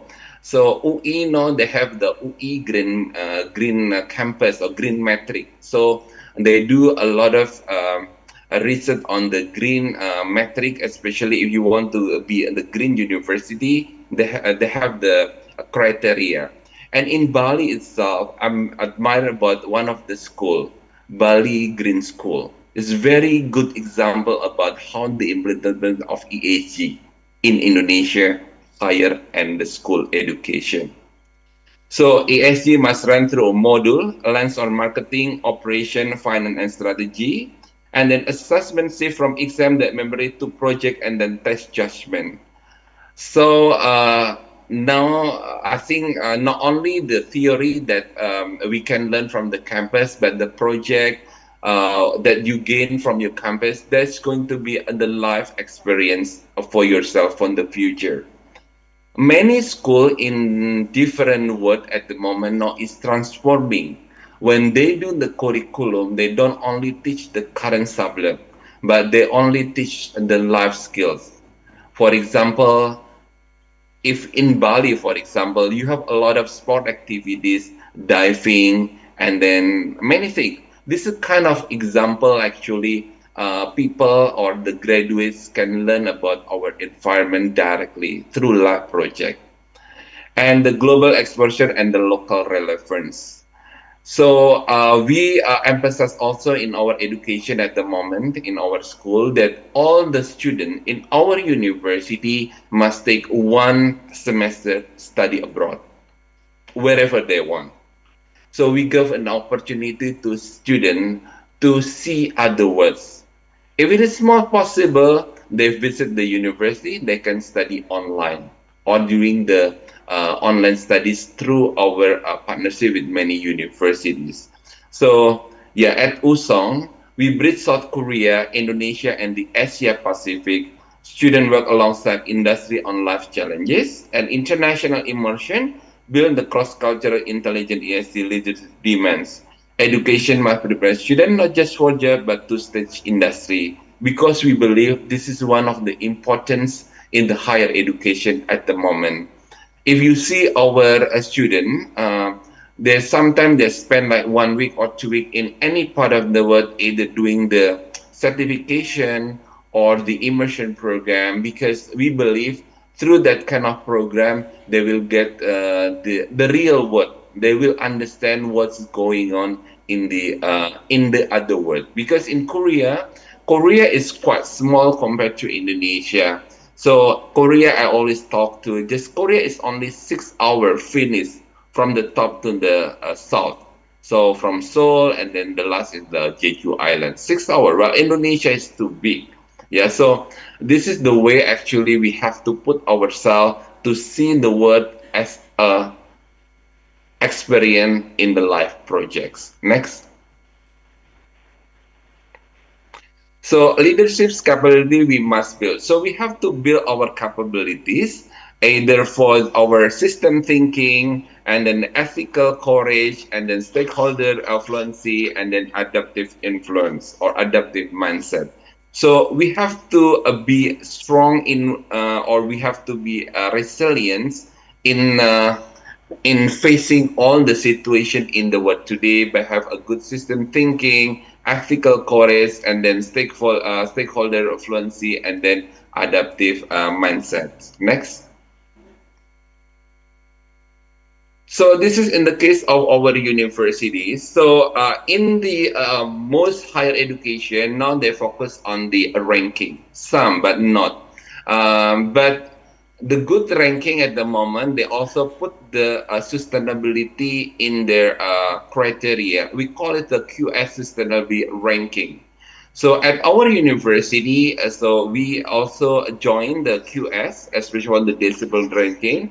And then there are five dimensions that we are focused on the sustainability based on the UN SDGs recognized. We call it the impact ranking. So for the quality education, reduce inequality, and global partnerships. That's our focus in the SDG for the sustainability. And for international outlook, this is also one of the QS and Time Higher Education ranking. At the moment, Woosong University is #1 in terms of the international outlook for international program. So we have about 3,000 international students studying at our university now, coming from 100 nationalities. But the total number of our students actually is about 13,000. So 30% of our students actually now are international. And 2024, we joined the UI Green Metric. This is once again, as I mentioned earlier, this is the criteria as a sustainable university for the university. But UI has launched the program some years ago, and this is a very good program. And I believe that Bali Tourism Polytechnic could be one probably in Bali that could be participate either for the sustainable ranking, QS, or in the UE Green Metric. And for the Time Higher Educations, this is also we joined the THI 2 years ago, and we are in the rank now 1,200 in the world. So basically, in the criteria of the ranking in the world, we love it because they put the sustainability as one of indicator to measure whether we implement the SDG in our university or not. So this is one of the things that the organization can think that if we are implementing the ASD in our university or our campus or organization, then it also will be recognized by other organizations. So I still have 3 minutes. Woosong University practice, we have our next please. System thinking, ethical, correct, stakeholder fluency, and that mindset. And then this is the last thing that I want to present about the leading with purpose. Next. Yeah. Next. Leading with purpose. So we have to ask the question everyone will ask: how we balance ESG with the bottom line? Leadership education most consequential here. And what we must teach actually, ESG and profit are not always aligned short term, but honestly, they just say no. So when we talk ESG, usually we are going to talk that's just people in the business usually talking about the short term, but ESG is the long term, the sustainability. We do not know the impact after some time. So we have to think about this one. Leaders who falls under financial pressure are not leading, they are managing. And teach students to make ESG business case in language for speak, risk reduction, brand longevity, talent recognition, and regulatory readiness. And the bigger picture is the responsible sources, fair wage, community investment, and more efficient business, not a less profitable one. The winner of the next decade will be led by people. This is educated to see ESG as a competitive engine, not a constraint. The next one. The real barrier is not policy, but it is for people. Mid-manager who treat ESG as extrovert, leader who champion in his speeches, but disrupt it is in budget. What we need to do? Connect every role to sustainability outcomes and embed ESG in performance review, invest in continual learning, not one-time training, and report transparently, including values. Leadership must model the behavior they expect. The distribution begins in education. And for all of you, I call to action. For industry, this is the treat university as co-designer, partner, but not recruitment channel. Sit in the curriculum room, co-design curriculum with us, bring real ESG challenges into our classroom, and invest in the ESG capable leader you say you need.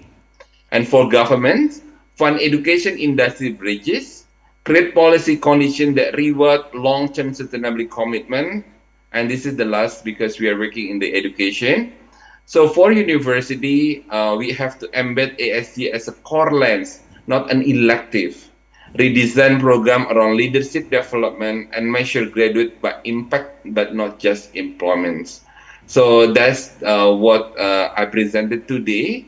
And thank you very much. And yeah, looking forward to more discussion in the question and answer session. Thank you very much. Thank you very much, Mr. Oni, for the inspiring session. Ladies and gentlemen, kindly give warm applause to Mr. Oni. Mr. Oni, thank you very much. We do feel now that sustainability is no longer just a trend, but also a new mindset that should be part of education, culture, and also future decision making. Thank you very much, a very good point. And let us now proceed with our second speaker's presentation. So this is Ms. Desak Made Intansari, Director of Hygiene, Safety, and Sustainability at the Apurva Kempinski, Bali. The mic is yours. This is next, yeah. Selamat siang, good afternoon, everyone. Well, I hope that you still have energy to listen what I'm going to share. Okay, so I know it's injury time, it's about to lunch, but please, I'm going to share a little bit about what we've done in terms of sustainability, hygiene, and safety. Okay, so my topic today is about elevating luxury through trust and ESG. So I'm not only talking about sustainability. So everyone, when we talk about sustainability, everyone always thinking about environmental only, right? But actually it's more wider. I mean, if we go more deeper, talking about sustainability is not only about environment, but there is another aspect like social, governance, and also another standard that has to support the sustainability system itself. Okay, a little bit about our hotels. The Apurva Kempinski Bali, located in Nusa Dua area. So we stand in 14 hectares of land. We have 475 rooms, and we have 8 dining room and coming soon, another restaurants coming soon, and we have some facility in Apurva Kempinski Bali. So I'm going to give you a very short video about our hotels. So if anyone of you here online or offline that never see about our hotel, I hope that this video will give you short pictures about our hotel is. This is our hotels.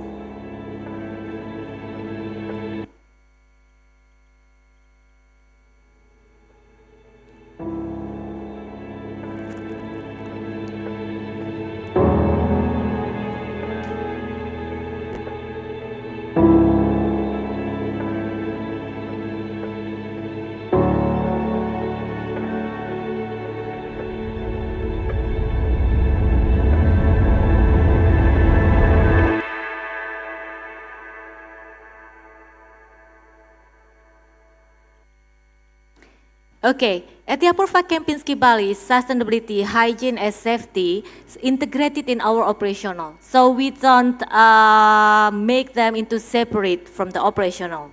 So because we think modern luxury now already evolved, so it's not longer like expensive material or expensive dining, but it's more like how we can provide assurance to our guests when they're staying in our hotels. So we want to make sure they trust us, that we want to make sure that they feel safe when they staying with us. So that's why hygiene and safety is really have a very big role when we're talking about luxury there. So how are we going to do this? I mean, at the Apurva Kempinski Bali, the health and safety, food safety standard, it has to be implemented in the operational. So it doesn't see by the gas, but we make sure that at back of the house, those system is really implemented. Because we see that this is the foundations, how we can give an assurance to our guests and how we can make them feel safety. And then, of course, people not talking about sustainability. So we put sustainability into our brain campaign, and we don't separate the system, we don't separate the initiative, because we want every department in Apurva Kempinski Bali implement the initiative of the sustainability. And then the next topic is about profit. So, you know, as a hotel, hospitality industry, so we always thinking about profit. I mean, we have to make sure the business running well, right? So when implementing sustainability, it can make, give a profit to the hotel itself, not only in terms of financials, but also the reputations of the hotels. Okay. I like this image because I hope this can give you pictures about the integration, the connections between the hygiene, safety, and sustainability. So most people thinking food safety is separate thing, health and safety is separate thing. So actually there is an interconnections between these three items, these three areas. So, and I encourage for other hotels to implement this one because, you know, you cannot do something sustained if you cannot make sure that your operational is safe for your guests and your employee. Okay, this is the foundations. Let's go deeper. So at the Apurva Kempinski Bali, so we follow the international standard regarding hygiene and safety. So we already certified by ISO 22000 for safety management system. And of course, we implement that from the first door when we're receiving the product, and of course until the restaurant, until the room, I mean until how we can serve the product or the service to our guests. And then by implementing health and safety standard also, I mean we can reduce the risk because we already make analysis, we know how to prevent it. So this is something that people doesn't really focus on it, but at the Apurva Kempinski Bali, we make sure that the food safety standard, the health and safety standard is already in place because it is helping us to prevent some bad risks or negative risks that can impact to the hotel reputation itself. And then when we're talking about sustainability, if you really follow about our journey, sustainability, we integrate it into our brand campaign. So the Apurva Kempinski Bali, known as the brand campaign is Powerful Indonesia. So we put sustainability into one of our pillar in brand campaigns. That's why the initiative that we implement in Apurva Kempinski Bali is always moving forward because we know that we set a very clear target to our hotel and to its department in our hotel. Okay, the invisible shield. So I think this is very interesting because we're never thinking that safety and luxury can be balanced, right? So you cannot only talking luxury without consider safety. So what is the strategy? So if you remember during COVID, everyone have hand sanitizers, right? And we always ask the guests to sanitize their hand. So when we do the same thing nowadays, I think it's like you're not entering the hotels, but you enter the hospital, correct? So how we make sure the hygiene level is still there, but we don't want to reduce the guest experience when they come to our hotels. So ritualize the protocols. For example, when the guests coming into our hotels, they already greeted by our lobby ambassadors. They already provide the cold osibori to at least clean their hand. Yes. So, and again, empower the storytelling.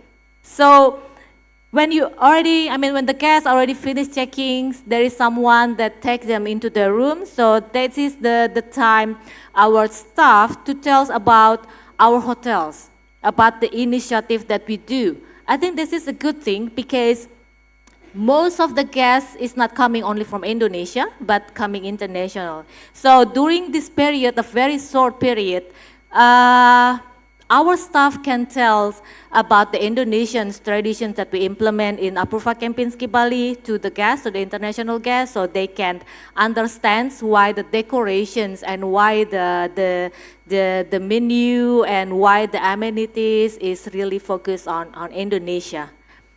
And then the third one is design-led safety. So use high-end material and aesthetic integration for safety feature. I mean, it is really important for the luxury hotels. I mean, you have to follow all the standard of health and safety, but you need to make sure that you don't forget the luxury thoughts. Okay, as I mentioned before, at the Apurva Kempinski Bali, we integrated sustainability into our brand campaign. Yes, and when we're talking sustainability concept is very wide. That's why we use term of ESG as the frameworks, as the tools, how we're going to implement the sustainability. Yes, and ESG is, I mean, when we implement the ESG, so it is really more clear for our team to do the initiative. So there is a clear measurement that we share for our initiative, and then we can track the progress. We can track the progress from years to years.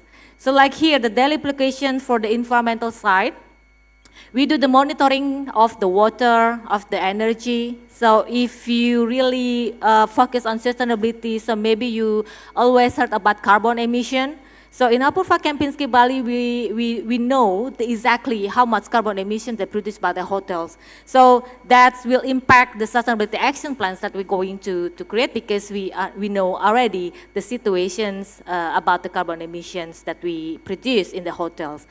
The social part, this is also important, because we cannot, I mean, the business cannot sustain if we forget about the community surrounding us. So the Apurva Kempinski Bali, we're working with the Banjar, we go to the Banjar, so we have rooftop garden also. We sometimes invite the kindergarten, the primary from the Banjar, to go and to learn about environmental, about the waste separations at our hotel. So this is how we engage with the local community. I mean, it's not only something that we write down, but we're really doing it. And the government, for sure, we follow the regulations, so we make sure all the license and the requirement for the government is being followed. And again, the certification is also part of the way how we implement government sections at the Apurva Kempinski Bali. So in 2024, we are the first hotels in Indonesia that's certified by GSTC. GSTC is Global Sustainable Tourism Council. So this is also a good movement for our hotels, because this is showing our commitment that we really commit to sustainability. And by having a certification, we know that this is not only self-claim, but it's validated by other party also. So not only GSTC, we also certified by Earthcheck. And again, some initiative that we do is we do mangrove planting. We will have a program, tree planting, and other things like waste separations. We do on-site composting using maggot. There is a lot of things that we do in terms of environmental. And when we're talking about ESG, there is a planet, people, and profit, right? So how we implement this 3P? So we have these 4 pillars: preserving cultures, protecting environment, local empowerment, and valuable business. So this is our foundations when we want to implement the initiative. So not all initiative can implement in the hotels. So we have to make sure it is aligned with the operational, and and the initiative will not make any difficulties into the operationals. For example, the preserving cultures. If you ever come to our hotels, you will greet by the lobby ambassador that using Indonesian attires. This is how we preserve the cultures. We don't go to other side, but we bring Indonesian cultures into operationals, into our hotels, and we introduce to the guests. So it's not only Balinese cultures, but it's Indonesian cultures. In every 2 months, there is a different province that we introduce to our guests. It's not only the way we greet the guests, but also it is integrated into our menus, into our room amenities, and so they can feel it. For example, like this month, we celebrate Nusa Tenggara. So when you come to our hotel, you will greet with the lobby ambassador using Nusa Tenggara attires. And of course, the room amenities will follow also the Nusa Tenggara snack. And you can find some menus in our restaurants that the Nusa Tenggara food, authentic cuisine. And again, the initiative shall elevate the guest experience. That's why don't separate the initiative from your operational. So because it has to elevate the guest experience, it shall not disturb the operational hotels. And it has have positive impact to local community. I mean, sustainability is not only for you, it's not only for the hotel itself, but it's also for the others community. So we have to have a good impact for them also. And the initiative shall involve all stakeholders, meaning is employee, owner, vendors, right? So all stakeholders. So we need to make sure they're involved in the initiative itself. Okay, so when implementing sustainability, for sure, it's not really easy. So that's why not many hotels want to do the sustainability because they're always thinking it's not easy and there is a big cost also. So in Apurva, we analyze this first, what is the problem? And then when we know what is the problem is, then we can find the solutions. Most of the times, there is a data gap. So that's why we really monitoring the energy consumption, the potable water, total, the waste. So for example, if we give you number regarding the food waste that we produce in the hotels, it is the number that really accurate because we weighing every day regarding the waste production. And then behavior alignment. So we always raise awareness into our employee. Because we know that not many people, not all have the same perception. So that's why we always have to bring awareness. We always have regular training regarding sustainability. We want them to be involved also in some initiative that we held at the hotels. So this is also one of the actions. It's not only to the guests, but also to the employee and to the community. And then also the problem is the supply chains. Now, because not many suppliers that follow the sustainability standard nowadays, but we have a chance here to educate them, or at least, to work with them to create the sustainable supply chains. As you know that we have a sustainable agriculture program, we're working together with Samsara. So we teach the farmers at the Karangasem area and we buy again their produce. This is part of how we educate the supply chains complexity. Okay, again, sustainability, how make it profit? So if you remember, there is a valuable business. So we make sure that it's also profitable.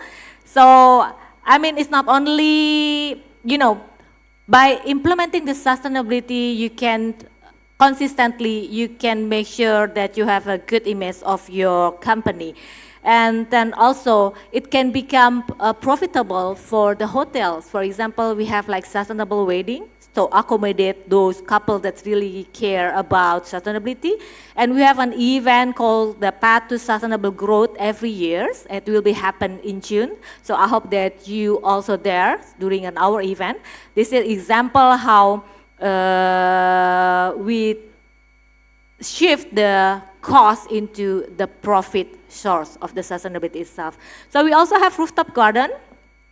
So we produce some vegetables, then we supply to our kitchen. And nowadays, we have some requests from university. They want to learn how really implement the sustainability at the hotels. So in a rooftop garden, we not only produce hydroponic, microgreen, and edible flowers, but we do some like candle making, recycled paper, and everything.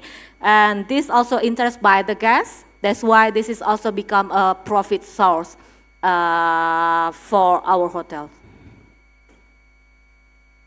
Okay, to summarize everything, so there is the triangle of success. You cannot ignore hygiene, you cannot ignore health and safety. Then you have to combine everything, integrate it, everything into your operationals. And then making sustainability is something that can be felt, not only seen, not only talk, but something can be felt. So success lies in making sustainability desirable. So ESG measurable and safety invisible, meaning that they can feel it without they can feel it and they can feel safe when they staying at the hotel. So once again, sustainability is journey. It's a journey, but it's never become a journey when you never started. So let's together make your own sustainability journey and inspire others, because we believe that together we can make Bali more greener. Thank you. Thank you very much, Ms. Intan, for bringing a very engaging presentation. It was very interesting to see that sustainability can be implemented not only responsibly, but also meaningfully and strategically. Thank you very much. Let's give another round of applause to Ms. Intan. And it is now my pleasure to give the opportunity to Ms. Loh Putu Kartini SST Par, MTR Par, Culinary Arts Lecturer of Bali Tourism Polytechnic, to share your insight on this topic. Okay, good afternoon, everyone, the distinguished guests, respected speakers, lecturers, college, and all participants. It's an honor for me to be here in 6th Inheic 2026. Actually, before I start my presentation, standing here is personally meaningful for me, because I just being you, like a student before in 2011, and then I'm so grateful for my lecturers, and then became our college. Thank you so much, and all the respective work here. And now I'm become here because all of you. Thank you. So let me continue to the presentation. So today I would like to invite us to rethink on one familiar word. It's growth. In business, growth is often more becoming bigger, reaching more markets, and earning more profit. But especially in culinary, entrepreneurship maybe growth also become meaningful, responsible, and more root on what we already have. That's why I bring the topic here, the hidden value, visible profit, rethinking growth in culinary entrepreneurship. Next, please. So, do we really lack innovation in food, or we simply fail to recognize or of what already exists? When we hear the word innovation, we often imagine something new, the new technology, the new products, and maybe the new business model. But in culinary life, like me, I'm the Loh Putu Kartini from Culinary Arts Department, and you can find me on kitchen, of course. Innovation is not always new. Sometimes it already exists in local ingredients, family recipe in your home, and traditional kitchen, and everyday food practices. The problem is that these things are often too familiar, so we do not always see them as valuable. Next. Well, business or growth is often measured as through expansion, growth, and profit. We must underline the word of profit, because this is important because every business needs to survive, right? Well, but in culinary business, if we only focus on becoming bigger, something can be lost, of course. We may grow, but produce more waste. We may standardize, but lose local identity. We might become profitable, but disconnect food from culture and community. So the question is not only how do we grow, but what kind of growth are we creating? Next. Well, this is bring us to the idea of hidden culinary value. Next, please.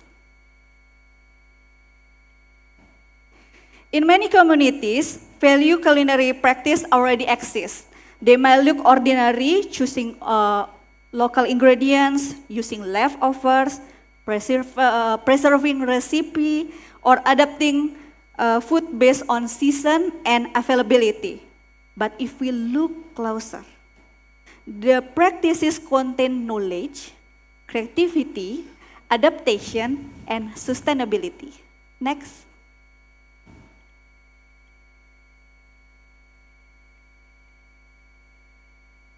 Well, the problem is that are really positioned as innovation of or business value, and how do we see what is often as invisible is first, and like I said before, the hidden culinary value with informal information such as from your mother, from our family, our food recipe in home, everyday food practices. Then I gather it into the interviews, observation, and field engagement from the 2020 until 2024. And then it reached the location from Tabanan, Bangli, Beleleng, and Karangasem.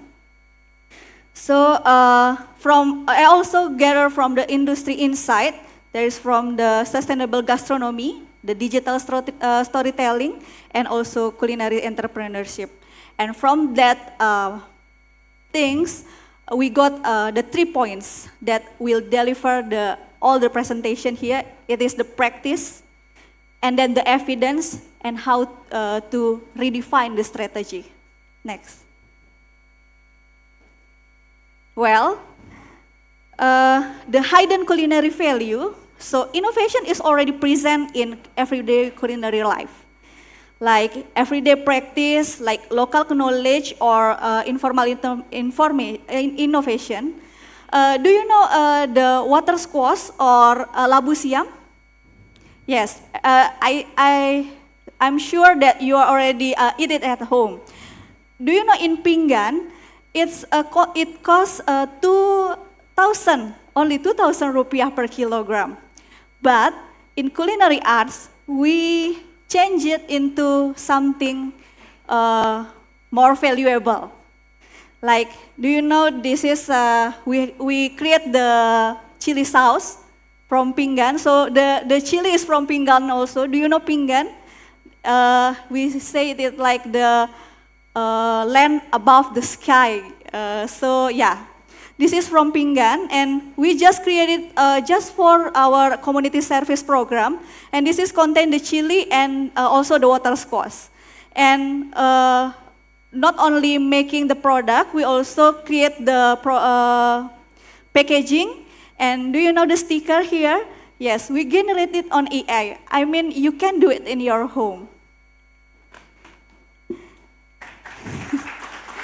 We also, do you know the jam? What the taste of the jam? Sweet. We made it from chili. Do you believe it? Okay, the taste is amazing, you know. I mean, this is might be unbelievable, but it's true. Because the chili itself is come from pinggan also. So we create the chili jam. This is the best taste is sweet. But if you eat it, there is a warm aftertaste inside your throat. So this is very good for you if you have a sore throat. Like today, we are not in good condition, yeah.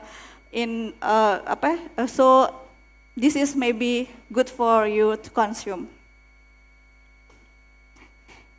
Okay, so that is the from practice to profit. Next. Well, so the next question is, how this can practice become business value, as I might say before. So, first is waste to product. Something usually discarded can become something new, like what I present to you before. And the second is local to differentiation. Local ingredients like water squash, chili can help a business stand out. And third, simply to high value. Do you know that from our community service in Pinggan, we found that every woman there is not seeing that their chilies, their onions, or their shallots, or maybe their water squash can have a significant value if they are produce it well, not only sell it like in the market, but if they produce it into the something new, something valuable, I think it can be more profit to them. So sustainability can be a strategy. Next, please. Well, like I said before, so this is from the waste, product, and then profit. Waste become product, local become differentiation, and simple become high value. So the core insight here is the sustainability is the same with the opportunity. Everyday practice can become economic, social, and cultural value. Next. So this is what we can summarize for this presentation. So rethinking the growth from hidden value to visible profit. How do we rethinking the growth? I propose 4 simple steps: recognize, refine, communicate, and scale. First, recognize the value that already exists in local ingredients, traditional knowledge, and everyday practices. And then the second is refine it through better quality, hygiene, packaging, pricing, and customer experience. And the third, communicate it through storytelling, branding, and digital visibility. Do you all have the social media, right?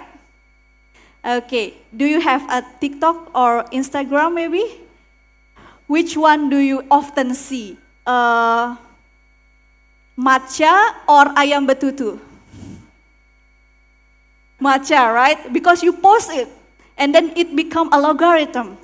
So what will happen if you post oftenly ayam betutu or pepes ikan? That may be the same thing as matcha. Okay, and the fourth is scale it, not always becoming huge, but by increasing impact, income, visibility, and community benefit. So growth is not only about becoming bigger, it's about becoming more visible, more valuable, and more meaningful. Next, please. Well, hidden value already exists. The challenge is not only creation, but the challenge is recognition. Let me return to opening question again. Do we really lack innovation in food? Maybe not.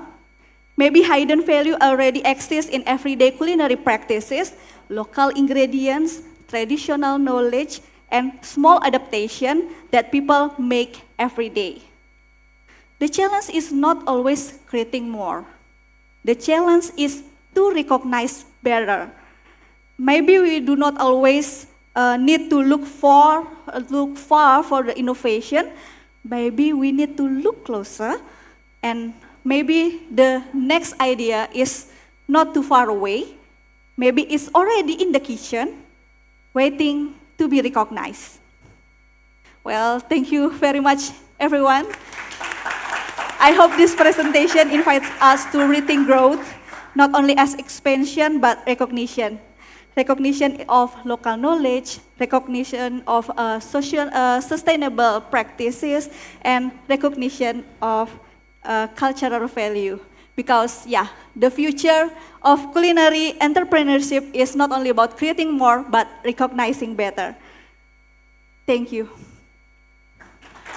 Thank you very much, Ibu Kartini, for bringing that up. Rethinking growth in culinary entrepreneurship. You have showed us that gastronomy is not only just about food, but also about authentic tourism experiences. It was truly an insightful presentation. Thank you very much.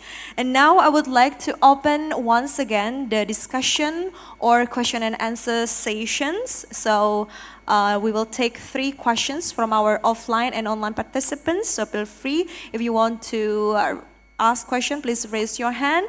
And please direct your question to our offline speakers, because Mr. Oni would be not possible to join us for the Q&A session. So for the first question, I think a person already raised his hand up.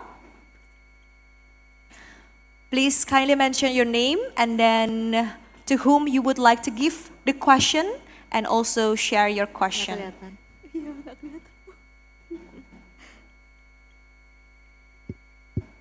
Thank you. My name Dharma Wijaya from this campus, Polytechnic Parbali. First of all, I'd like to address my question to Ibu Desa. Your presentation is quite amazing, related to ESG, sustainability, and everything else. But what I see in the field, in real industry, it is related to, let's start with Bali, which is recognized as Paradise Islands. Okay, Paradise means everything is very good, marvelous, and so on and so forth. And then there is a luxury resort, which is in the paradise. Supposed to be that the employees are equally treated and also getting a very welfare treatment. I mean, employee welfare is the utmost concern of hotel business, right? So related to social, what I see in the industry is related to the casual workers, which is the daily workers. The phenomena in the industry is there is strict rules of daily workers, which is on the 3 months consecutive, in 3 consecutive months, the daily worker has to be, hired as contract workers or permanent workers, according to Undang-Undang Nomor 6 year 2023.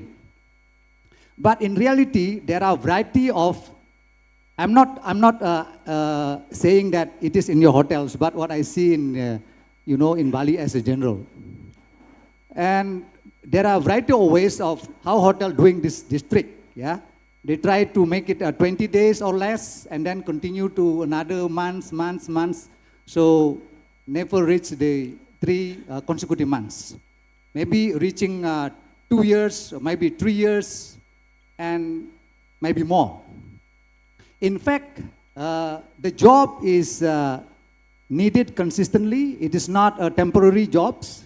It is like a main, what is the main business of the hotels, like in room attendant or public areas and many others, Number 2, daily worker is treated as secondary workers, This is precarious workers in which they assign very difficult things. When there is holidays, always daily worker suffers from assigning in holidays or in, if there is events, daily worker always in front. But if there are seemingly guests to be very generous of giving tips, then permanent staff, contract workers will take in charge and so on and so forth. There are a variety of ways on how luxury hotels treats, daily workers as this, which is not equally treated compared to, they are doing the same jobs, but their compensation are quite different, including how the service charge is distributed. Maybe zero, service charge distributed for daily workers, some maybe only 5%. So these practices are not really relevant to luxury category, and Bali consider as the, paradise islands. Yeah. I would like to see how do you practice in your particular hotel. The second question is addressed to Ibu Kartini. Yeah? Okay. You are talking about food. Okay. You are talking about chili and so on and so forth. But looking of Bali culture, you have to consider that there are 3 categories of food, which is Satwam, Rajas, and Tamas. We consider Sattvic food as the best food for human beings.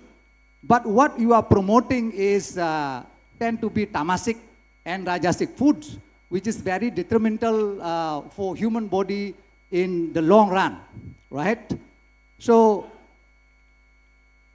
I think being a culinary study programs, you have to start to advocating this, Sattvic food rather than just bombasting the industry in the intention to get profit and so on and so forth. So we do have to start to advocate this, otherwise our generation will suffer from this kind of promotions. Because certain food, you have to understand this culture, yeah, food culture. Food is only designed for survival and that particular time and space, yeah. So maybe it is not relevant to our body, yeah. So I think that's all. Thank you very much. Thank you very much, Pak Dharma, for bringing that up. We already got 2 questions from our offline participants, and now we are waiting for our online participants to also convey their question.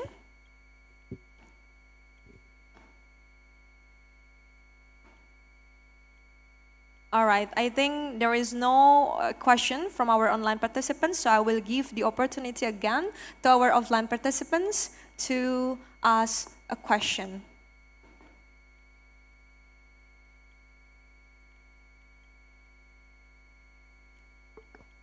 Thank you so much for this opportunity.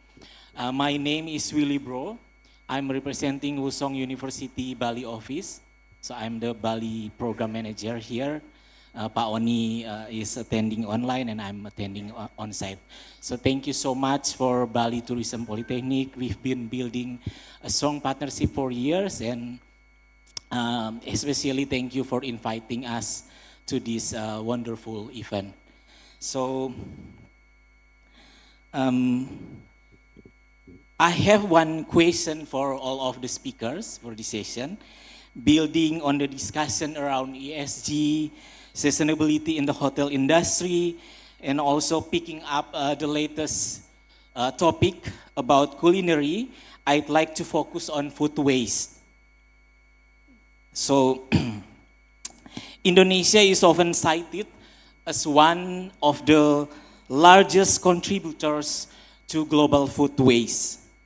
From your experience in the hospitality industry, what best practices have proven most effective in addressing, in reducing food waste at the hotel level for Ibu from Kempinski, or maybe from your curriculum, I think, to align with the Bali Tourism Polytechnic curriculum, and what challenges remain in implementing them?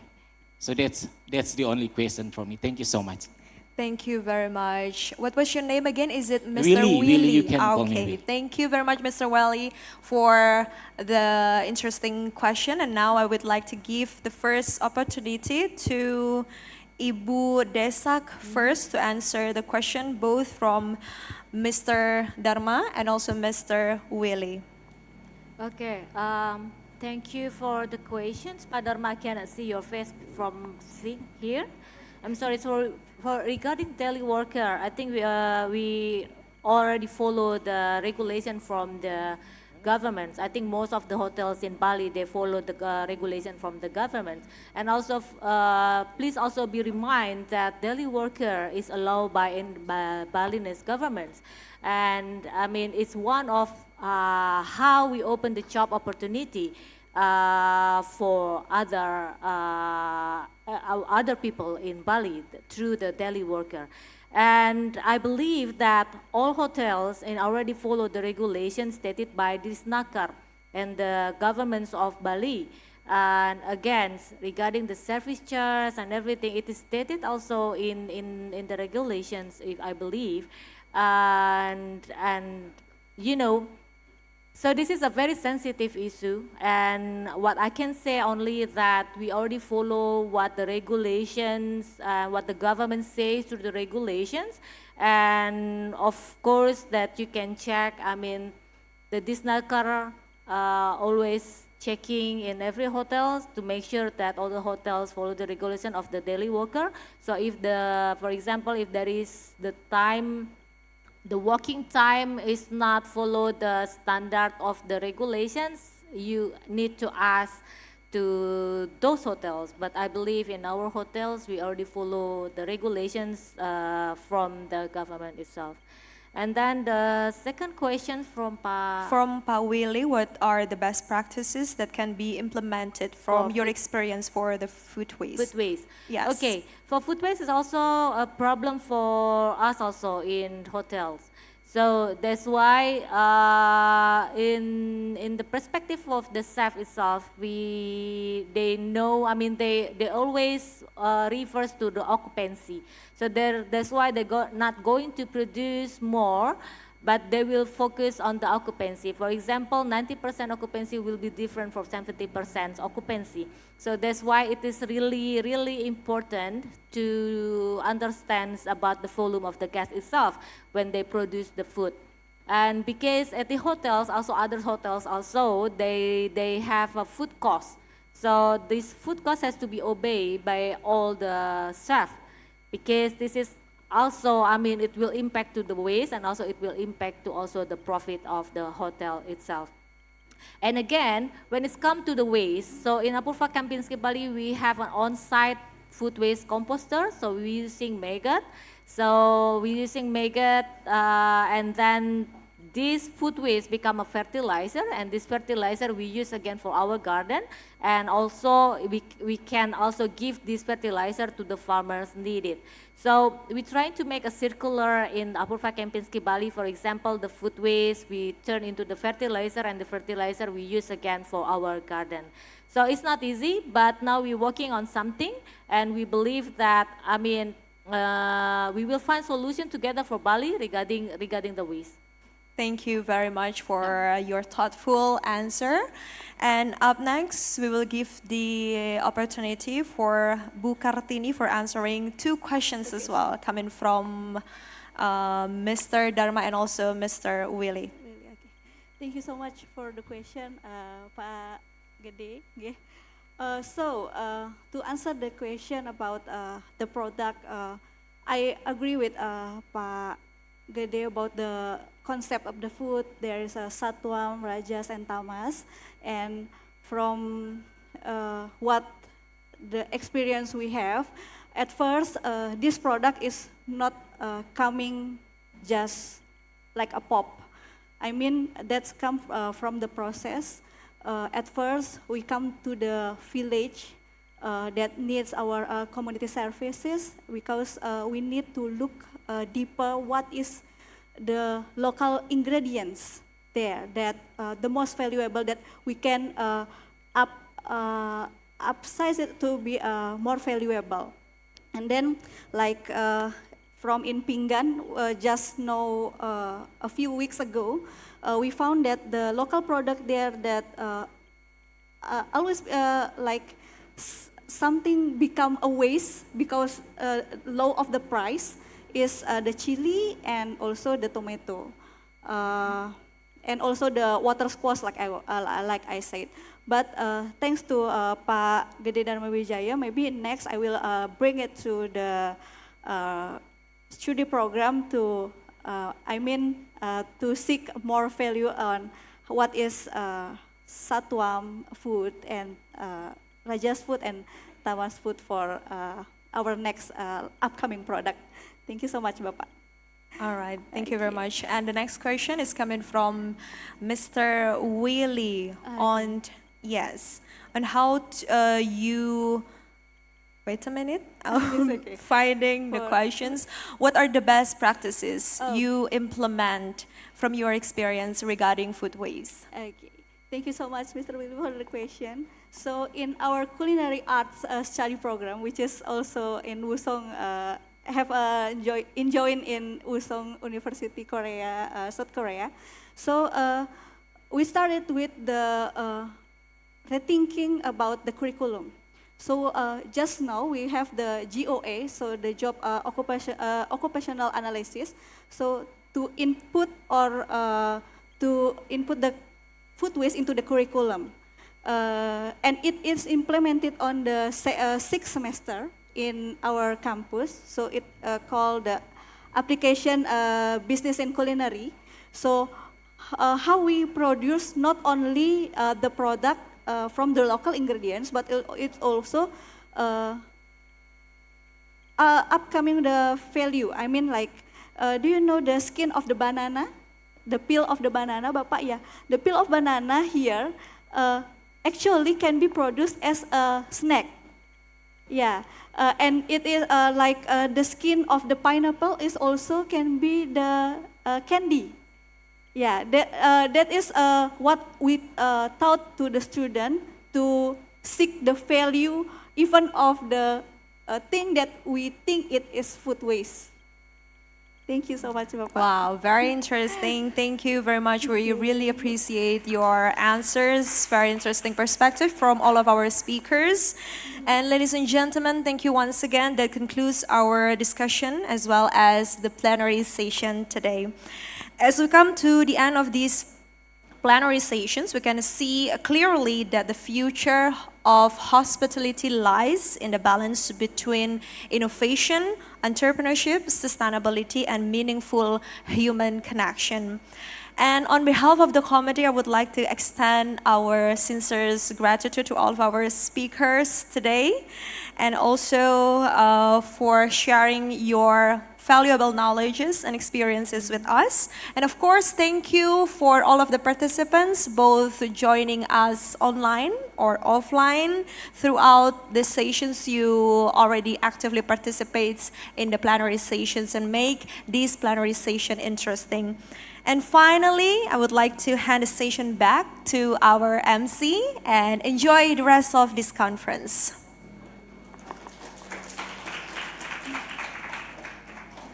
Well, ladies and gentlemen, our second session of plenary session has been ended. We will continue for the appreciation session to our speakers and moderator. Allow us to present an electronic certificate to Mr. Oni Avrianto Jamhari.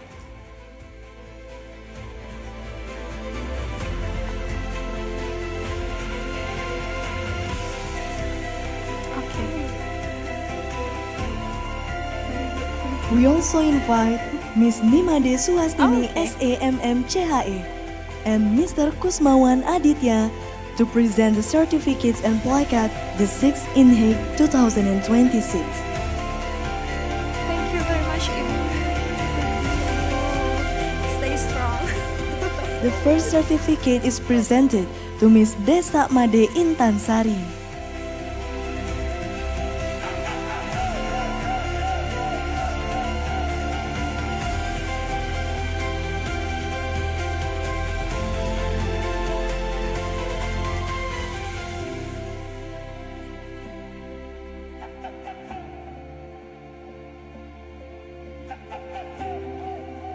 The next certificate is presented to Ms. Loh Putu Kartini SST Par MTR Par. Balik ke kantor, langsung balik ke hotel. Semangat.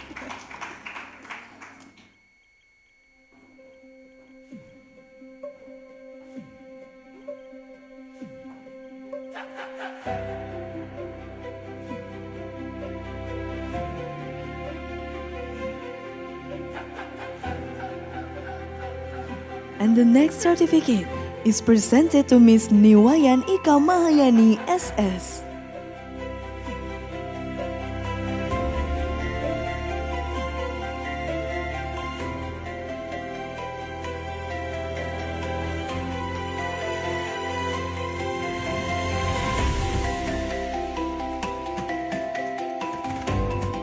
And we would like to continue into the photo session. So for all the participants, please take a position for the photo session.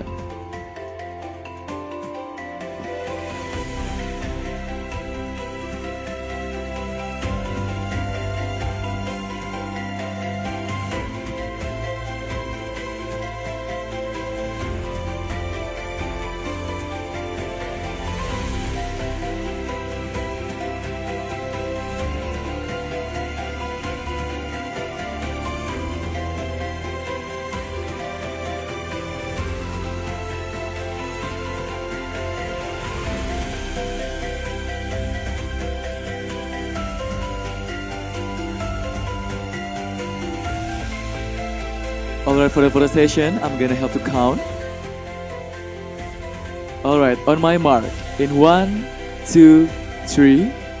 One more time, 3, 2, 1.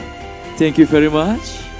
Alright, thank you to Miss Nimade Swastini SAMMCHE for the certificates and gift presentation to all the speakers.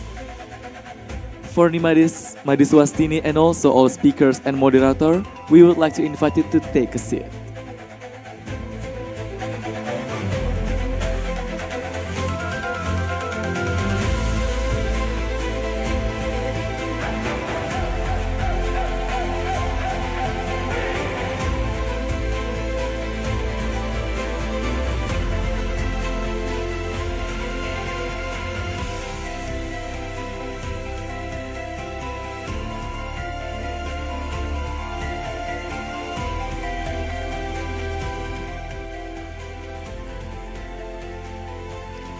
Well, ladies and gentlemen, that was a truly an amazing conference. And now, for the following item, allow us to proudly introduce our chairperson at Parallel Station.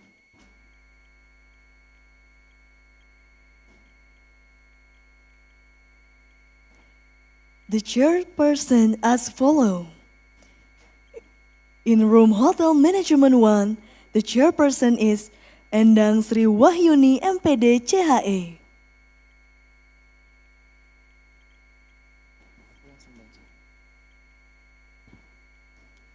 In room Hotel Management 2, the chairperson gonna be Setiawati Ayu Widuri SE Empar. In room Hotel Management 3, the chairperson is Dr. Iketut Surata MSc CHE. In room Green Practice in Hospitality 1, the chairperson is Dr. Putu Ayu Aryasih SE Empar CHE. In room Green Practice in Hospitality 2, the chairperson is Dr. Lukia Zuraida SPD MHU. In room Entrepreneurship, the chairperson Dr. Putu Gede Ari Yudhistira SEMM. In room Digital Transformation and Technology 1, the chairperson is Dr. Inyoman Sudiksa SE Empar CHE. And the last one, in room Digital Transformation and Technology 2, the chairperson is Dr. Putudia Sastri Pitanatri SST Par Empar.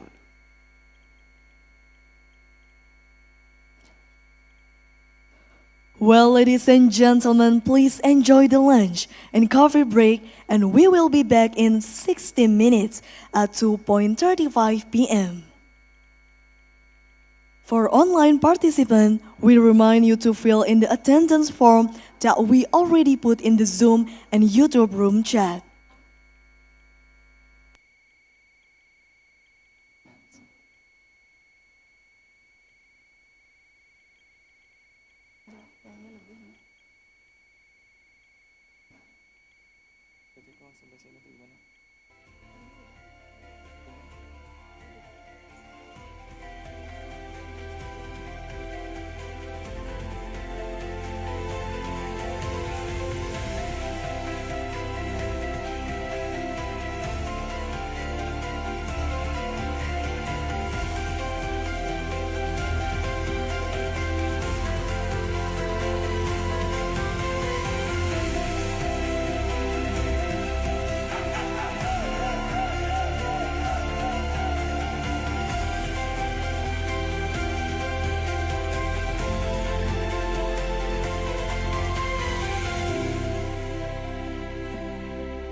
All right, the next agenda is exclusive for our online participants. So the next agenda is parallel session. Our parallel session is put in 8 breakout rooms. For all participants, you are invited to choose the breakout room section through the button beside the record option below. Thank you very much.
possible for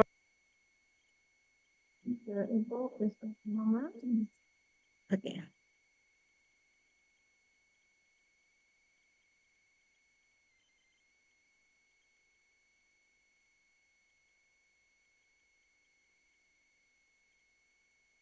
Gahlon, did your partner also available here or join our Zoom meeting?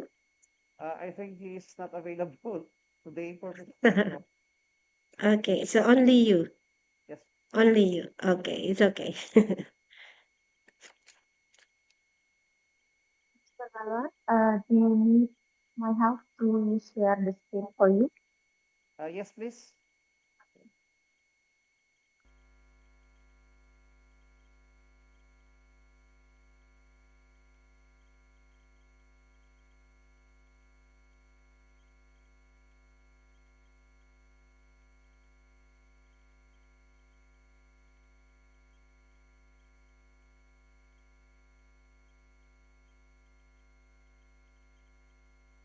Okay, before you start, Mr. Kaman, probably I will remind you if the time is will in a few in a few minutes I will remind you, please. Okay. Thank you.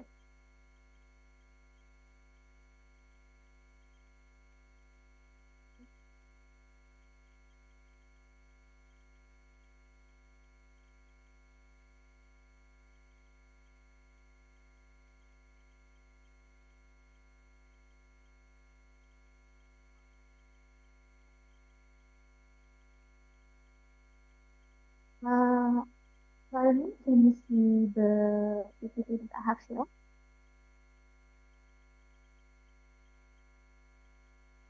Mbak Oktri, suaranya sepertinya menggema ya. Mungkin ditutup volumenya Mbak Oktri biar bisa jelas. So sorry. Ada Ibu, saya menggunakan headphone. Sorry, headset. Apakah bisa terdengar? Sorry, apakah bisa kelihatan?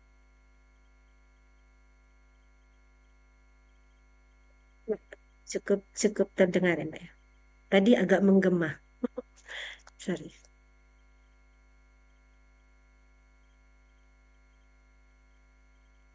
Yeah, we can see the PPT, sir.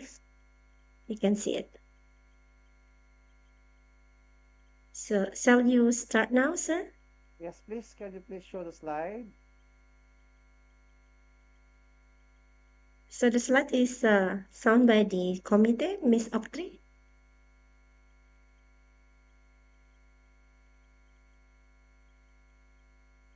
Okay. Good. So it's on already. Okay. So from the Philippines, mabuhay. No, this is actually our fourth or third presentation from the Inheic. No, first, let me introduce our presentation. No, this is about the Philippines in terms of the self-efficacy and its prolonged target in the work performance. No, so self-efficacy according to Arangues and Keynes in 2022. Self-efficacy refers to one's belief in their ability to organize and execute. No? Can I have please the first slide? The study, please.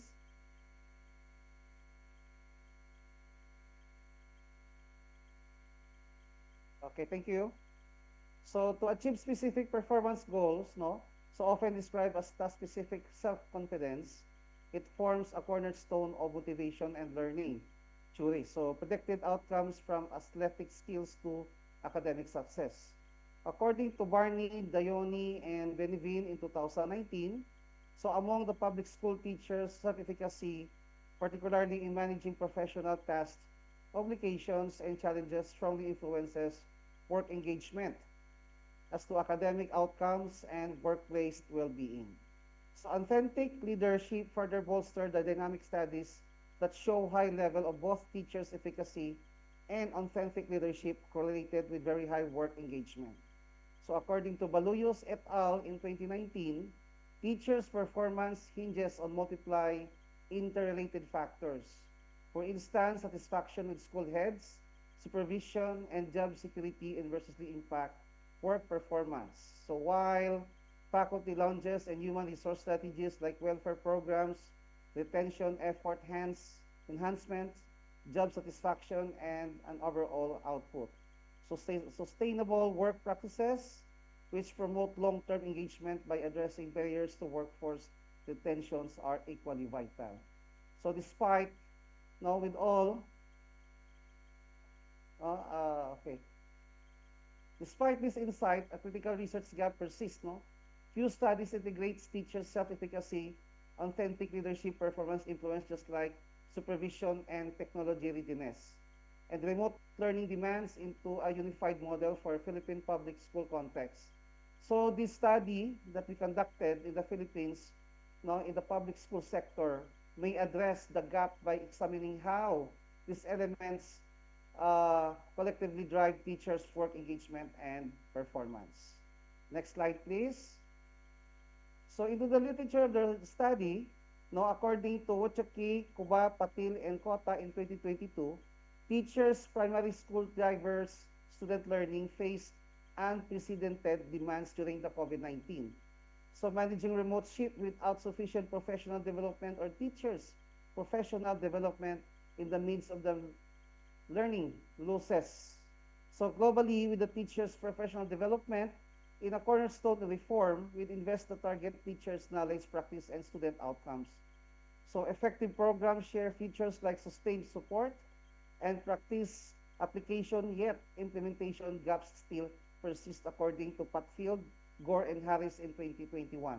So there are also a few studies synthesized that self-efficacy, performance factors, and teachers' professional development into a unified model, especially post-pandemic. This review proposed the TSE as a mediator that enhances performance via satisfaction and climate and amplified by targeted by the professional development of teachers. So during nowadays, no, this time around, actually, the Philippines, we are being hurdled by the government, by the CHED, by the Commission on Higher Education, to have a full implementation of online because of the crisis in terms of the fuel, at the same time also with the heat index here in the Philippines that quite very, shall we say, the heat index is very high in the Philippines. So there is actually now the, shall we say, the consistency in terms of the online learning, so which support the student development and the faculty in terms of the online process. Actually, there are some gaps to be considered in this case. No? Next slide, please. So in this study, no, considered to have the Likert scale, no, with 5 responses. So in high, no, with these respondents and tourism explanatory indicators are very effective in the idea of situation conveyed by the item. And then for moderately high, the idea situation conveyed by the item is often effective, and the average is sometimes effective, and for the moderate low, it is almost effective, and for the low is effective of idea or that with the situation. Next slide, please. As to the demographic profile, we have 111 public teachers, no? From the department heads to the faculty, and from the faculty ranking from instructor 1 to the job hired and permanent status of the faculty. So as a result, heavy workloads and bureaucratic demands further constrain opportunities for reflective practice and sustained experimentation.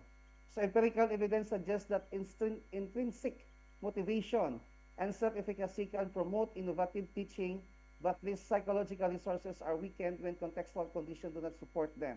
So in such environments, top-down mandates for innovation may yield only superficial or temporary changes rather than deep, sustainable improvements.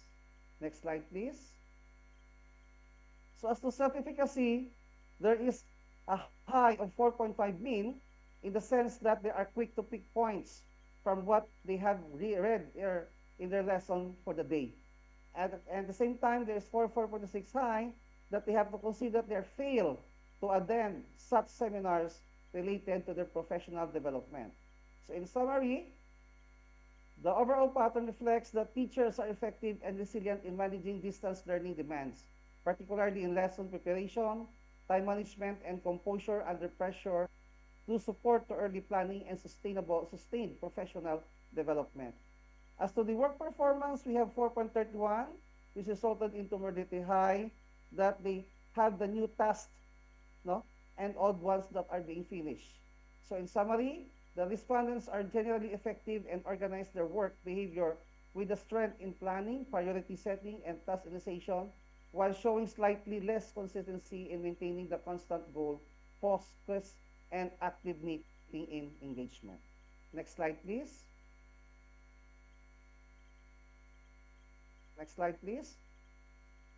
So as to the professional development, can we go back, please?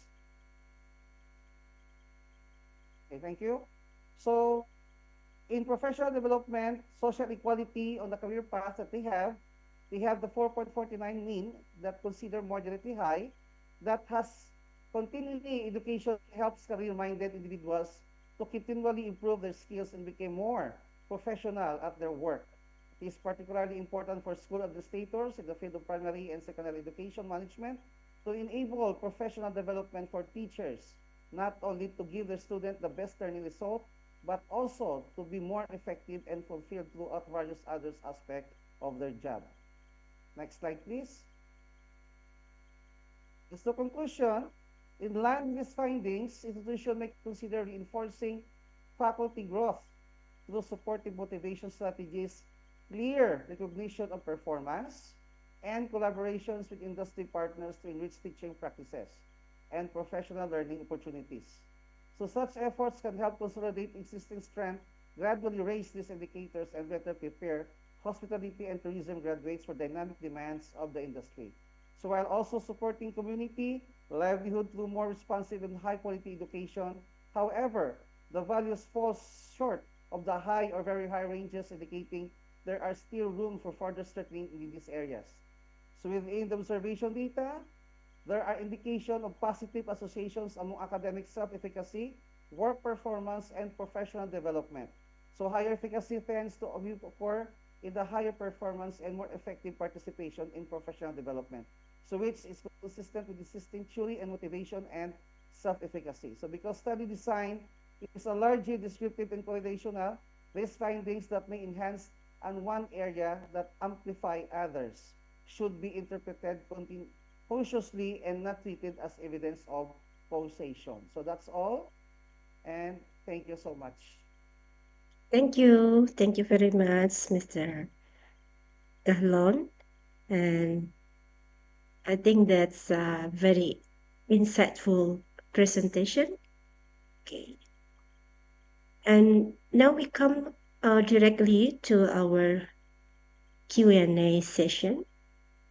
Is that right, Mr. Octree? So, take turn, yeah? Yes. Okay. So, we are now opening for the floor for the question. So, from the other presenter or the audience, would you have any question that would be delivered to Mr. Dahlon? You may write down in the chat box. Okay, from Mr. Igede Dharma Yasa. He is my mentor. Okay. How are you, sir? Okay, thank you, Bana. Okay, please, sir. Please. Mr. Densil Galon, how do I call you? Anything you want. Okay, okay. A very nice presentation. I would like to clarify because I cannot grab all of your ideas related to your presentation. So you are talking about the higher education hotel schools, right? Yes, sir. Okay. So what is the key success factors of your students, yeah, to enter the industry, especially related to the first entry job? How do you prepare students? Because students tend to have 3 years program or 4 years programs which tend to be generic. Yeah. The question is how you are going to design the pathways for the students so that to enter the first entry job they have a strength in particular areas. Thank you. Okay. So thank you for that question, sir. Actually, in the Philippine setting, we are following actually the Commission on Higher Education standard in terms of the hospitality and the tourism program. So under our CHED program with the hospitality and tourism, no, we try to equip the student basic education first to teach them in the academic. Secondly, no, we try to prepare them in their OGT. We disperse the student into the five-star hotel here in the Philippines. No, especially now that the Philippines has already considered, we have already now big hotels, shall we say, for the apprenticeship with our student. At the same time, no, I am holding the office of the Career and Placement Service Office. We have this actually program for our graduates, not only for the tourism and hospitality. We try them to have this Career and Placement Service program. No? So we invite speakers from the industry. We invite speakers from the local government units, especially with our public employment service. And we try to enhance and train them with the AI demand in terms of the application for the program. At the same time, no, we invited also for the opportunity for the student for our employment, we try to invite Boracay employers. Luis Boracay here is one of the tourism site for employment for our student. At the same time, also localized industry, sir. We try to invite them. So in our case in the Philippines, no, with the region here in the Iloilo City, we try to emphasize skills and the abilities of the student in terms of their soft skills and the hard skills before we deploy them. At the same time, under the public school entity with SUCs, now after the student were employed, we try also to monitor them. No, what would be the status of our student in terms of the performance during their work? No, because we are being required also by the government entity, no, with the accreditations, just like ISO and AAPO, no, with the schools accreditations. After graduation, where is our student and what is now their status? So there is actually certain evidences that try to ask us and we reproduce it. But so far, our school now, just like Northern Iloilo State University, we are now on level 3. Now we are actually moving forward for level 4. And most of our state colleges, universities here in Iloilo are now on the level 4 accreditation. So meaning, in short, with these accreditations that we have, so we surpass the standard in terms of the, shall we say, the capability, not only basic education for the student to learn according to CHED mandates, but size, we should to upgrade, no, necessary competencies with our student. At the same time, no, in our OGT, sir, we try also to deploy our student internationally, no, because we have already considered also having memorandum agreement with other international and institutions, no, that our student, at the same time also our faculty, no, we also immerse our faculty in terms of these trainings also. Okay, thank you. Great. Okay. Okay, thank you so much. Because we have a limited time, so it's already 15 minutes, so we should proceed to the second presenter. So as I check my note. So the second presenter is Mr. Igede Dharma Wijaya. He is my mentor, actually. Yeah, are you ready, sir, for your presentation? Yes. You will be the only one here in this Zoom meeting. You are not with your group? No, no, no. No, okay. Please, time is yours, sir. Okay, thank you. Miss Dipaisi will share the screen. Okay, Miss Octree, please. I want to see the screen. Okay, so I will share screen. So it's about geopolitical volatility, sir. Yes.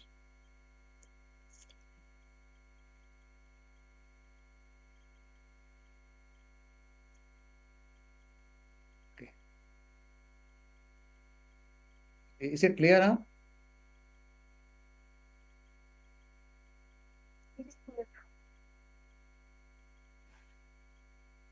It's clear, sir.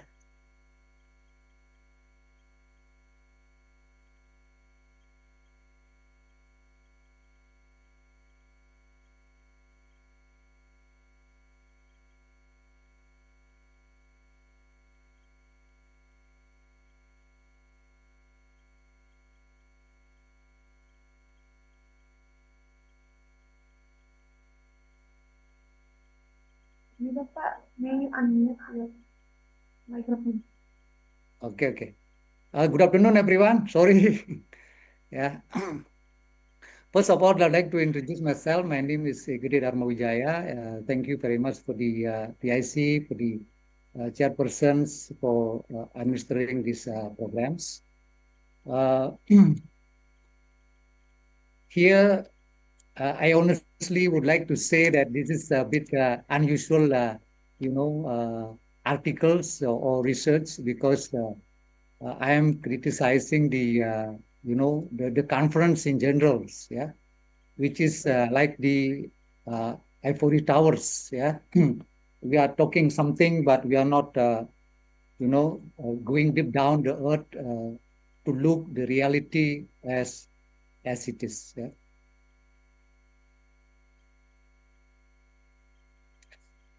So the paradox, yeah, that I would like to expose in this research is it is about the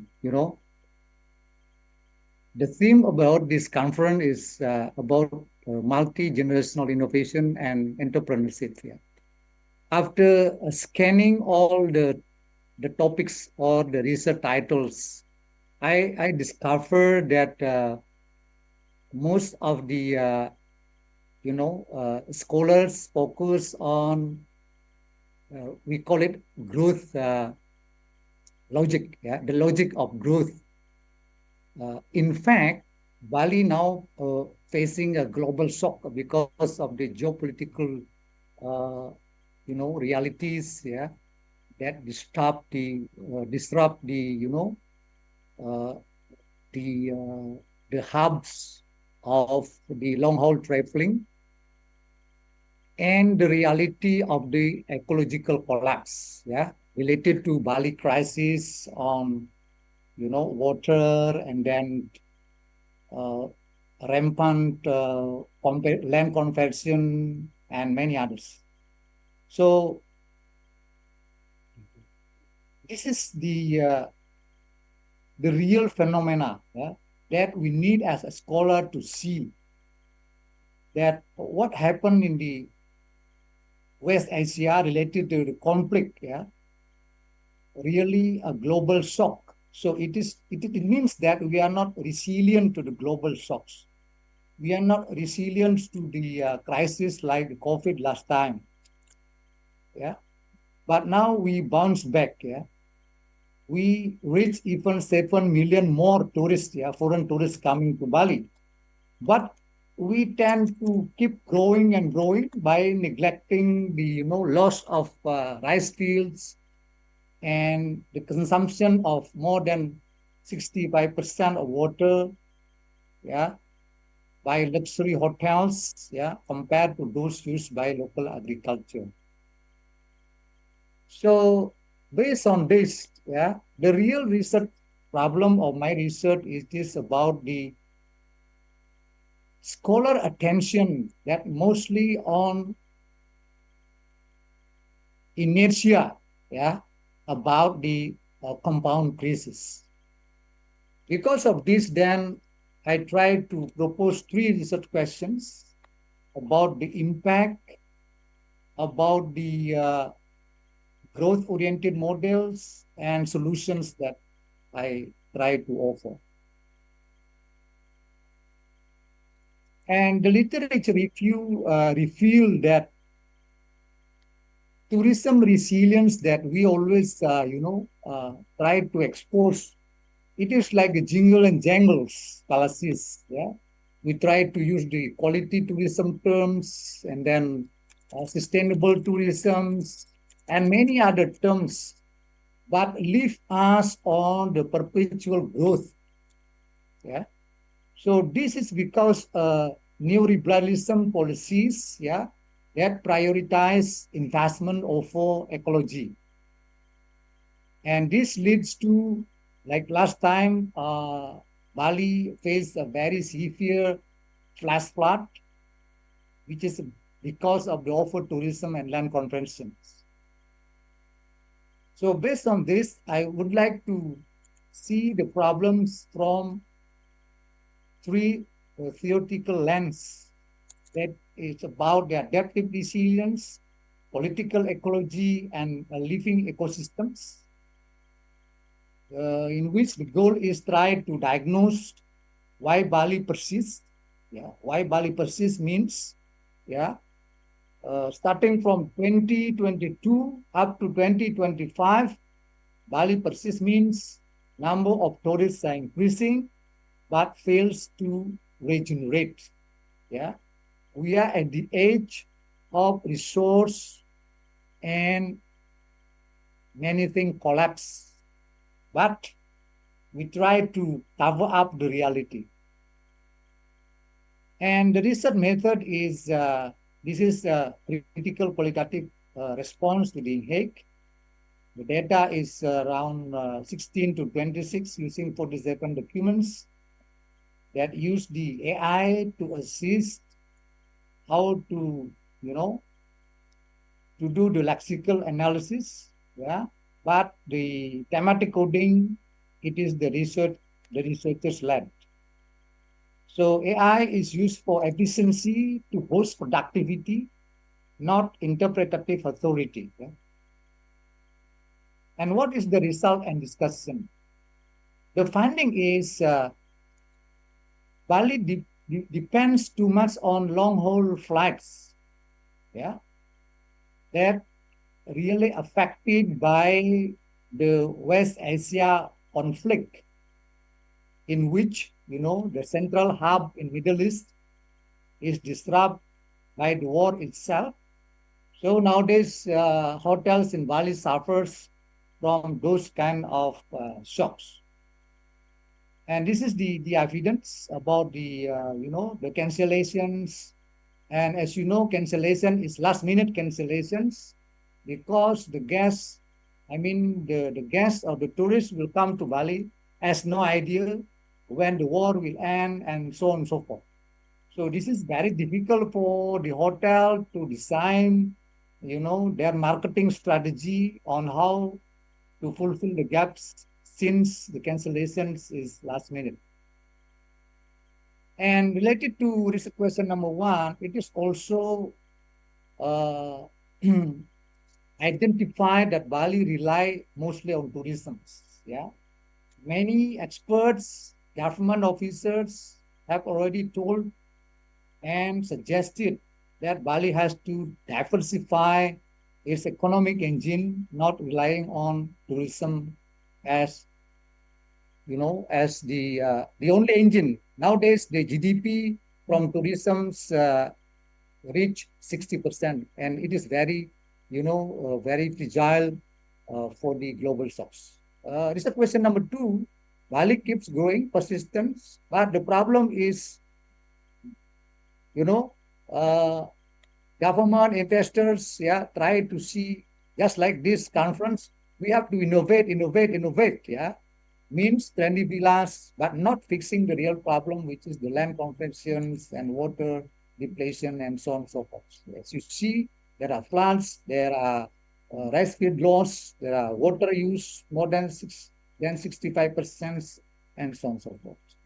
So for solving these problems, I come to the risk question number 3, which is normal crisis tools don't work for compound disasters. Yeah? So Bali need to stop building and have to restore their irrigation systems. They have to, to improve the green cover in the forest and many, areas. 2 minutes more, sir. Okay. So this is the evidence of York in UK that it works actually if we design our tourism in such a way so that tourism doesn't eat tourism itself. So the bottom line is Bali, superficially looks very, very successful. Yeah. So this is meeting the expectation of the central and local governments, which is number of tourists, spending, and so on and so forth. But ecologically collapsing. So this is the government value, not the marketing problems. So the solution is academia must study real crisis, not just trends, and seek from sustainability to regenerative crisis. So we do have to stop building, restore the subak, and attract the closer tourists. Otherwise, we are collapsing. So my closing statement is, unless academic conferences talk about ecology, geopolitics, and governance, they produce knowledge that sounds smart but does nothing. So Bali cannot afford that in 2026. Thank you very much. Thank you so much, Mr. Imade Dharmayasa. So we usually call him Mr. Dai. Okay, I think that's very amazing presentation. Now we come to our Q&A. So I would like to let other presenter or the audience to give a question. You may type it on the chat box and then I will read it on behalf of Mr. Imade Igede Dharmawijaya. Or you may raise virtual raise hand.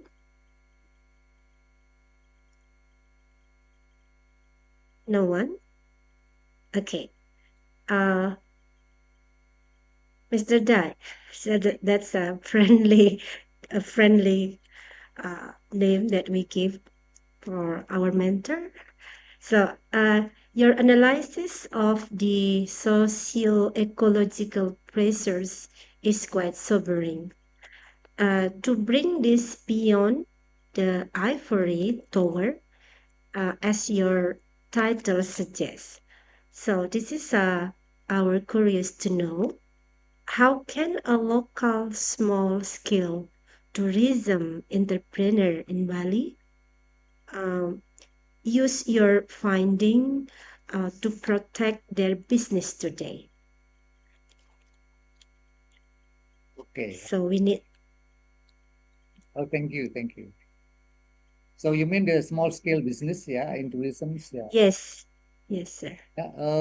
In short terms, it really helps the locals, to elevate their economy, through doing variety of things like cooking class, guiding, guide for trekking, guide for for climbing, and so on and so forth. But in the long run, if many villages or many people doing the same things, it becomes a boom for the villages, and it is very, very dangerous. So instead of focusing on tourism, just like in the north part of Bali, so people should focus on building capacity on the locals. Let's say to build a factory in North Bali. We have clothes and so on and so forth. There are so many agriculture produce there, but after crop processing is very rare. So people are focusing on tourism itself, and it is very dangerous, because what happened in north part of Bali, maybe in most villages in Bali, that if we focus on tourism will take the land of the agriculture, converted into variety of tourism facilities, and also tourism will take the people who work in the agriculture. So in my opinion, in the short term it is good, but in long run it's very difficult. So government need to create a variety of companies or source of income for the people, or to modernize the agriculture so that agriculture becomes more and more lucrative. Not like now, working in agriculture is the cost is very high. So small money from agriculture. So the youth will leave the agriculture, and there is no other choice rather than to lease the land or to sell the land. If this happens, yeah, Bali will be collapsing even sooner than expected. Thank you. Thank you, sir. That's very fruitfully explanation from Mr. Imadi Gede Dharma Wijaya. Thank you. Okay, so we shall proceed to the third presenter. So the third presenter is a group, Mrs. Nimade Suchayani. So she is the presenter, isn't it? Mrs. Nimade Suchayani? Yes, Ibu. Okay, so you will be the presenter? Yes, correct, Ibu. Okay, so you will be introduce your other friend. Okay, this time is yours now. So 10 minutes, and then we shall have 5 minutes to Q&A. So I shall remind you in a few minutes before it ended. Okay, please. Time is yours.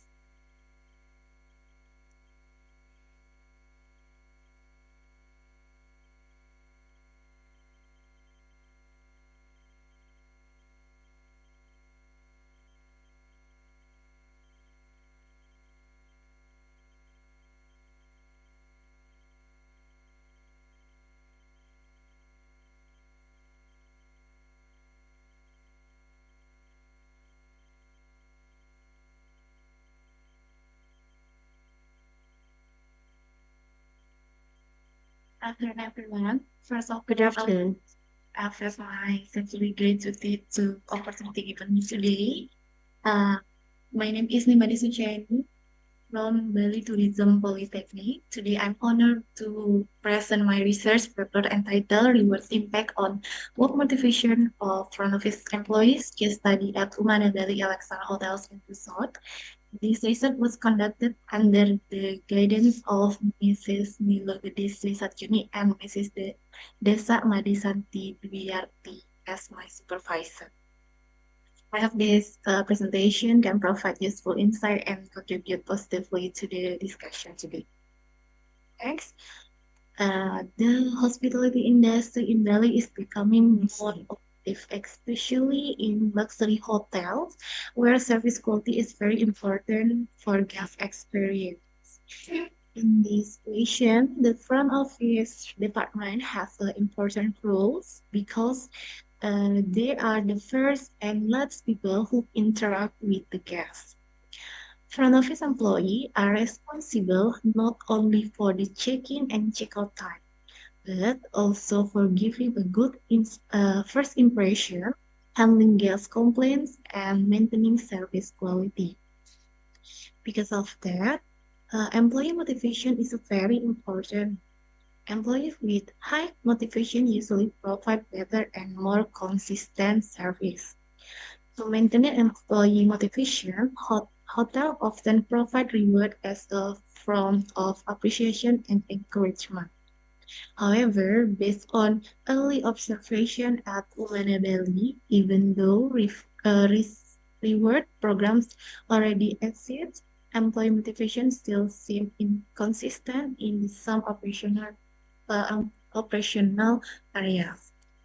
Therefore, this study was conducted to find out whether rewards have a significant influence of the work motivation of front office employees.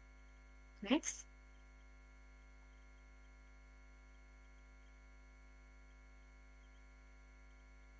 This study discussed two main concepts, rewards and work motivation.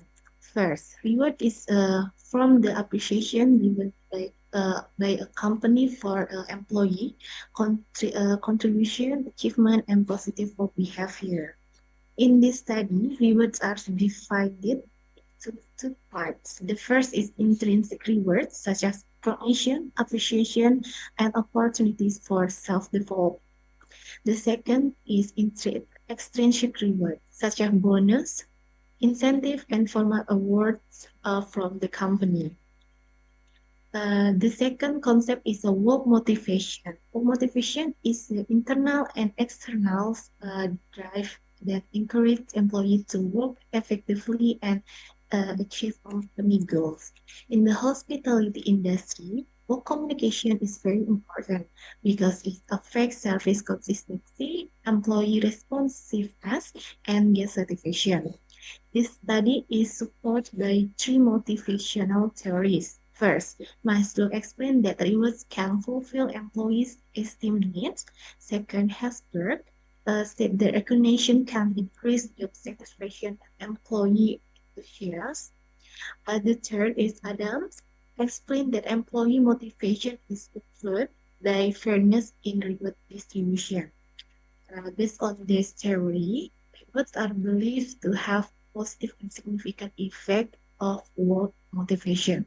Next. This study is a quantitative approach with the exploratory research design. A quantitative approach was chosen because this study aimed to measure the relationship between rewards and work motivation using statistical analysis. The research was conducted in the front office department at Umana Bali Akhtar Hotel and Resorts.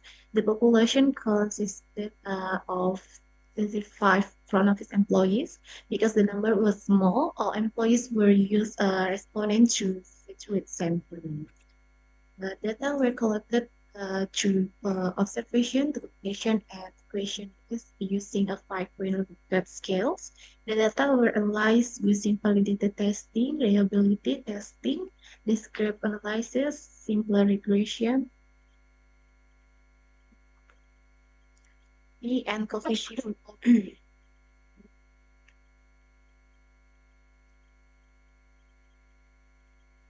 And these methods were used to make sure the research instrument was valid and reliable, and to measure the relationship between rewards and motivation.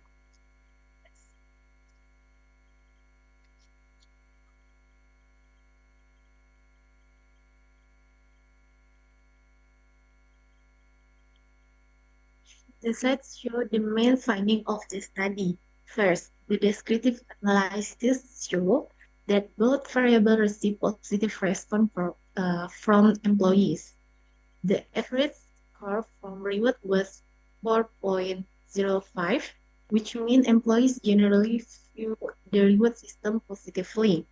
Meanwhile, the average score for work motivation was 4.11, which means employee motivation was categorized high. The regression analysis conducted the equation y equals 12,418 plus 0.7318. This means that every 1 unit increase in reward will increase work motivation by 0.731 units. These results show a positive relationship between rewards and work motivation. The hypothesis test also showed that rewards has a positive and significant effects on work motivation. This can be seen from the t-value of 6,487 and the significant value of 0, which the lower than 0.05. Lastly, the coefficient determination showed the reward explained 56% of employee work motivation. This means the reward is an important factor. Also, motivation is also influenced by other variables outside the study. Next. In conclusion, the study showed reward has a positive and significant effect. On the work motivation of front office department at Umana Bali Elsa Hotel and Resort, the findings showed that reward is not only from appreciation, but also effective strategy to improve employee motivation. This is supported by R-square result, which show the rewards contribute 56% to employee work motivation. However, the study also showed the effectiveness of rewards depend on fairness and transparency in reward distribution.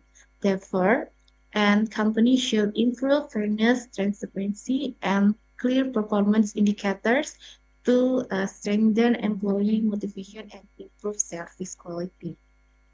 That's all about my presentations. I give to the PIs. Okay, thank you so much. Yeah, it's 9 minutes. Okay. Okay, I will open chance for the audience and or the other presenter to have a question. We still have 5 minutes before we proceed to the fourth presenter.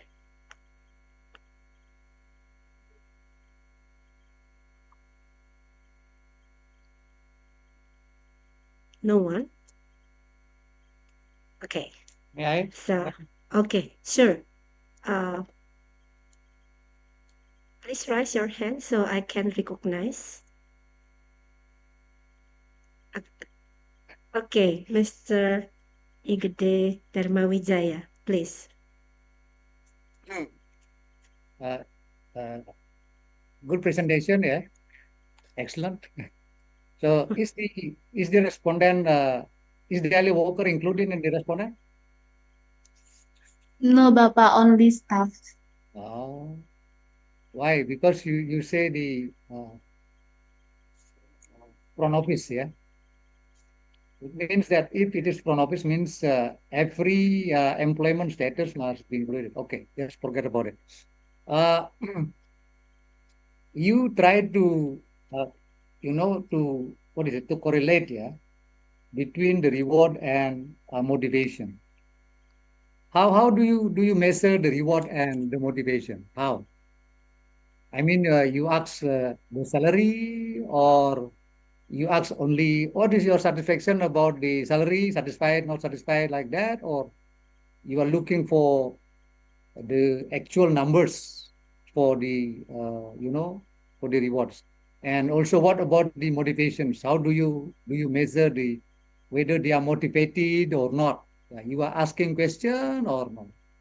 Because if you ask questions, people will always say, I'm motivated, yeah.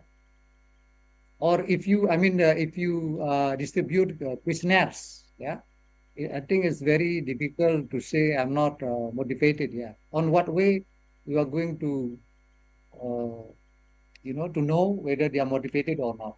What data? Thank you.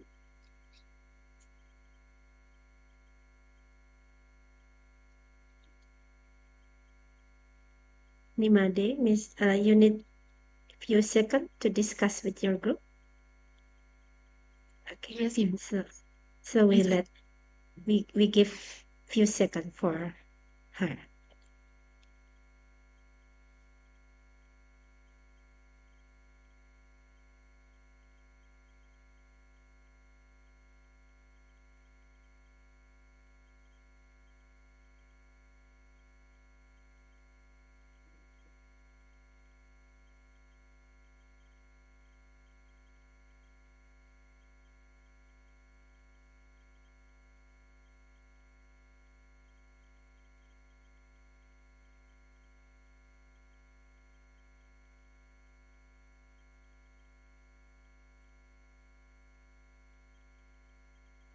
No need to meditate. Thank you for the question. I choose motivation because motivation is one of the most important factors influence employee performance, especially in front office department where employee interact directly with the guests. I correlate reward and motivation because based on motivational theories such as like a Maslow, Herzberg, and Adams. Rewards can be encourage employees to work better and feel more appreciated. This reward discussed is not a research. Uh, the reward discussed in this research are not the only salary.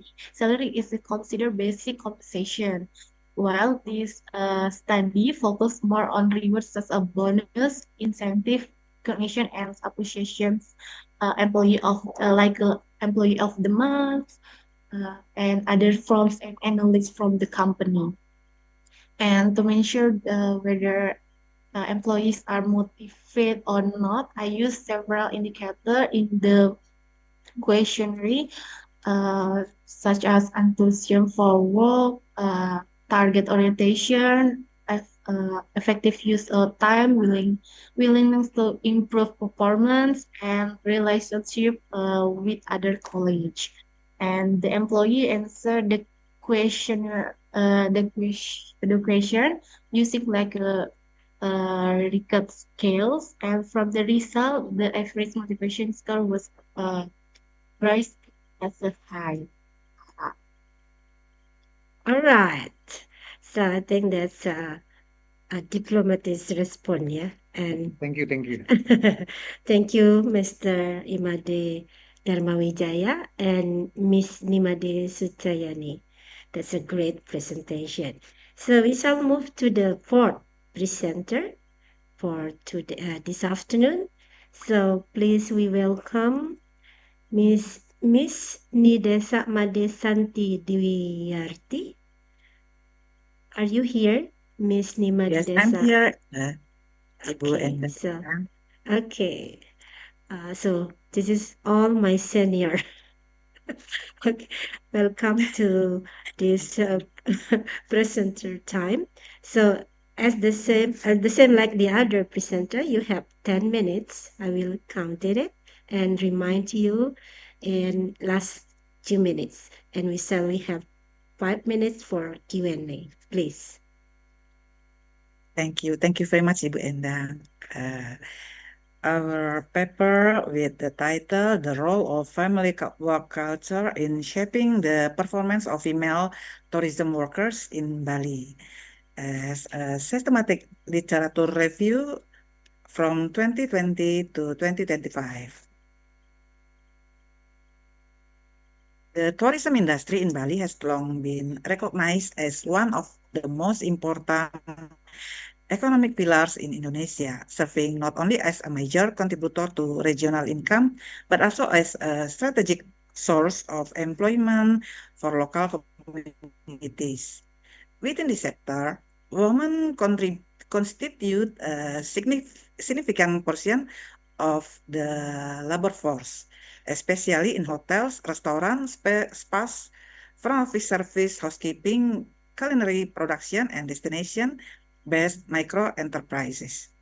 Their presence is central to deliver of hospitality experiences, emotional labor, and culturally embedded service quality.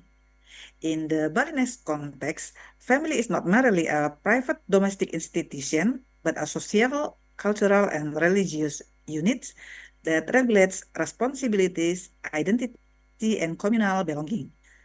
Women are often expected to contribute to ceremonial duties, caregiving, household management, and other-based obligations alongside their professional work.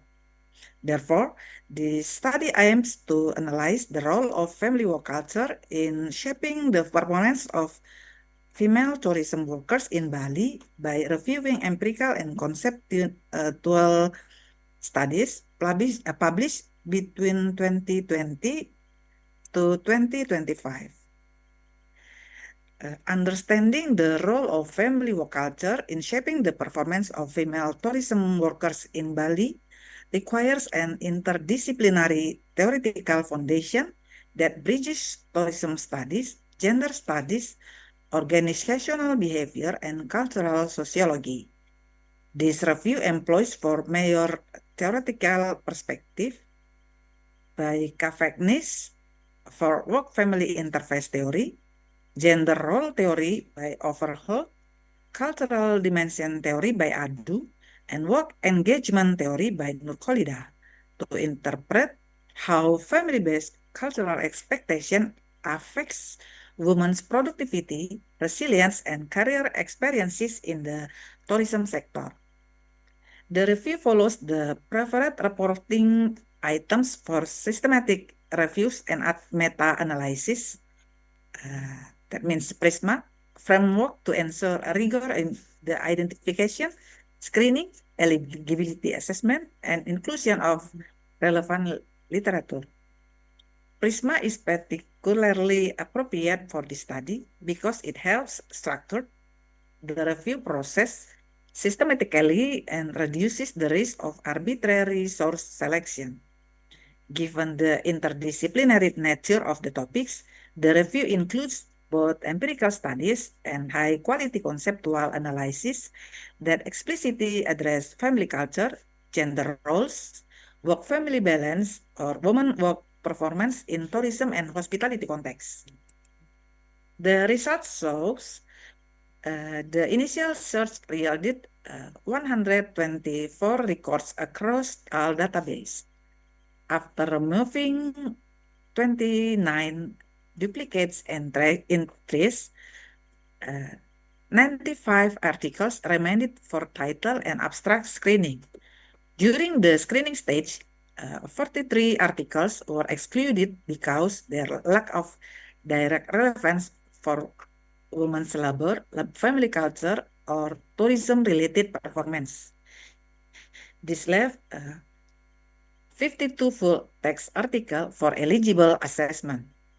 After applying the inclusion criteria in greater depth, 22 articles were excluded due to insufficient empirical relevance, lack of focus on performance outcome, or weak alignment with the tourism context. As a result, 30 articles were included in the final review. The extracted data were then analyzed using thematic synthesis, which is appropriate for integrating both qualitative and quantitative findings in literature review. The thematic synthesis was chosen because the topic involves social and cultural mechanisms that are often reported differently across studies. Rather than aggregating results statistically, this approach identifies recurring conceptual patterns and interprets them through theoretical lenses. Three dominant themes emerged from the analysis: supportive family structure as social capital, traditional gender expectation as sources of work-family strength, and adaptive strategies and cultural negotiation in sustaining performance. These themes form the analytical basis on the finding and discussion section. This systematically literature review as conclusion confirmed that family work culture is a central and multidimensional determinant on the performance of female tourism workers in Bali. Drawing on 30 studies from 2020 to 2025, the findings demonstrated that family operates not merely as a background context, but as an active cultural system, shaping motivation, work engagement, job satisfaction, and career continuity. The three key conclusions emerged. First, supportively family environmental function as social capital that enhances resilience and strengthens women's participation in tourism work. Second, persistent gender expectation generate work-family conflict and constrain performance and career progression. The third, women employs adaptive strategy to manage this pressure, although such strategies may not fully offset structural inequalities. That's all, Ibu Endang. Thank you very much, ladies and gentlemen, for your attention. Thank you very much. Thank you so much, Miss Santi. Okay, So we should share, give time for the other audience or presenter to deliver his or her question, if any, please.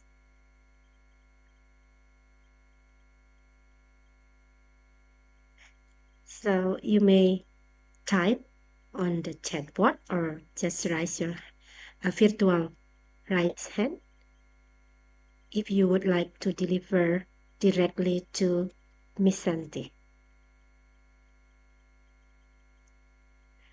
Okay, it seems that's no one, Miss Santi. So, is it possible that I would deliver my question Yes, for Ibu you?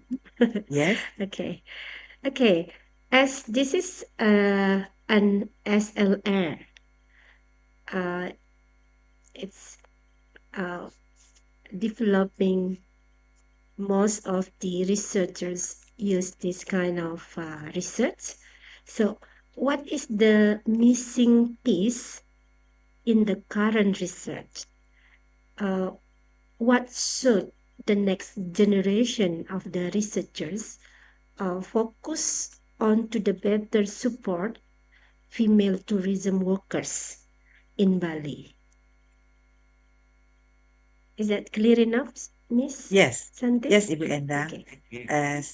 As we know, for women, Balinese woman, there is so many dynamic, multicultural and multi aspect that affect the performance of this Balinese woman. So we have to make it clear about what is the source for the performance in family work culture. So I beg your pardon. I try to explain in Indonesia. Karena kadang perempuan itu dianggap sebagai hanya sosok yang memberikan keuntungan bagi perusahaan. Padahal mereka punya banyak sekali hal yang bisa dianggap keuntungan bagi perusahaan, tidak hanya dalam hal nominal semata. Jadi mereka juga loyal, daya tahannya lebih panjang, lebih banyak, dan that's all. I mean, Ibu Endang, I'm so nervous. No, it's okay. It's okay. So hopefully my question also relate into your research because you know better about your writing manuscript. Okay, I think you would like to add your explanation, or would you like to explain it more, or you will stop? No, that's enough. I think that's enough. That's enough. Okay. All right. Because the time is also limit. Yes. Okay. Thank you so much, Miss Santi. That's Thank you very much. Unique. I think that's give you very me much. valuable and essential information about the Balinese woman. Thank you so much. So we shall move to the fifth. Okay, is that correct, Miss Octree? The fifth presenter, yeah? Okay, so we move to the fifth presenter, Mr. Imade Bagus Ngurah Mahendra and his group. Okay, are you ready, sir? Yes, I'm ready. Okay, I would like to know, are you lecturers or student? I'm a student. Student, okay. Congratulations. Okay, time is yours. 10 minutes and then we shall have 5 minutes for Q&A. Please.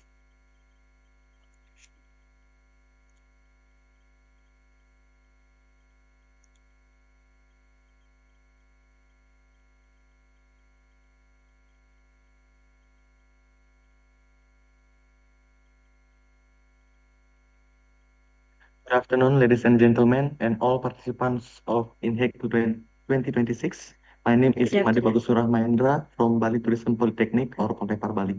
Today, I will present a study titled Competition and Internship Application Intention Among Generation Z, a case study at Poltepar Bali.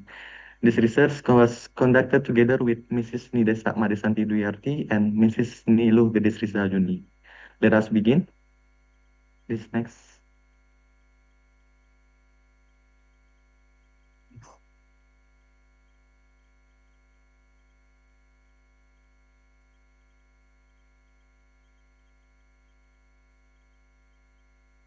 Belum. I could see it already.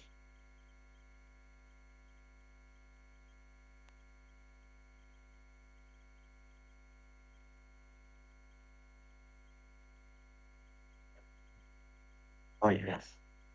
Bali is a global tourism destination. Because of this, internship programs are very important for professional students. They help connect academics learning with real-world experience in the industry. However, we found something surprising that on February 28, 2025, Inheic Bali held an internship information session at Polytechnic Bali. There were 120 students who attended, but from those 120 students, only one applied. When we asked why, most students say the same thing. There was no financial compensation. That was the main reason they didn't apply. We show that compensation is a key factor for Generation Z students when they decided whether to apply for an internship. This next.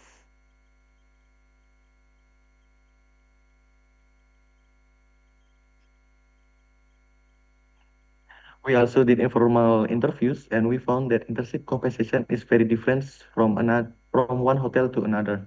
Like for financial compensation, the monthly allowance range from 200,000 rupiah until 1,050,000 rupiah. And some hotels do not give any money at all. But for non-financial compensation, many hotels offer things like meals, locker, health insurance, recognition, uniforms, and training programs. But in the end, financial compensation is the most important factor for students when they decided to apply. Next. From a theory point of view, we can explain this behavior using equity theory. This theory says that people care about balance. They want the reward they receive to match the effort they give. When students feel the compensation is fair, their motivation to apply goes up. When they feel it is not fair, their interest goes down. Some previous studies from Sinaga, Fatima, and Lutfi found that compensation has a positive and significant effect on application intention. However, Anjani found that compensation was not significant. Other factors like work environment and employer branding were more important. This is where our research gap is. Not many studies focus on students from tourism institutions like Polytechnic Bali, with such unique characteristic for hospitality students. Yes, next. For the literature review, there are three key concepts that form the basis of this study. First, industrial internship program or PRAKRIN are work-based learning experience. Their goal is to improve students' practical skill. For the second is compensation. It means all form of rewards that a person receives for their contribution to an organization. This include financial aspect like salary and allowance, and non-financial aspect like training, work environment, and recognition. In an internship context, compensation work as a both economic support and a sign of how much the organization values students. For the third, application intention is a person plan to apply for a job or internship. It involves several steps like feeling the need to work, searching for information, comparing options, and making a decision. But compensation is the main consideration because it directly affects financial well-being and the perceived value of the organization. Please, next. So for the research methodology, this study used a quantitative explanatory approach. This means we test the cause and effect relationship between compensation and internship application intention.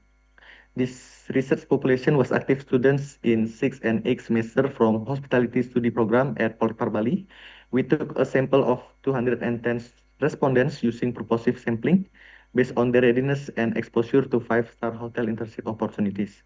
Data was collected using a structured questionnaire with a 5-point Likert scale, and the compensation variable was measured through financial and non-financial indicators.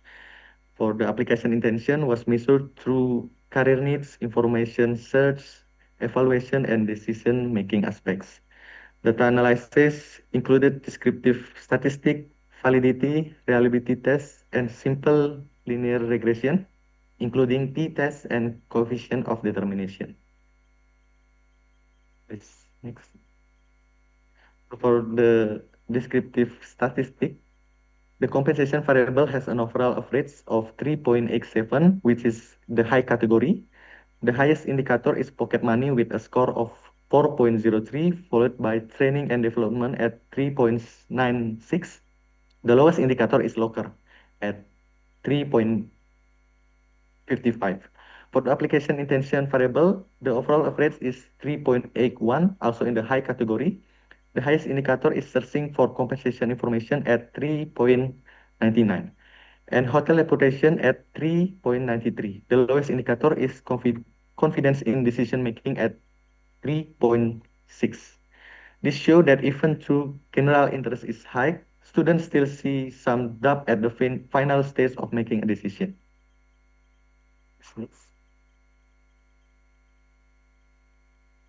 The result of the simple linear regression show the constant value of 15.417, means if compensation equals 0, application intention still stand at 15.417.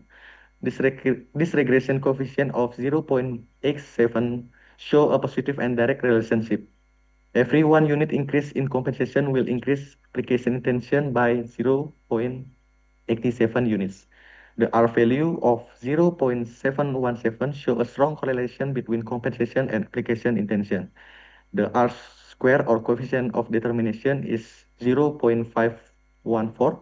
This means 51.4% of the variation in application intention can be explained by compensation. This next. For the hypothesis testing, the result is compensation has a positive and significant effect on internship application intention at 5-star hotel.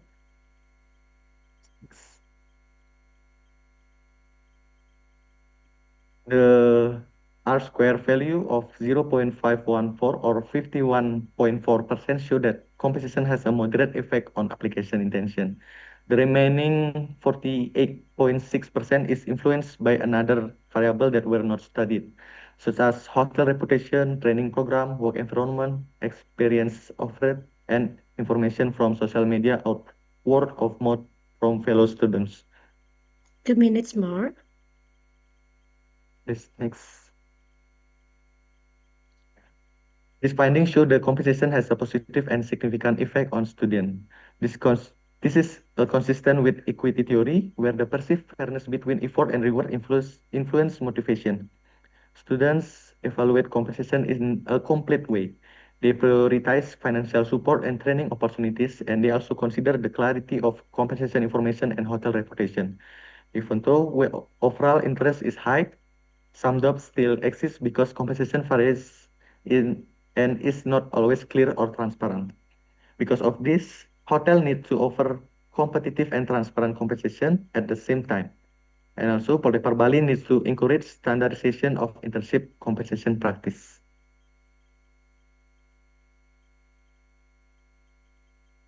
So, as a conclusion, this study proved that compensation has a positive and a significant effect on Generation Z student intention to apply for industrial internship program, with a moderate contribution of R square 51.4%. Both financial and non-financial compensation are important. Financial compensation meets students' immediate needs, while non-financial compensation support long-term career development. Although general interest is high, the still appears at the decision-making stage, which show that hotel reputation, work environment, and transparency also affect the final decision.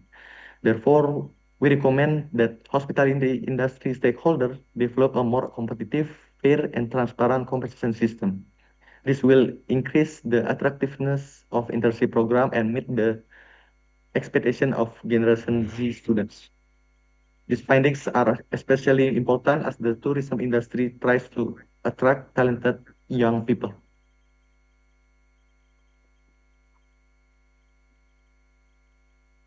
Thanks.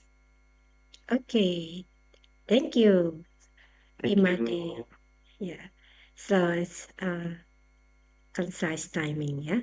Okay, so this is open for others who is join this break room to ask Imade Bagus Ngurah Mahendra. I think it's better if directly ask him. So this is a question from some of the audience here, but I don't know it's going to Imade Bagus or not. Miss Octree, is there for Imade Bagus question?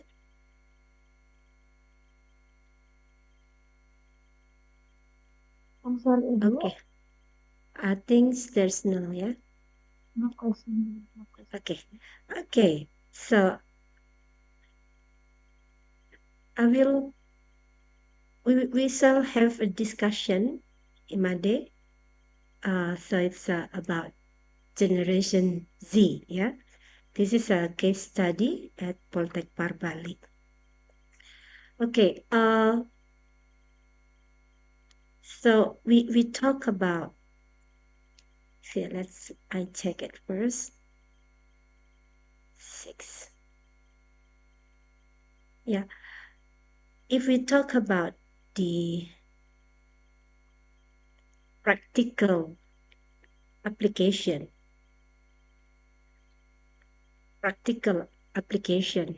of your research, if you were advising the management at one of the Bali destination, for example, what is the one specific nostalgic element they should never renovate or change based on your decoding of the visitor experience?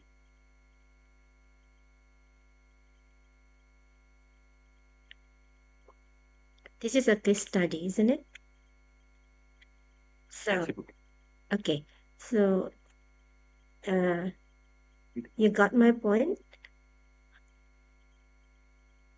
Can you repeat the point, Ibu? Okay, so we talk about the practical application. Application. If you were advertising the management at one of the Bali destination, tourist destination, for example, what is the specific nostalgic element they should never renovate or change based on your decoding of the visitor experience?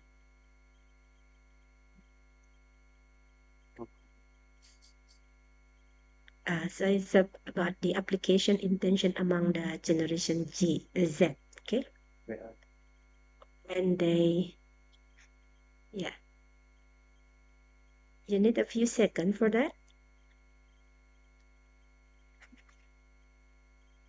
Because of Generation Z students value fairness, support, and opportunities for development, in Bali tourism destination employee performance is very important because staff interact directly with visitor every day. So the article explained that fair compensation, training, recognition, and a support work environment can increase employee motivation and positive attitudes. As a result, visitor will be receive better service, friendlier communication, and a more professional experience. Therefore, tourism management should consistently maintain fair and supportive treatment for employee and interns because employee satisfaction strongly influence visitor satisfaction also. Okay, great. Thank you so much for your response. So this defined timing. So we shall move to the 6th presenter. Congratulations, Imade Bagus Ngurah Mahendra and Thank you, groups. Ibu. Okay, so now we move to the fifth or 6th, yeah, 6th presenter. I'm so sorry. This is Miss or Mr. Miss Rizal Grace Vaihon Gwendolyn. Hopefully, I haven't made mistake to mention the name. Is he or she here already? Okay. Okay. So time for your presentation. So I believe this is from Philippines. Yeah. Okay, Philippines. Okay, welcome.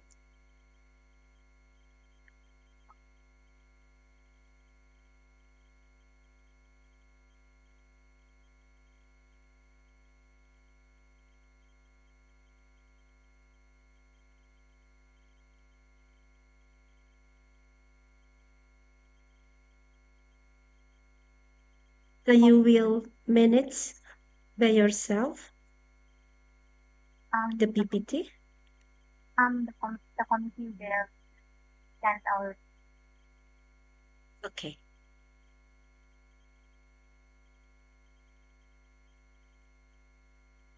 Is Octree? I'm so sorry, you are putting here.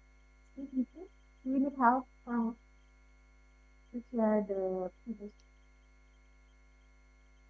perspective that the committee or audible here? Your voice is not clear enough. How about can you listen to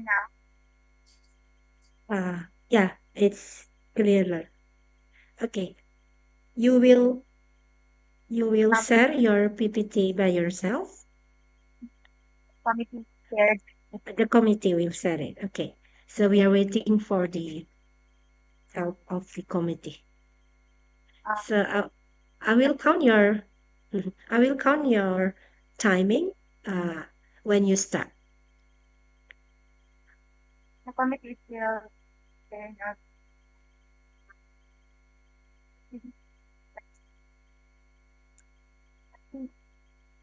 Oh. That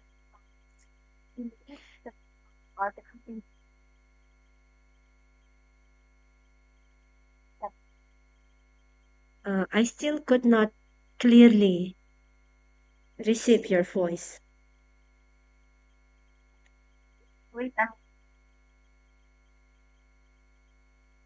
Mbak Oktri, apakah Mbak Oktri jelas mendengarkannya ya? Kok di Ibu ini agak ini ya, putus-putus. kurang kedengaran itu. Kurang kedengaran? Saat ini. Okay. Probably your internet connection is not stable, Miss Richel.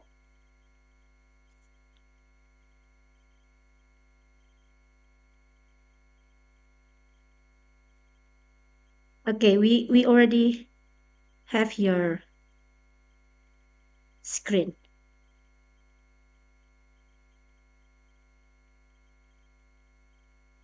Hello? Yes, that's clear. It is clear now? Clear now. Thank you.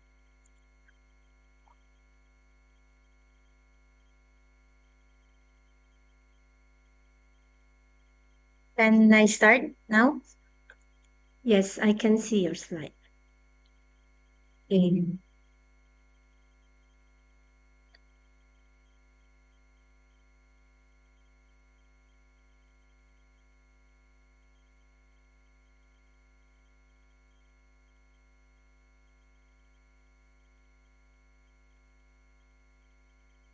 Since the committee is still preparing our presentation, again, I would take this opportunity to express my heartfelt gratitude for accepting our research presentation despite having delayed on our end. So thank you very much for accepting our presentation genuinely.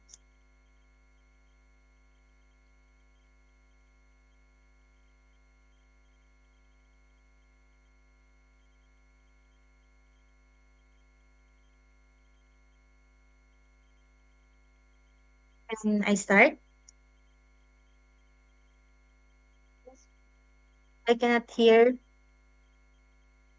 I can start. Oh, I'm sorry. Please start. Okay. So, mabuhay. I'm from the Philippines. I'm Rachel Grace Bayhon, and together with my co-authors, I'm Gwendolyn Dula, with the guidance of our professor, Dr. Mansour Pilmin, we are honored to be part of this sixth Inheic conference. So when the crowds are high and the bookings overflow, how do hotels manage staff without feeling the glow? Seasonal celebrations are more than parades and fireworks. Of course, they drive revenue, attract guests, and stimulate the local economy. Yet, they also increase pressure, especially on the employees, people behind on the front desk, housekeeping, and operations. This is precisely the issue our study explores. So, we are honored to present to you our research study entitled The Influence of Seasonal Celebrations on Employment Patterns in General Santos City's Hotel Industry, a basis for strategic recruitment plan. The hotel industry plays a crucial role in the economic development of urban centers, particularly in tourist-heavy locations like General Santos City and the Philippines. As a highly urbanized city in a key economic hub in southern Philippines, General Santos City has experienced continuous growth in its tourism and hospitality sector, driven by increasing business activities, regional events, and cultural tourism. According to the Philippine Statistics Authority last 2024, tourism contributes approximately 8.9 to the country's gross domestic product, or we also known as the GDP. So it clearly says that the hotel industry plays a vital role in the economy, and it is strongly affected by the seasonal celebrations. That is according to Smith 2020. So during peak festivals and cultural events, hotels experience increased demand, requiring adjustments in staffing levels. This often leads to the reliance on temporary workers, which may cause job insecurity and workforce instability.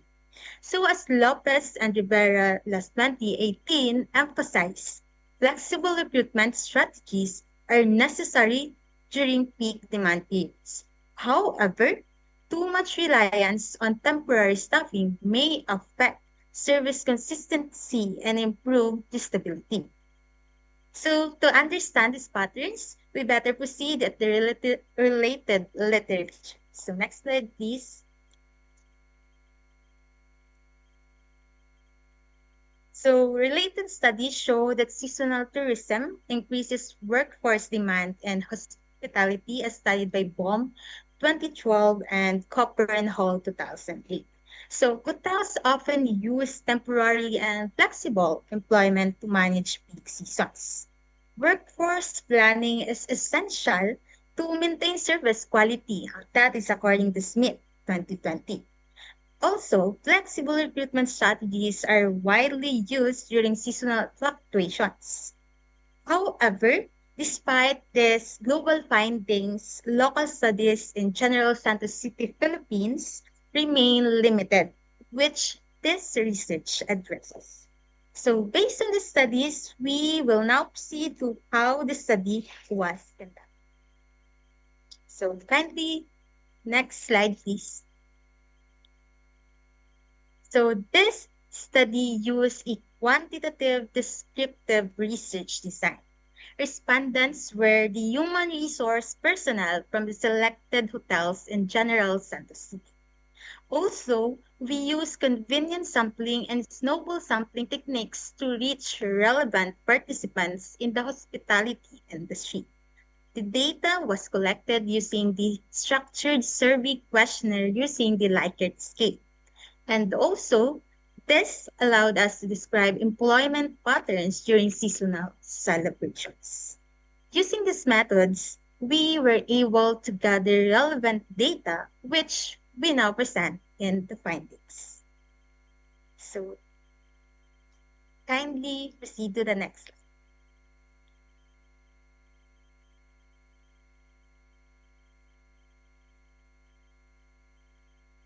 So the findings show that seasonal celebrations significantly affect employment rates. Hotels increase the hiring, use temporary workers, and adjust schedules during the peak seasons.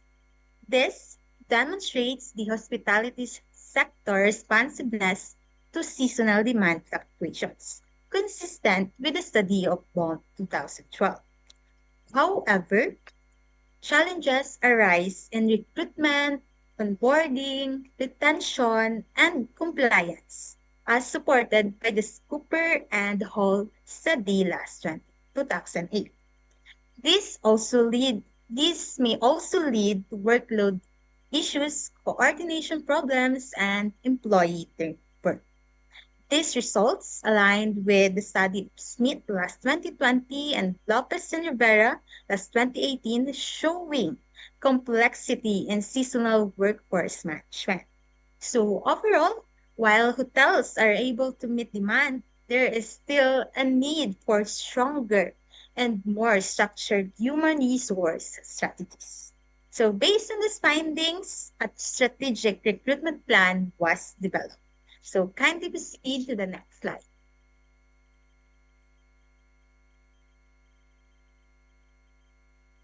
So as for conclusion, seasonal celebrations significantly influence employment patterns in the hotel industry of General Santos City and the Philippines, particularly in staffing adjustments, temporary employment, and the workforce fluctuations.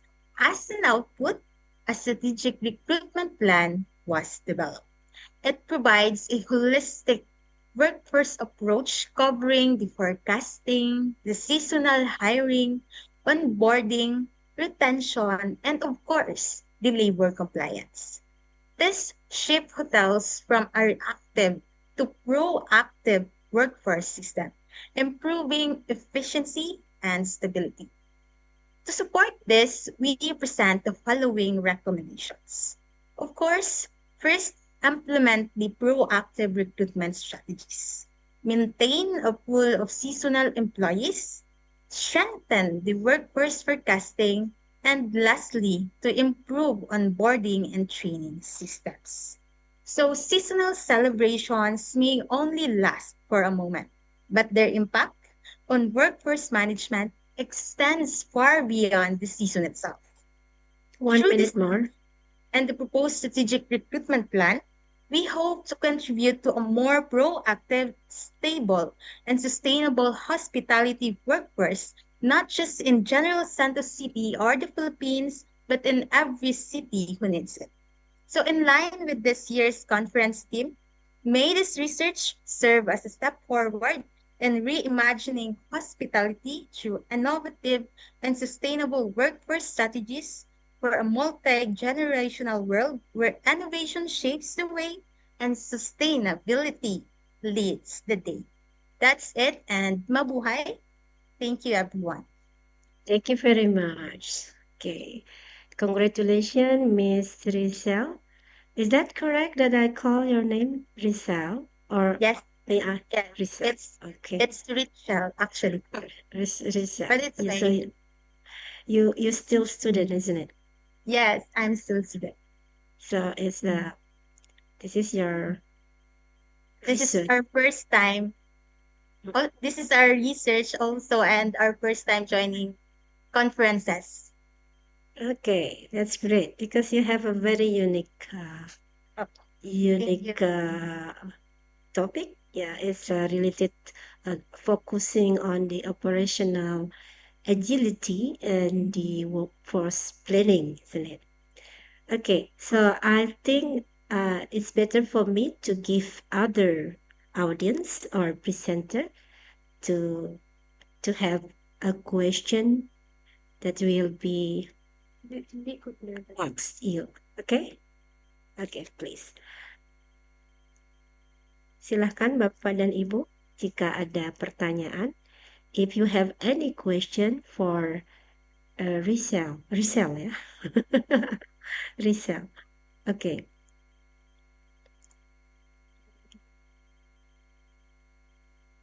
No one? Okay. All right, resell. So we continue our discussion, yeah? Yeah. So I think this one is only general question. Yeah, general question is related to strategic and macro. We talk on sustainability. So seasoning employment often lead to high turnover. So how can your proposed recruitment plan ensure social sustainability? Specifically, how do we protect the job security and welfare for workers who are only hired during the peak of celebration? Is that clear enough for you? Yes. Should I? It is Okay. clear. Okay. So, shall you Well, need a few? You directly will answer it? yes, I will directly answer the question. Great. Thank you. So our post-recruitment plan is a proactive one because we have tried this pool of talents wherein we can forecast easily what manpower needed without allocating extravagant costs for hiring. Also,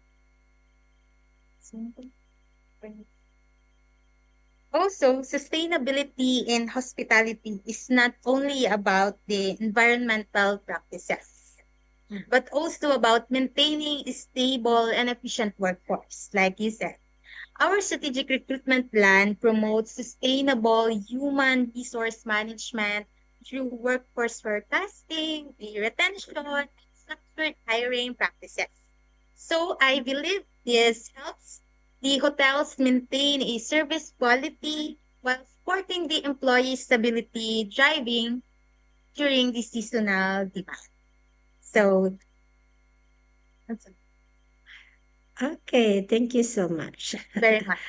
Yeah, that's I think that's valuable response for Thank me. you. Thank you. Congratulations. Thank you. Thank you very All much. right. Yeah.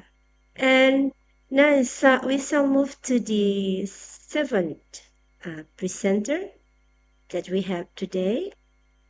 The title is Nostalgia in Motion, Decoding the Gen Z Visitor Experience at Dunia Fantasi. This is by Muhammad Anis Muharram. Muhammad Anis, are you here? Yes, I'm here. Okay.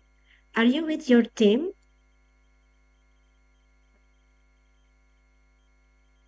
Are you joined this break room with your team? Yes, I joined this break room with my team. There are Zahra Zulaikha and Muhammad Dafa Al-Rafli. Okay, three of you, yeah? So you will be the presenter. Yes. Okay, so as the other presenter, you have 10 minutes to present, and then 5 minutes we shall have a discussion, Q&A. Okay? So time is yours. The committee, please help for the PPT. Mr. Muhammad, do you need help for me to share the PPT? Or you Yes. will share screen with your device? I could use her help to share the PPT. Sure. Please wait a minute.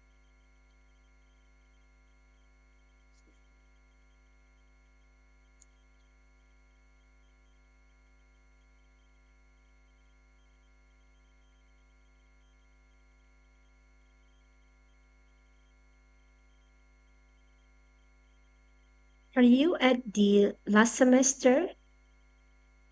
I'm from the 4th semester. Fourth semester. Wow. That's a very good experience to join this Inheic 6. Okay.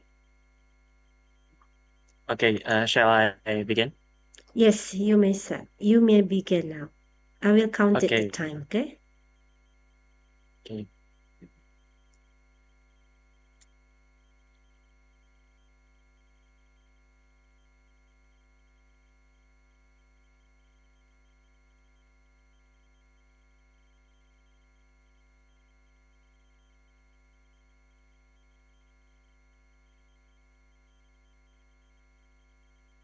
Mohon maaf, saya coba untuk share screen sekali lagi. Okay.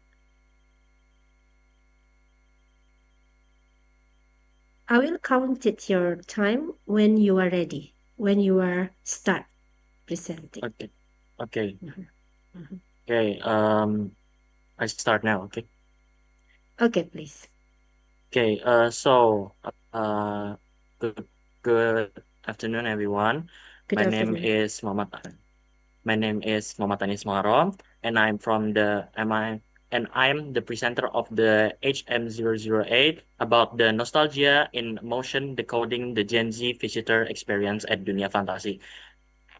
I also want to thank to my friend Muhammad Dafa Al-Rafli and Zahra Zulaikha also in this break room to accompany me in this presentation.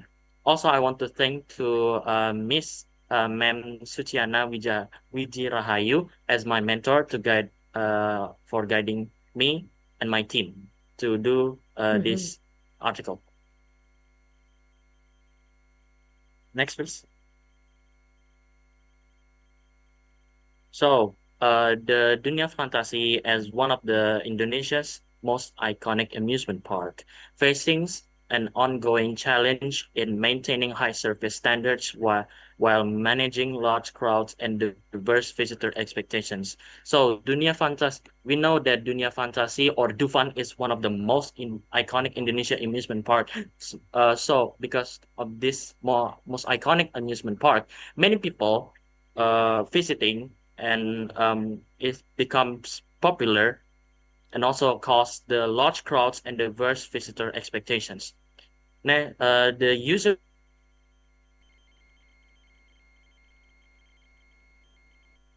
Recording in progress.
So we still waiting for the committee join this break room.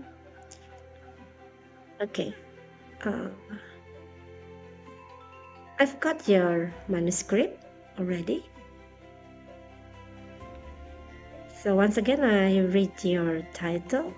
Okay, you are the six or seven, yeah. You are the seventh presenter, isn't it? Yes. Muhammad Anis. Okay, nostalgia in motion. Okay, decoding the Gen Z visitor experience at Dunia Fantasi. Okay. Okay, since Dunia Fantasi, is that abbreviation? Dunia Fantasi? I mean, the Dufan is the same like Dufan, Dunia Fantasi or Dufan? Yes. Okay, Dufan. Dufan. Yeah, so we call it Dufan. It's kind of landmark theme park in Indonesia, isn't it? Yes. Okay. Mhm.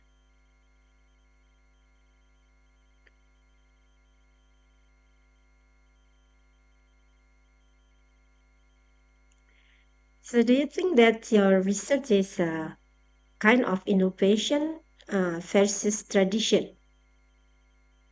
Sorry? Do you think that your research that you already make the manuscript, this one, it's kind of innovation or versus tradition? That what is your investigation? I think it's both. Mm-hmm. Both. Okay. Anis, you could not share your own by your own your presentation because Miss Octree hasn't joined us. Okay, welcome, Miss Octree. Okay. And I'm so sorry for the technical issues. It's okay. I will share the screen on screen and ikut start the presentation. Thank you. Okay. Are you okay, Muhammad Anis? Tadi sempat ini ya, kaget ya.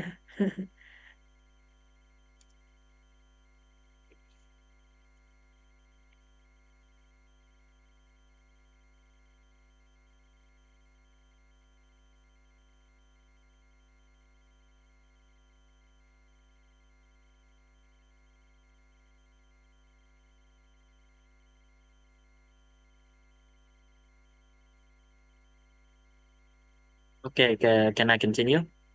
Sure, please. Okay. Yes, please. So I will continue this. The user content, the user generated content or the UGC, specifically through the Google reviews, has emerged as a powerful tool for both tourists and stakeholders. So we use the UGC, like the Google review, to as our study to for the tool for our both tourists and stakeholders. So next is the for management. This digital feedback provides organic data that reflects real-time perceptions of the park's atmosphere, facilities, and service quality. Next, please. So every amusement park has a concept. So the concept is the visitor experience in theme park centers on creating lasting memories and intense emotions. Like excitement, happiness, and wonder make memories stronger because experiences that touch the sense create strong mental connections that people remember long after they have left. The UGC and digital sentiments via Google reviews, especially through Google reviews, has become a central source of digital sentiment shaping tourists' perceptions and decisions. Digital sentiment on influences destination image, perceived quality, and visitation intention as aggregated positive emotion tends to reinforce trust. Plus is the service quality and visitor satisfaction in the theme park industry. Service quality is a measurement of how good the level of service excellence is provided to visitors and can fulfill the wishes and expectations of visitor. Brand storytelling serves as a symbolic communication tool that enriches the emotional and narrative dimensions. Next, please. So our research methodology is this study employs a mixed methods approach to capture a comprehensive understanding of visitor experiences at Dunia Fantasi. Our primary method is a qualitative content analysis of user-generated content from Google reviews. This is supplemented by descriptive preliminary study using the survey to validate and enrich the digital findings. The data source we use is the Google review.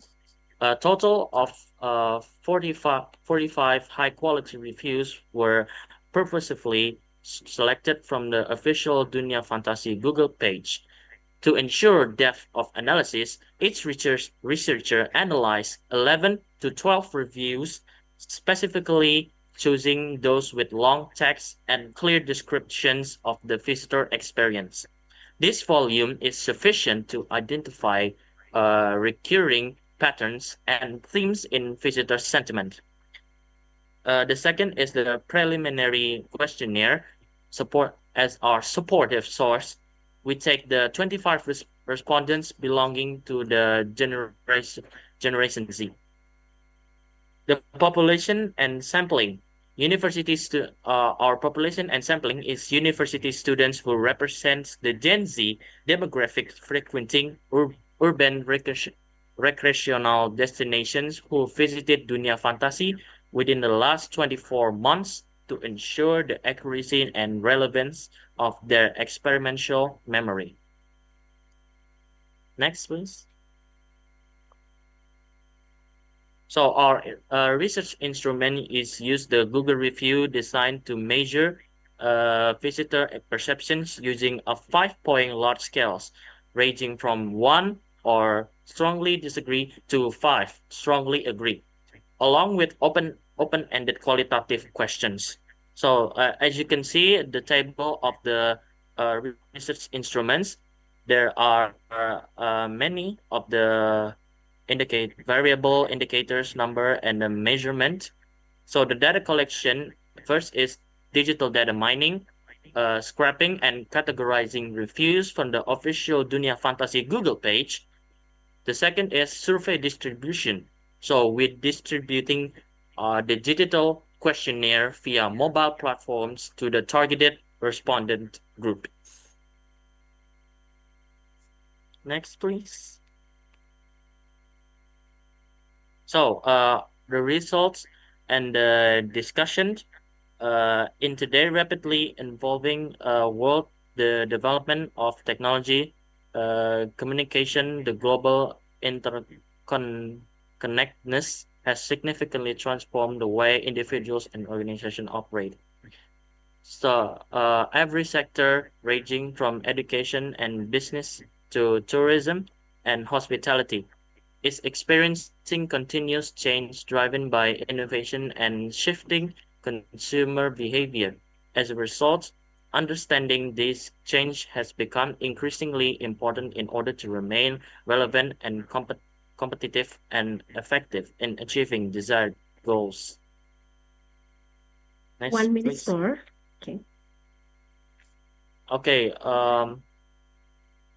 The conclusion. So this study concludes that while Dunia Fantasi excels in delivering emotional and atmospheric value through nostalgia and theme zones, these strengths are undermined by major pain points in queue management and informational accessibility. Second is to maintain a competitive edge, management must close the gap between high-quality storytelling and operational reality by implementing an efficient queuing system and clearer facility signage. Last is addressing these functional weaknesses is crucial to ensure that the park's emotional appeal successfully translates into consistent visitor satisfaction and positive digital advocacy. Next. I think All that's right. all. Thank you. Great. Okay, so it's already defined time. You have present your research. Okay, I will give chance to audience and other presenter again to deliver a question for Muhammad Anis Muharram. You may rise virtually. Okay, without wasting the time. So I think that I would directly ask you. Is it okay? Okay. Okay. It's okay. Good. Yeah, your title is Nostalgia in Motion. Okay. So Yes. let's we discuss about I think a little bit a detailed question. It has related to the operational or marketing things. Okay. So I'll back to the terminology of the notion factors. Your title mentioned nostalgia in motion, isn't it? Yes. So my question is did a specific type of attraction, okay, you know attraction, yeah, okay, tourist we shall say tourist attraction or destination attraction. Okay, so for example, so I give the example thrill rides, slow moving of dark rides. Okay. Once more, this specific type of attraction trigger higher level of nostalgic engagement than other. Did you got my point? Once more, yeah.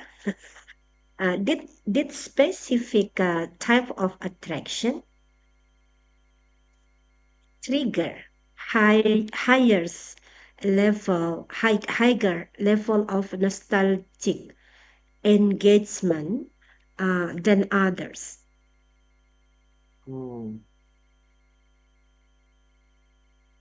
Can I Specific. Yeah, can you have. use bahasa Okay, Indonesia, please? Okay, it's okay. Or you have a few seconds for discuss with your team. I will let you. Sure. Okay, so I give you a few moments to discuss. Please.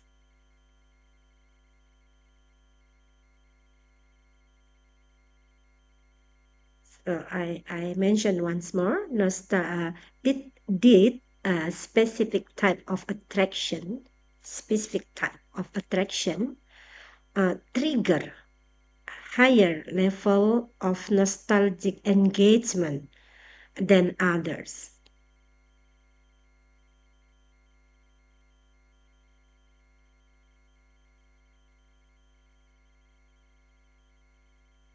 Yes, I'm done. Yes.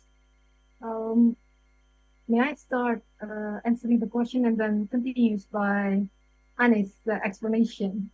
Okay, it's a team. It's okay. Yeah, okay.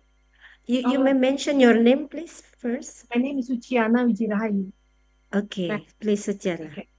Yeah, okay. So, one is actually a specific place to have a fun or play. So, whoever visited that place will have different specific engagement with whatever happened there. For example, I have a visit to fun, and there is a special attraction there with special tools that would that we could play there,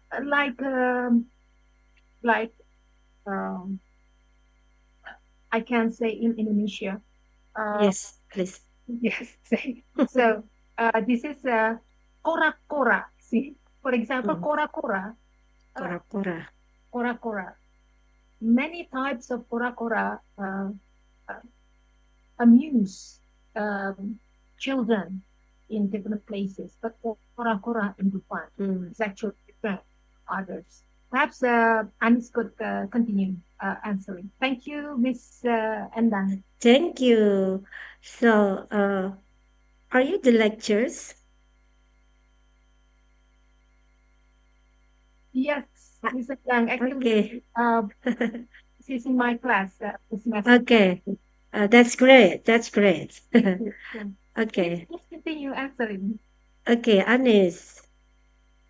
Is it true? Yes, it's true that kora-kora is the biggest, I mean the one of the big attraction to causing the engagement. I mean the popularity in the Dufan because it's a unique, and I also visited Dufan myself a long time, and it's really good and it's very fun. That's That's trigger. yeah, that Yeah. trigger the more popularity and more people visited there. That's all I can say. Okay, I think that's informative response that you already gave. Thank you so much, Miss Suchayani. Really? Suchayani. Okay. Suchiana. Okay, thank you so much. And Muhammad Anis, congratulations. It's such a fluent presentation. Congratulations. So now we come to our last presenter, but not least. Is that correct, Miss Oktri? Your voice, I cannot. Ibu. Okay, good. Yeah, this is our last presenter. Last presenter, but not least. It will be presented by Igusti Agung Teja Sambawa Putra. Are you here? Yes, Ibu, I'm here. Okay. On screen as can see it clearly. Yes, I already see it. Alright, Okay. the presentation, Ibu. Okay, please. Good afternoon, everyone. I'm Woosong Good afternoon. University. As the first author, we will be represent the Baltazar Polytechnic with my co-author, Mrs. Nimade Swastini and Mrs. Niwai Cynthia Finaria, who present the role of social media marketing and brand awareness in influencing purchase intention, a study of 5-star luxury hotel in Nusa Dua, Bali.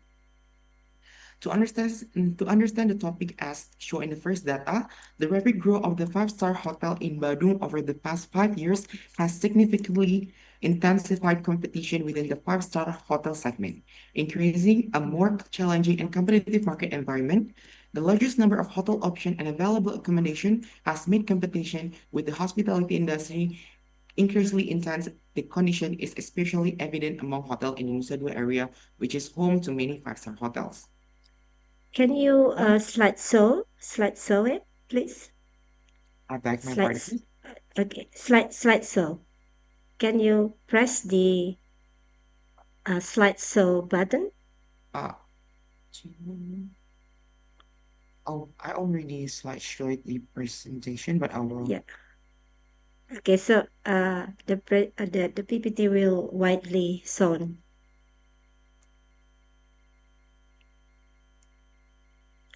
Okay, that's it. Already see it, Miss? Yes. You may press the gambar cangkir ini ya. Mungkin bisa di press udah kelihatan kayaknya ya. Coba sudah ditekan ya yang gambar cangkir slideshow-nya. Already? Do you manage by yourself or by the? By myself, yes. Okay, by yourself. You already press the slideshow button? Sudah ditekan ya? Ada PPT-nya. Ini ada gambar cangkir.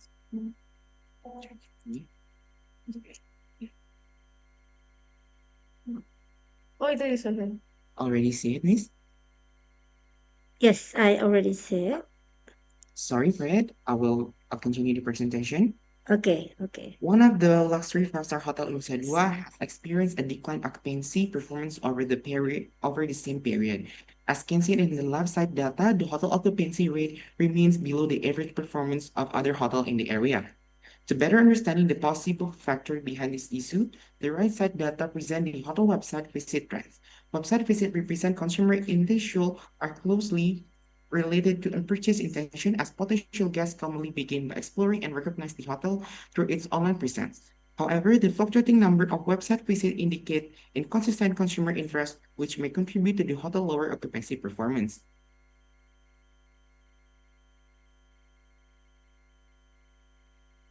Can I continue the presentation, please? Please continue it.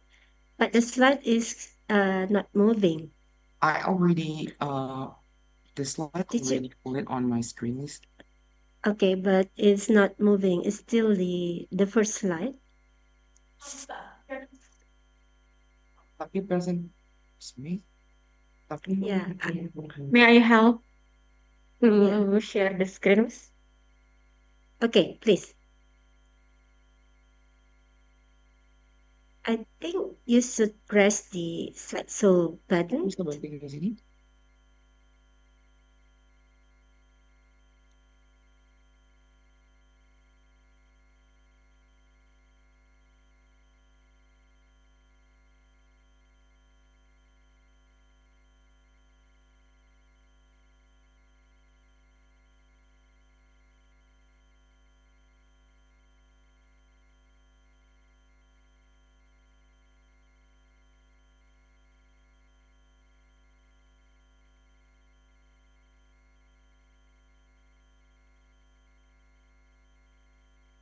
So it's come again.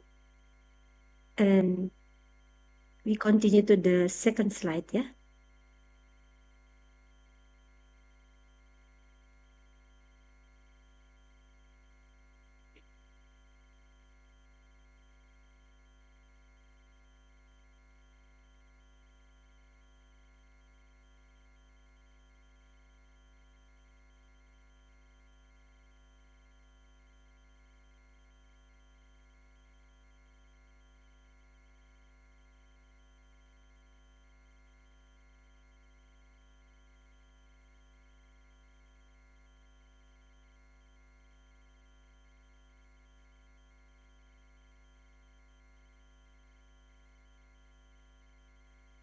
I do apologize, I was starting in. The purchase intention is strongly influenced by social media marketing as it is play a crucial role in shaping and increasing potential guest intention to book.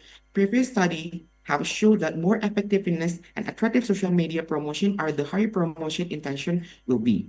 In this context, the hotel social media performance can be observed through its Instagram account as shown in the data. The five-star luxury hotel in Nusa Dua has the lowest number of followers among its competitor. This indicates lower brand exposure and limited reach to potential customer. In addition, the hotel engagement rate is relatively low at 0.23%, while with an average of 43,000 followers, it should ideally reach around 2.50%.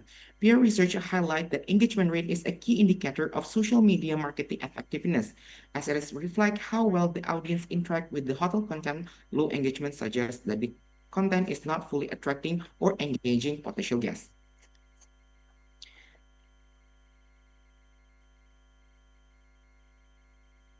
This issue is further supported by the forward data regarding meta ads usage. The hotel only runs one advertisement, which is significantly lower compared to its competitor. In fact, meta ads are an important strategy to strengthen brand awareness and expand market reach. The limited use of paid promotion indicates that the hotel has not fully optimized its social media marketing efforts. As a result, this impact the hotel brand awareness based on the Pro survey data. Only 5 respondents recognized the 5-star luxury hotel in Nusa Dua, indicate that its brand awareness is still relatively low compared to other hotels in the area. On my literature review, there's a previous demonstrated that social media marketing and brand awareness play a significant role in influencing purchase intention from 5 previous studies. As can see on the screen on the right side, my research framework with Plenary hypothesis. On my research methodology, I'm using the location one of the five-star luxury hotel in Nusa Dua, with the population consists of social media users who are aware or follow the hotel of social media account and have the potential to become a guest. With the sample non-probability, a purpose sampling technique whereby the responding were selected based on 4 specific criteria with 100 respondents using a 4-point Likert scale from strong disagree to strong agree. The result of this research is can see it that if social media marketing and brand awareness are not implemented effectively, purchase intention will experience a negative value of minus 0.851. Furthermore, the findings show that better social media marketing can increase purchase intention by 0.51, while higher brand awareness can increase purchase intention by 0.91.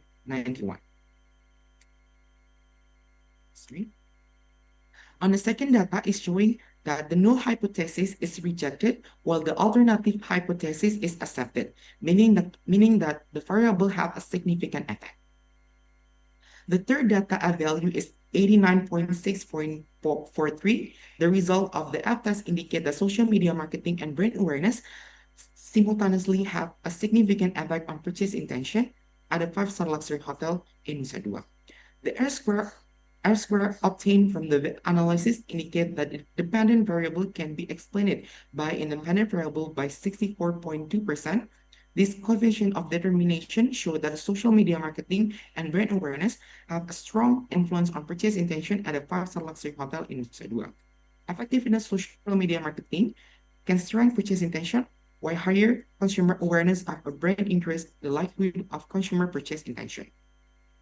The discussion of this research that a significant impact of social media marketing and brand awareness on purchase intention is reported in the Doe's work. It is suggests that elevating social media marketing leads to corresponding rise in purchase intention owing to its notable role. In a parallel manner, purchase intention is observed to grow alongside heightened brand awareness. The conclusion of this research is that social media marketing and brand awareness partly and simultaneously have a positive and significant effect on purchase intention at the 5-star luxury hotel in Nusa Dua. The findings indicate that the better social media marketing and higher brand awareness will increase purchase intention, with variable contribute 64.2% to purchase intention, which is categorized as a strong influence. That's all for my presentation. Okay.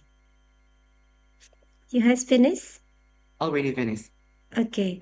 But yeah, honestly, I say that I could not see the moving of the slide, but I could able to download it. So I need a few time to look at your PowerPoint. Okay. All right. Thank you. That's a fluent presentation. Okay. I will give also chance to the other presenter and audience, distinguished audience here, to give a question for Igusti. Okay, you may raise virtual hand, please. Adakah?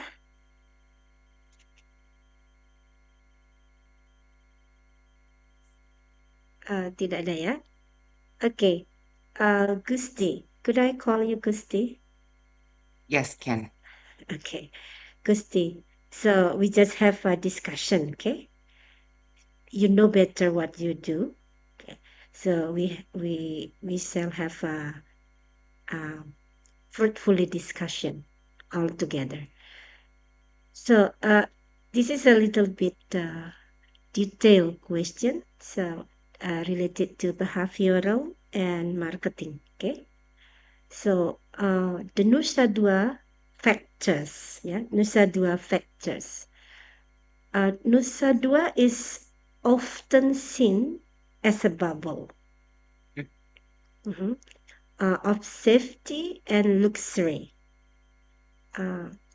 Does the geographic reputation of this area itself act as a stronger driver of purchase intention than the individual's hotel social media effort. Okay, you got the point? Got the point, Miss. Okay, you need a few seconds to discuss, or you just direct to answer? All right, then. Direct answer, Miss. Okay, that's great. Please. As can see it that the geography of the five-star luxury hotel in Nusa Dua actually is more bigger in Nusa Dua area. So when the consumer will like to stay at the five-star luxury hotel in Nusa Dua, they will choosing one of the places that's safety and that have all the things that they needed. Is especially is Nusa Dua area. On that, it's implemented on the purchase intention that impacted on the purchase intention because there's a lot of hotel in Nusa Dua. The customer will be have a lot of choices to stay at. So that's why the social media is playing an important to be to influence the purchase intention. When the social media marketing is a good and the performance is known and the people will recognize the purchase intention, and that's make the that make the one of the hotel, five-star hotel in Nusa Dua will be increased the purchase intention because the people will be intensively seeing the hotel from the social media marketing, and from that they will be recognize the brand awareness, and after that the hotel will be increased a higher purchase intention, and that make a purchase decision after the purchase intention. Thank you, Miss. Okay, thank you so much. I think that's quite essential response, ya. Miss Optri, so kayaknya kita udah kelewatan waktu ya dari schedule ya. Iya, betul. Sudah. Okay, so sadly we should end this session. So Alhamdulillah, thank you, congratulations to all the presenters and the audience. Yeah, that's a I'm lovely. sorry for interrupting you. Okay. Yeah, Yes. so before we conclude, I would like to ask for the all participants to turn on their camera because Oh I will yeah. take a screenshot and take picture together. Okay, that's great. So 7 Alright. of us. All right, so in 1, 2, and 3. Please wait a moment. Okay, one more time. 1, 2, and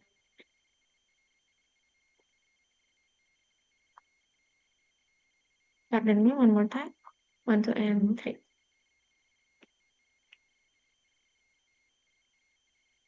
All right, thank you very much, and I would like Okay. to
Ladies and gentlemen, that was the insightful, powerful session. In a few minutes, we are going to discuss regarding the best paper and best presenter. While waiting for the result for online and offline participants, let's play question and answer. Shall we, Kevin? Alright, so the rules for this game is simple. You just need to answer quickly the question in the room chat that we provide. Or for the offline participant, you just need to raise your hand and our committee will give you guys a mic. So for the first session, or for the first question, it's only for offline participant. So if you know the answer, please raise your hand immediately. Alright, so the first question for the offline participants. What does the 6th Inheic 2026 stand for?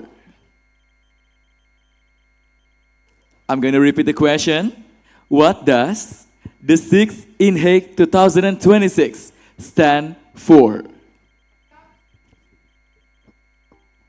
Is there already someone that know the answer? Or maybe we can get in closer, Kevin, to our participant here. Of course, Henning, so we're going to come closer to them. Alright, so if you guys know the answer, you can just raise your hands up to the air maybe. The answer is on the background. Everyone, it's so easy. Exactly, Kevin. I'm going to repeat one more time. What does the 6th Inheic 2026 stand for?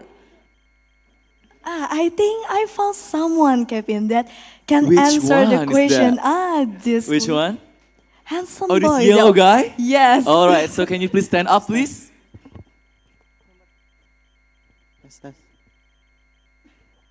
Alright, thank you so much for the opportunity. So I would like to try. I don't know the answer is right or not. It's okay, that's okay. Okay, the answer is reimagining hospitality for a multi-generational world through innovation and entrepreneurship toward sustainability. Is it correct? Maybe our committee can recheck, please? Is it correct? No, so silly. Very sad. Very sad. It's Very just a close, little bit very missed. close, It's okay. yeah. Very, very close. So maybe you want to try one more time? All right, so there's someone maybe want to volunteers back here. So can you please stand up, please? And maybe introduce yourself first so everyone knows who you are, beautiful lady. Thank you. Thank you, everyone. My name is Risma, and I'm from. Well, my name is Risma, and I'm from a Hotel Management International. And the 6th Inheic stand for the International Hospitality Entrepreneurship and Innovation Conference. All right, congratulations, Risma. Can you guys big a round of applause for Risma, please?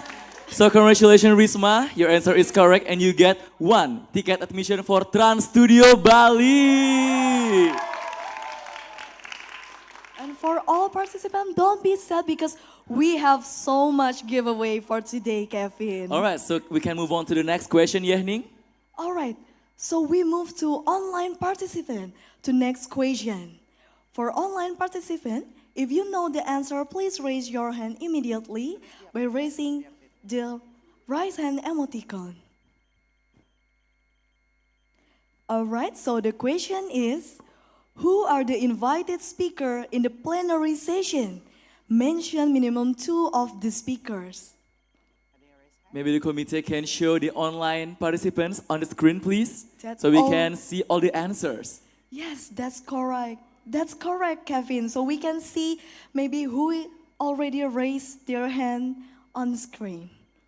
Oh, only for offline participant. All right, so it's a new chance for the offline participants here to win the new giveaway, Yehning. So maybe if one of you know the answer, who is our plenary session speaker for 2 days. Yes, exactly, Kevin. Maybe you can check our Instagram in inheic.ppb. Oh, we already found We found over there, someone. Kevin. Can you guys, the committee, please give a mic for this handsome guy over here? All right. Can you introduce yourself first, please? Good afternoon. I'm Teja. The keynote speaker for the Inheic today is Plenary is Arlini Wibowo Bikom as the founder of Pison, and also Desak Made Intansari as a Director of Hygiene, Safety and Sustainability, the Perfa Kempinski Bali. All right. Give a big applause for Teja, everyone. So what is Teja winning, Yening? What is the prize? So, for the Teja, you get 1 ticket admission for Trans Studio Bali, and please kindly contact our committee to claim your prize. So Teja and Risma can go together and maybe a little bit date. Oh no, all right, I'm sorry about that. All right, we still have one more question for you guys.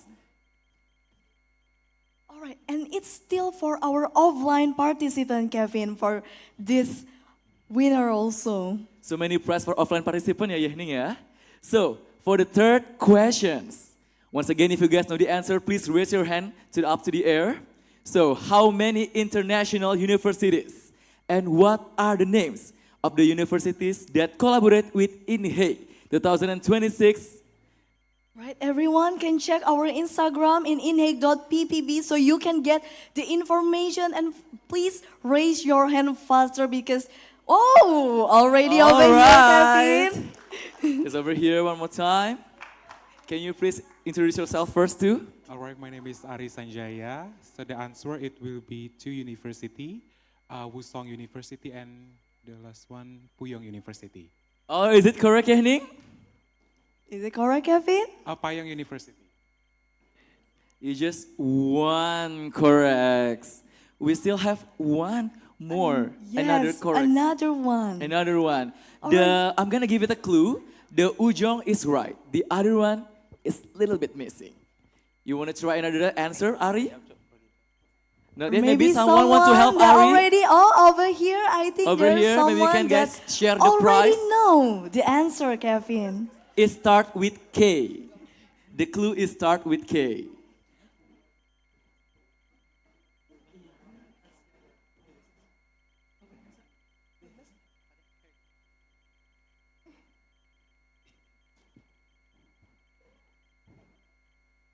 So which one of you? We have Virgo. Oh, we have zodiac sign over here, yeah. Virgo, Ngurah. What's your name, please? Adrian. So which one of you gonna answer the questions? Can everyone please choose which one of these three? Is it Virgo, Adrian, or Ngurah? Which one? Virgo, Ngurah, Adrian, Adrian. All right, Adrian, can you please stand up, please?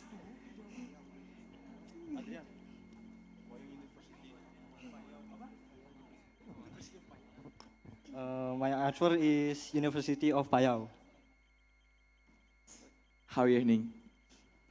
Maybe we can ask the committee over there. Committee, maybe?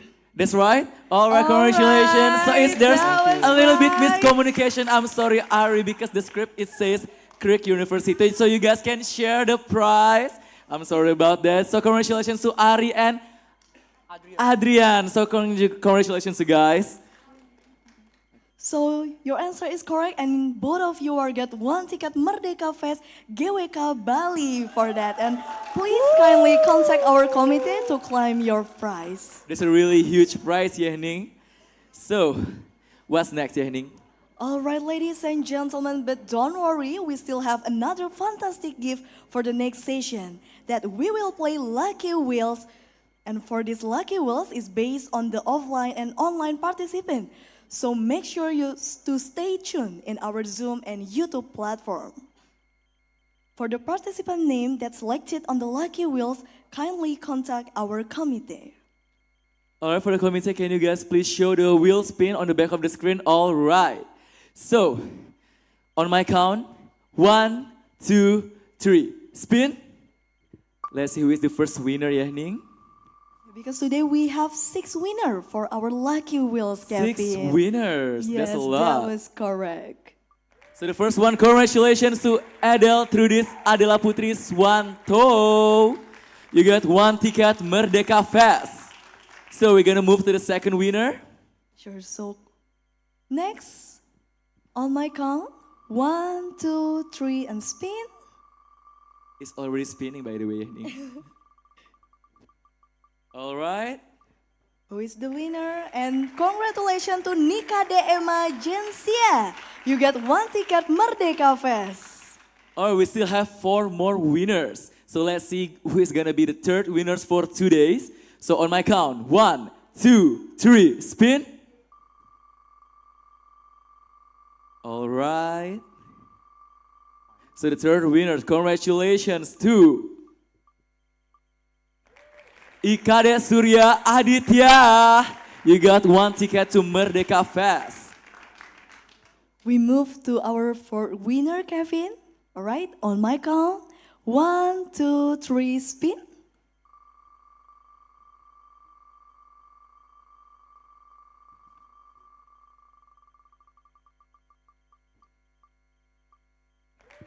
Congratulations to win Rizaldi. You get 250% discount voucher for Citraland Water Park Bali. All right, so 2 winners left. Okay, so committee, please stand by in 1, 2, 3. Spin. We're gonna reveal who is the 5th winner for today's wheel spin giveaway.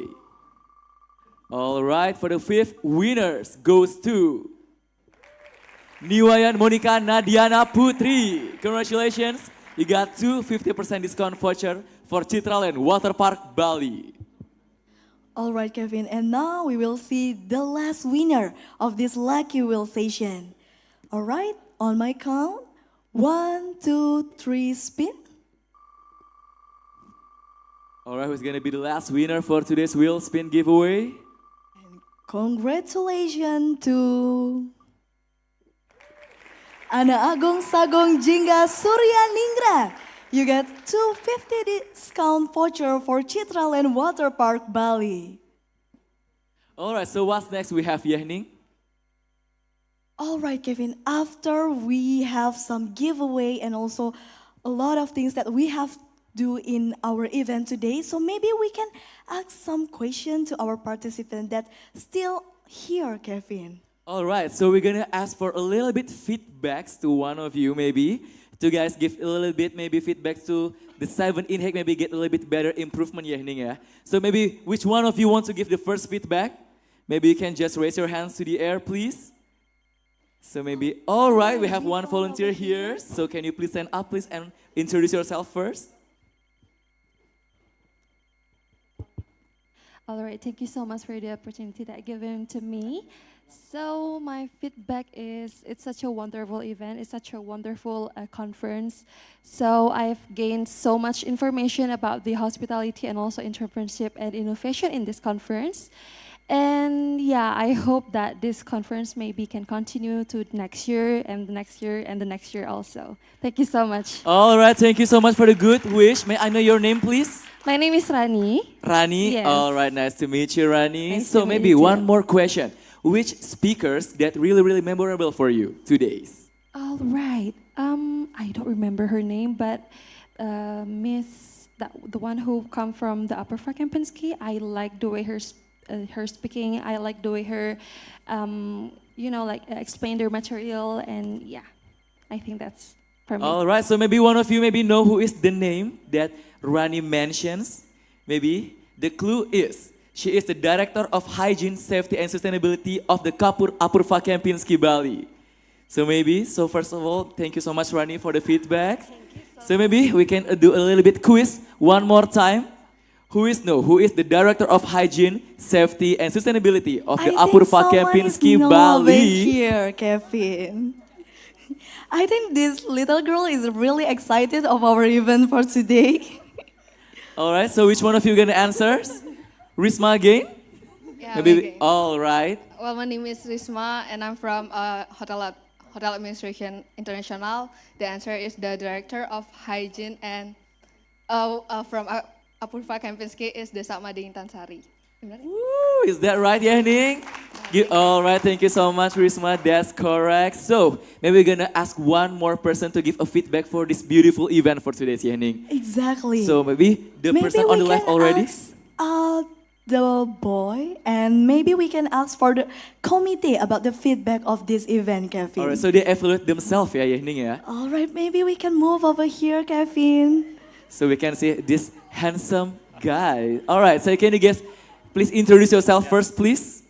So, good afternoon, ladies and gentlemen. My name is Eddie. On behalf of the steering committee of the Inheic 2026. So, I would like to say thank you so much for all of the things that we have done, especially for all of the lecture, for all of the guidance that we have received. We start this conference from January, and we have realized the 6th Inheic 2026 by today. It's a long way journey that we have been through together, and such a great opportunity we have this amazing conference. Honestly, this is not the competence that we have expect, but luckily we have this opportunity to create a world-class conference, and yeah, hopefully this conference that could make us have more knowledge and also skill in terms of the hospitality industry in the future. So thank you so much for all of the guidance from lecture and all of the sponsors that we have support us to make this amazing conference, and also all of the participants, presenters, and also all of the people that that support us to make this thing happen. So thank you so much for all. Oh, that's really touching from Eddie. All right, thank you so much, Mr. Eddie, for the beautiful words.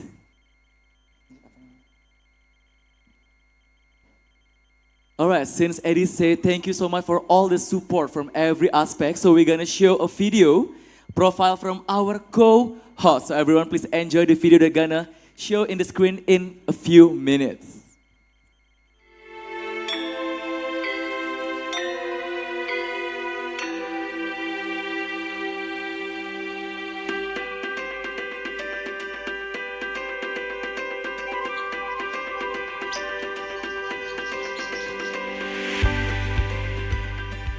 Welcome to Bali Tourism Polytechnic.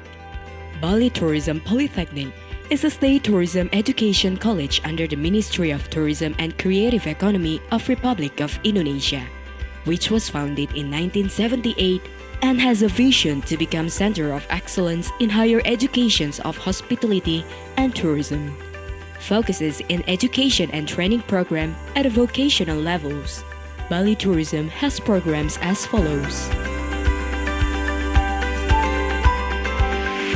Culinary Arts Study Program, a 3-year study program to produce competent professionals in the field of culinary skills, which aims at producing graduates who will be able to be middle-level professional managers in the field of food production or entrepreneurs. Food and Beverage Service Study Program, a 3-year study program which aims at producing graduates who will be able to be middle-level professional managers in the fields of hotels, independent restaurants and bar, cruise, and as entrepreneurs in the food and beverage sector.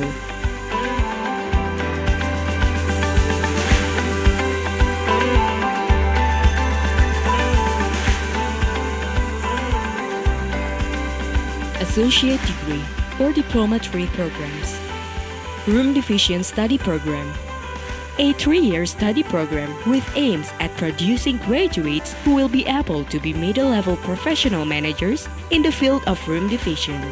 The learning process is also combined with guest lectures from practitioners and internships to fulfill aspects of experience, responsibility, and accountability of students' competence so that graduates can meet user expectations.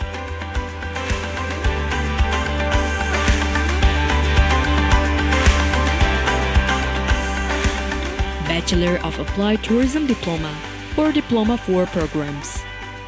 Hotel Management Study Program, a 4-year study program that study all major departments in hotel such as front office, housekeeping, F&B production, F&B service, and back of the house departments such as human resources, accounting, sales, marketing, and revenue to create competent and professional graduates at a leadership level in the hospitality industry. Hospitality Accounting Management Study Program. A 4-year study program specifically educates its graduate to have professional skill in the accounting department in the hospitality business.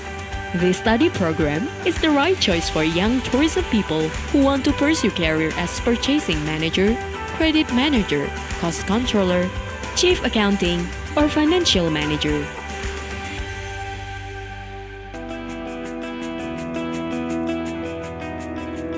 Conventions and Events Management Study Program. A 4-year excellent study program that produces professional event organizers at a level of event managers. Students learn how to create a system, concept, event creative design, manage more than one type of event, as well as business development in the event field. Tourism Destination Study Program.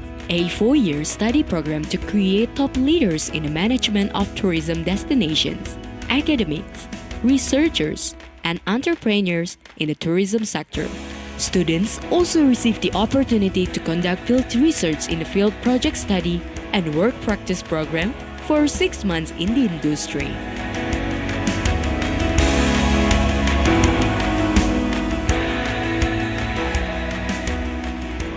Travel Business Study Program. A 4-year study program that provides students with comprehensive knowledge and skills in the travel industry. The graduates of Travel Business Study Programs have profile as consultant, product manager, sales and marketing manager, general manager, and entrepreneur.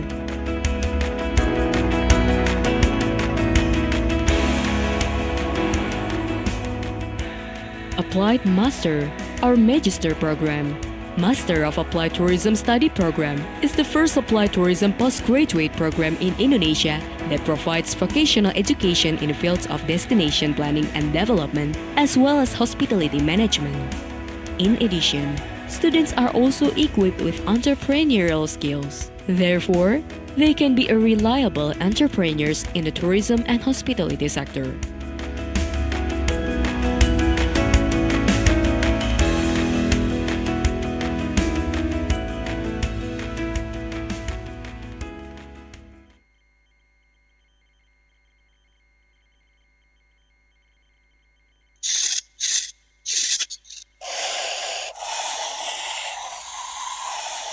Your picture will be as big as you can think. At Woosong University, you can paint your own picture towards the future.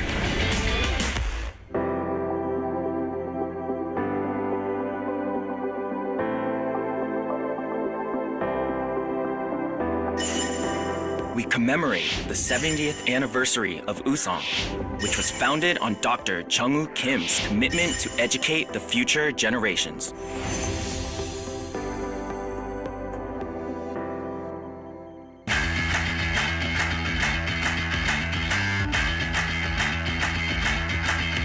Everyone talks about globalization. However, Woosong has a unique perspective.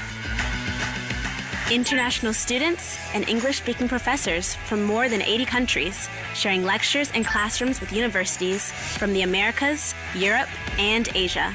그럼 추수만 한국이네. It's a truly open campus where global citizens come to study together.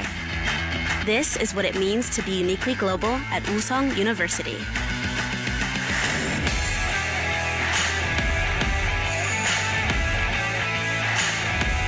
The specialized education system at Woosong is cultivating experts for the real world. Woosong's efforts raising professionals have resulted in superior job placement records and outstanding on-campus startups. 우린 프로니까! Yes! Woosong's unique specialized programs have attracted national attention and established its global reputation. My time at Woosong and Snowbird has a profound impact on my academic journey. Thanks to the nice curriculum from Woosong University, now I'm doing well in our restaurant and also getting along with my colleagues nicely. 우송대에서 글로벌 비즈니스 환경에 대한 적응의 준비를 할 수 있었습니다. 그 준비 덕분에 아마존이라는 세계적 기업에 취업을 할 수 있었습니다. 대학 시절 수십여 개국의 학생들과 치열하게 토론하고 발표했던 경험이 논리적인 사고와 커뮤니케이션 스킬의 밑바탕이 되었습니다.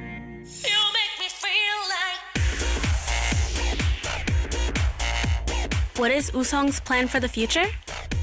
A university with no boundaries between classrooms and the world. A university with open systems that intersect between online and offline, analog and digital. 다음 학기는 유럽에서? Wow! Be one step ahead. Grab this opportunity towards the future at Woosong.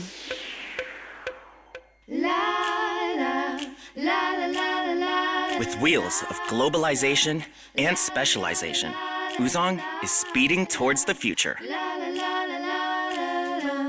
Would you like to join in painting your big picture at Woosong? Woosong Educational Foundation. มหาวิทยาลัยพะเยาผลิตบัณฑิตที่มีคุณธรรมและจริยธรรมเพื่อชุมชนสู่สากล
ที่นี่เรามีเครื่องมือที่ทันสมัยสร้างประสบการณ์ทำงานจริงมุ่งเป็นมหาวิทยาลัยที่มีชื่อเสียงระดับสากลเพื่อชุมชนไปพร้อมกัน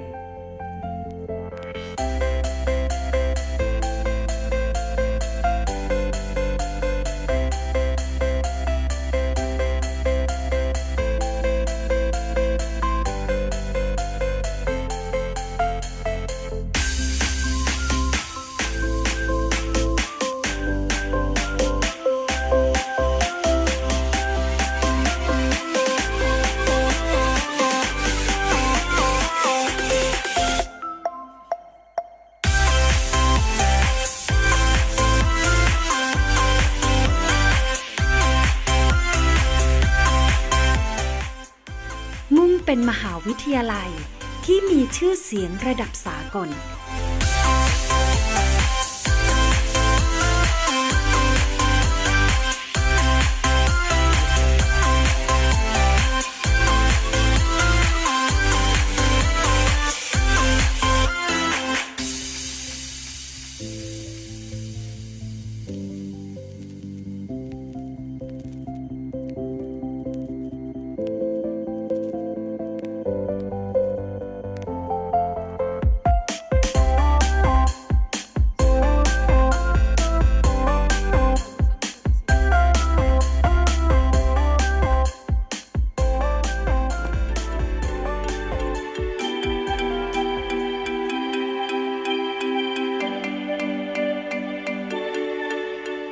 น้นการนำเทคโนโลยีที่ทันสมัยมาปรับใช้ในการดำเนินชีวิตภายในมหาวิทยาลัยได้อย่างมีประสิทธิภาพ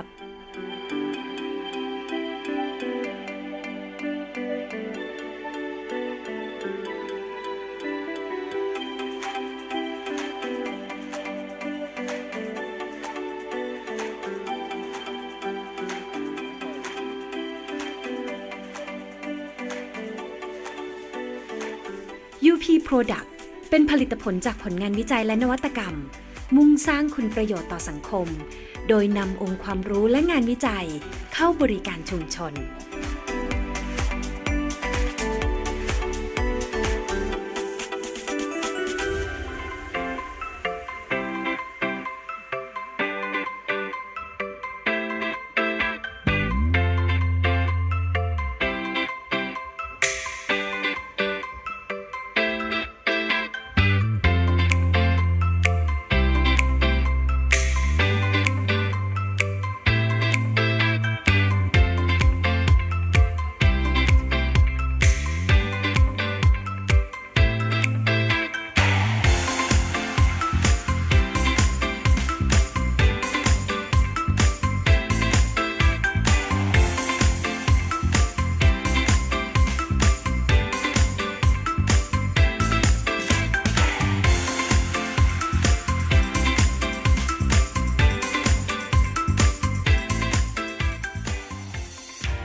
มหาวิทยาลัยจัดตั้งศูนย์บริการด้านสุขภาพเพื่อช่วยเหลือชุมชนด้วยความชำนาญการในวิชาชีพแบบครบวงจร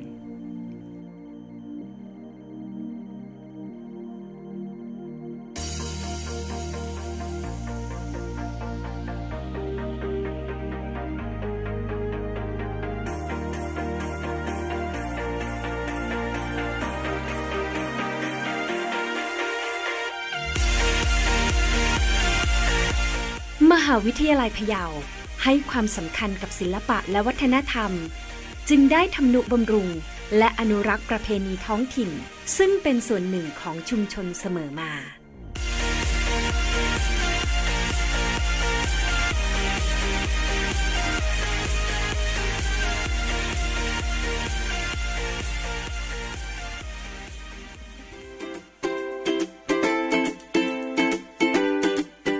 เราเชื่อว่าการมีมาตรฐานและคุณภาพชีวิตที่ดีคือสิ่งสำคัญที่ทำให้ทุกคนเรียนและทำงานอย่างมีความสุข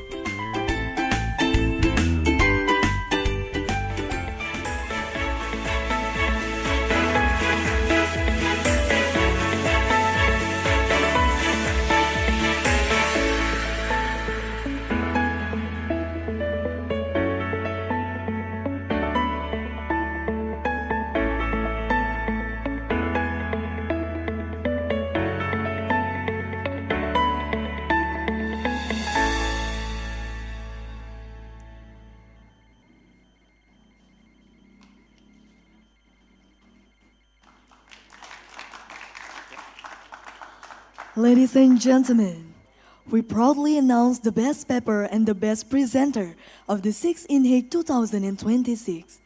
This agenda will be presented by Coordinator of Hotel Management Study Program and also close the event officially.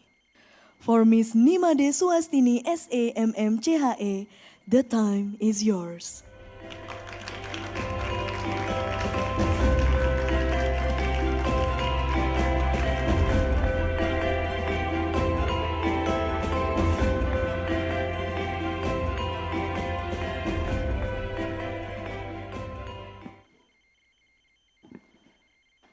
Om Swastiastu.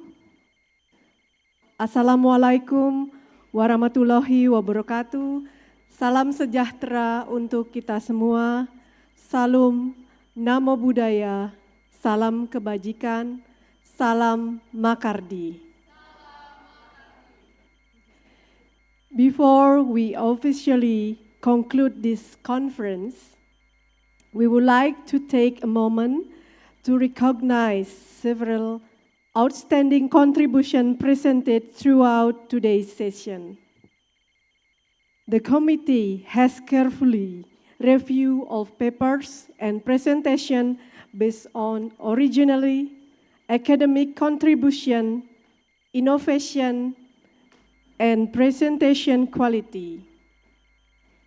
Therefore, it is our pleasure to announce the recipients of the Best Paper Awards and Best Presenter Awards for the 6th International Hospitality and Entrepreneurship Innovation Conference. Ladies and gentlemen, this is the time that we have waiting for, the achievement for the best paper and the best presenter. For the best paper is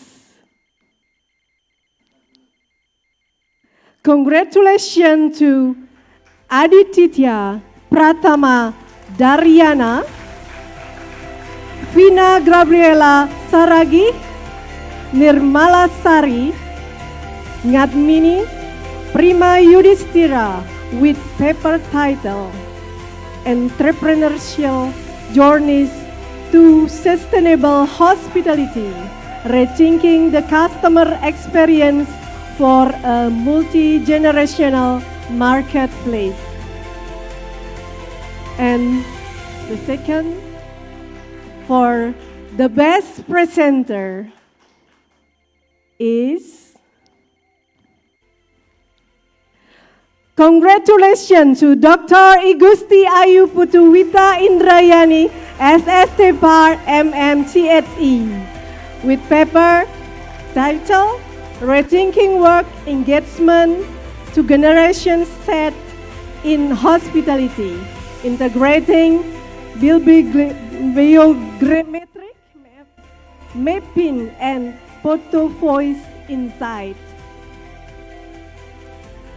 Congratulations again, we're so proud to Ibu Dr. Wita. I remember last year, she also was the best paper in the 5th Inheic 2025. And congratulations to all award recipients for your remarkable achievement and outstanding contribution. We hope this accomplishment will inspire continued innovation and excellence in the field of hospitality and entrepreneurship. It is an honor for me to deliver the closing remark at the 6th International Hospitality and Entrepreneurship Innovation Conference. I would like to express my sincere gratitude to the keynote speaker and all invited speakers who have generously shared their valuable insight and experiences during the panel session. My appreciation also goes to all presenters, authors, reviewers, and everyone who has contributed their best effort to support the successful organization of this conference. Thanks to our collective dedication and collaboration, this event has run smoothly and successfully. Allow me to express my utmost respect and sincere appreciation to the entire organizing committee of this conference, our student of Hotel Management C 2022 class. With great appreciation, I congratulate all of you who have successfully organized this annual conference in a professional manner. All sessions from the panel discussion and breakout session to the delivery of presentation have proceeded smoothly with minimal technical issues. I believe that through this forum, we have all gained valuable experiences, new insight that brought our understanding, discussion rich in perspective, and an excellent opportunity to share research findings and academic ideas. Once again, I extend my gratitude to everyone involved, as well as to all participants who attended and contributed to the success of this prestigious conference. Thank you for all. Om Santi Santi Santi Om. Wassalamualaikum warahmatullahi wabarakatuh. Salam sejahtera untuk kita semua. Salam Namo Buddhaya, salam kebajikan, salam Makardi. Thank you very much, Miss Nimadia Swastini, and congratulations once again for the best paper and the best presenter winner for the 6th Inheic 2026. Ladies and gentlemen, the time constrained us somehow, but finally, we come to the end of the International Entrepreneurship and Innovation Conference 2026. We also would like to use this opportunity to give our thanks to international partners, Woosong University, Payau University, and all of the Tourism Polytechnic under Ministry of Tourism of Republic of Indonesia. Thank you for supporting us in succeeding this event. Have a nice day and see you at 7th International Hospitality Entrepreneurship and Innovation Conference next year! Woo! Thank you very much everyone and have a lovely day.